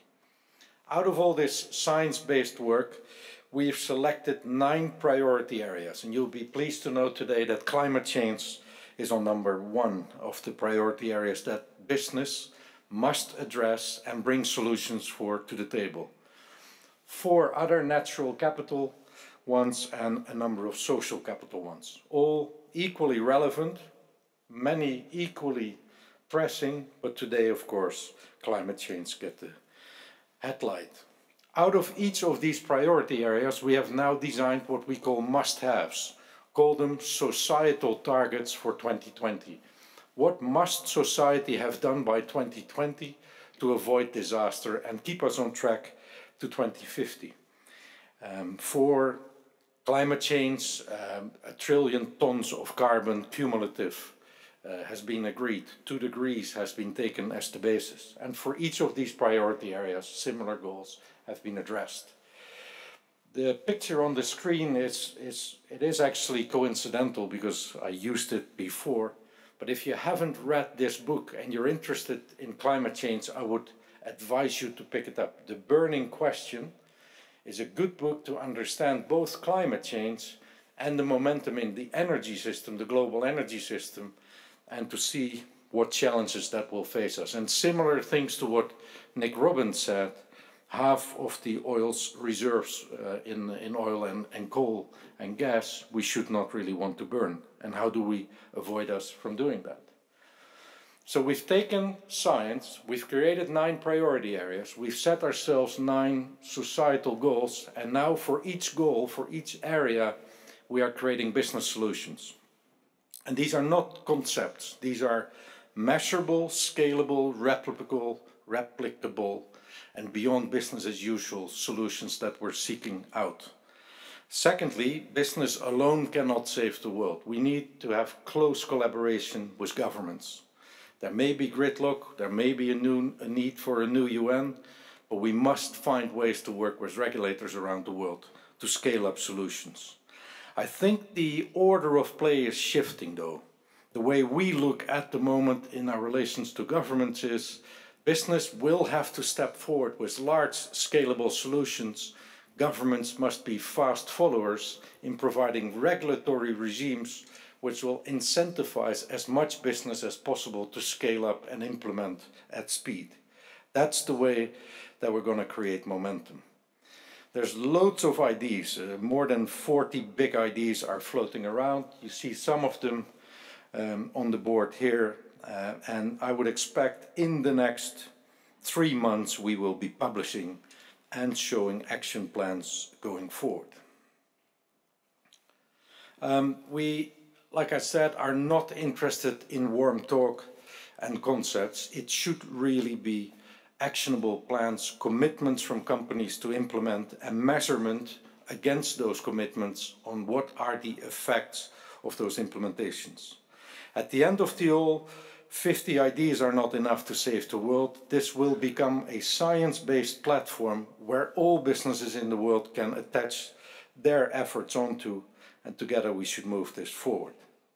The question you always get asked is, well, what is the business case? There are business cases for climate positive things. One is it makes perfect sense to be fuel efficient, to be resource productive. But to implement some of the big solutions, business cases may not be there if we are not able to change the way we measure the economics of a business case. And that's where the bottom line of this effort comes in.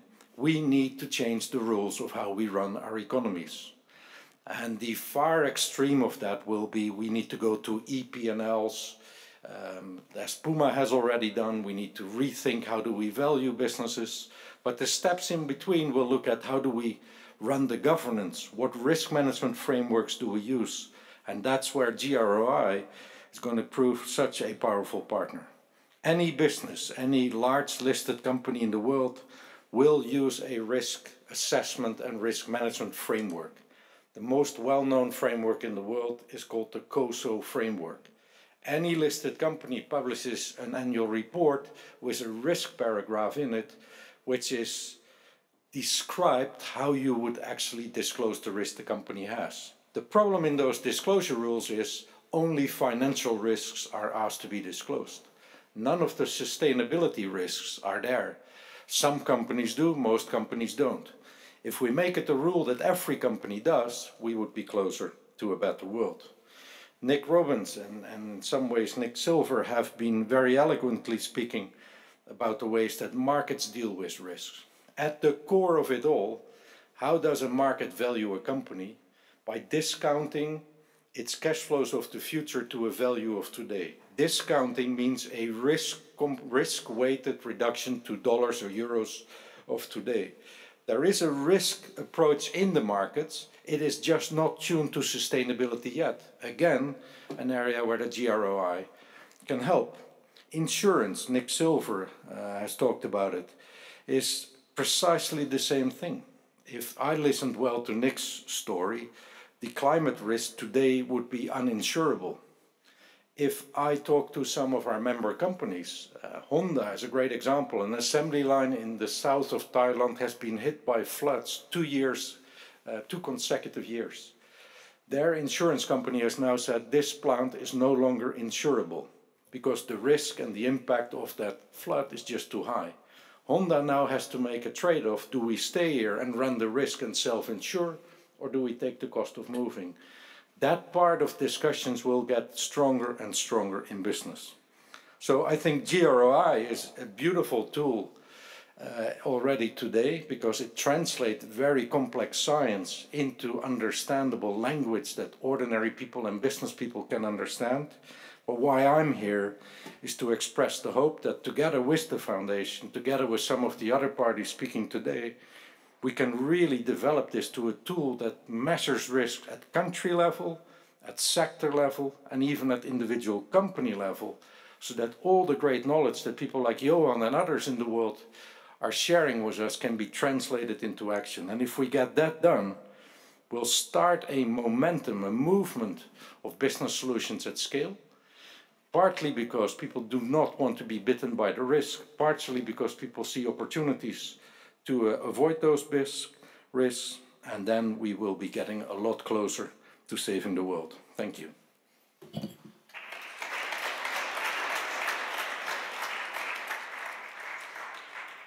Thank you very much, Peter Bakker. And can I just ask you one thing? So have you also set the same kind of goals and objectives for the council per se? What kind of goals? No, I mean for the companies. No, not yet. We first want to try to agree, for instance, all the energy companies in the world to an energy or climate target. Then we will start breaking it down into either sectors, sometimes individual companies. The problem is if you start pushing forward-thinking companies too far forward, you will cause resistance that is not going to help you. But I also meant for the council.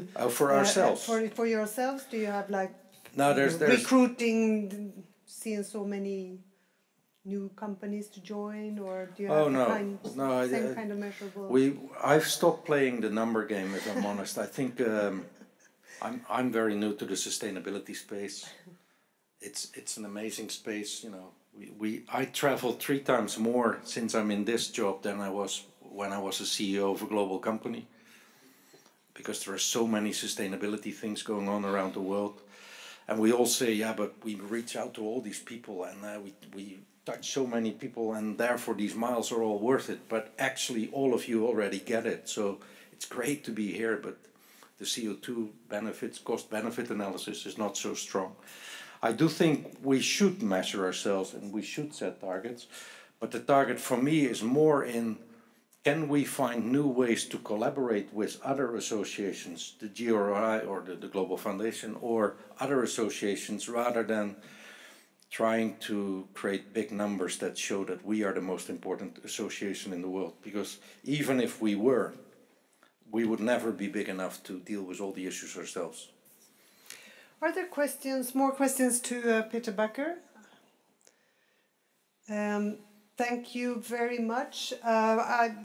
It ended on a very positive note, and thank you for that. You have been great troopers. You have had the patience to stay through also, I don't know how many graphs that,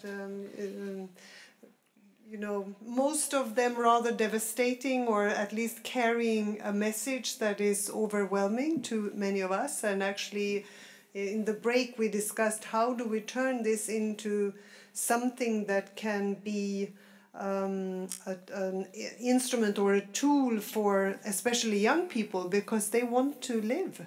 They want to have a future on this planet. So how can we help them to channel their engagement and their commitment as well? And I think this is something where we would like to contribute. It's a massive picture, a massive amount of facts and figures and models and what not during the day. And I hope we have not made you too exhausted, but rather we would like to see that you are inspired more than anything else to go home and reflect in your respective organization and context, and hopefully do something as well as a help. Dennis, why don't you say a few words about the declaration and how that came about? I think that has been circulated to all participants as well. Yeah. Yes. So why don't you present? First, I would like to echo what Margot was saying, that Peter Bakker went here to have that kind of voice coming from business, to talk about beyond business as usual, to talking about the grand challenges, but not as something that is driven by fear, but driven by innovation and the joy of actually creating something that we need. Was also something that we thought about. How do we create a framework with people that we can start to redefine this big challenge? So the Global Challenge Foundation then gathered a lot of people to say, if we approach this from a risk perspective, what would that entail? And we wanted just to make sure that there was no really big disagreement around these things. So we have this sort of 4 very simple, I think it's the only declaration that I've been part of where it's almost been no disagreement. Everybody just wants to add additional things, but we wanted to keep it super simple. So it's just these very simple things that you should look at the whole probability curve. So when media, policymakers, etc., don't only talk about the 2 degrees, etc., look at all the different possibilities. Look with extra attention to the low probability, high impact scenarios, as we heard earlier, the financial panel. That's really the most important. And then also use appropriate language for risk. And this is a dual thing. First of all, risk for many people, that's one of the reasons that we decided to call it the risk and opportunity indicator. For many people within the finance sector, risk is an opportunity. But we need to be careful on how we trigger emotions in people. But that's one thing. And the second thing is also, if we use a confusing language, that to some extent IPCC has, because of their internal work, they have a definition of low probability, which is not necessarily something that is well used by mass media. Because most people, when they talk about low probability, they think that's not something you should care about. So that's something we really need to think about. How do you turn the language about risk to talk about opportunities, to engage, to feel that you do something, and then also make sure that you don't call it something that make people think that it's not relevant. So these 2 things together, making sure that we have a language around this. And then finally, that people, and this makes us of course very, very happy, that there's a strong agreement from China to the Lower Island lying states, from academia to business, to say that we need these tools to translate science into something that helps us take action. Something that is concrete and specific, Not something that you need to have a full day working on and hundreds of slides to start understand, but that you, as a decision maker, very simple, can use. And that's why we are very happy to have Peter Bakker here to see how can we start exploring that and on these different levels, on sector levels, business levels, maybe even on different specific capacities that people have. But we also think it's reaching out to institutions like CIPRI. How do we use the similar language there and translate these things? So that's really what we're happy to see here now, that we, as an outcome of this also, we have this declaration, and we're now looking forward to, over the next 6 months, to see how can have that been adopted, how can that be used, and what else can we, all of us, do to make sure that this is not staying with words, that many people have said now. We don't need only more words, we need action also. So that's really where we're looking forward to engage with you in the future. So are there some questions left? Could I just show you, because I was really triggered what you said, Peter, what was maybe the most important thing coming out today? It's this. This is what IPCC just released. And if I do this, that is what we talk about, the future of the planet. And I think we have a problem, and I was happy to hear Peter was almost a bit angry, may I say that? Sorry? Oh, sorry. May I say that you were a bit angry when you talked about this? Because this is also the core, one of the core things for us in the foundation is really, this is what we try to translate. Because this is the summary for policymakers. This is what's been brought forward so that policymakers should act. And of course, any business person or anyone who's interested in action don't necessarily see a clear guidance for what to do. So that's really what we have, tried to translate. So I just wanted to show you that this might be one of the most important words coming out today, but maybe not presented in a way that is really clear. So we try to do our small contribution to do this amazing work that the scientists have done, but make it understandable for a broader audience. So you mean the equilibrium climate sensitivity quantifies the response of the climate system to constant radiative forcing on multi-century timescales? Yes. Yes. Are there any more questions? No, I think we should not scorn,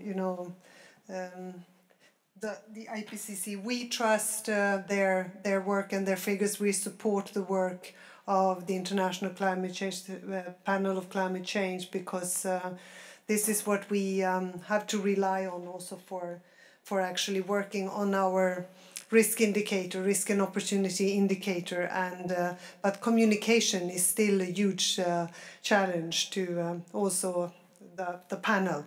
If we don't have any more comments, I would just like to say again a warm thank you to our panelists. I think we've heard some great contributions today. Very interesting. Thank you all for coming and giving us from your experience and knowledge and everything that you have contributed today. Thank you and applause. Thanks to all of you who have stayed on a long day. I hope you felt it was worth it and that we can follow up in one way or the other. Follow us on our site, Global Challenges Foundation, and let's hope that we meet again soon in the context of fighting climate change and also working on how to describe both risks and opportunities. Thank you, and the meeting is over.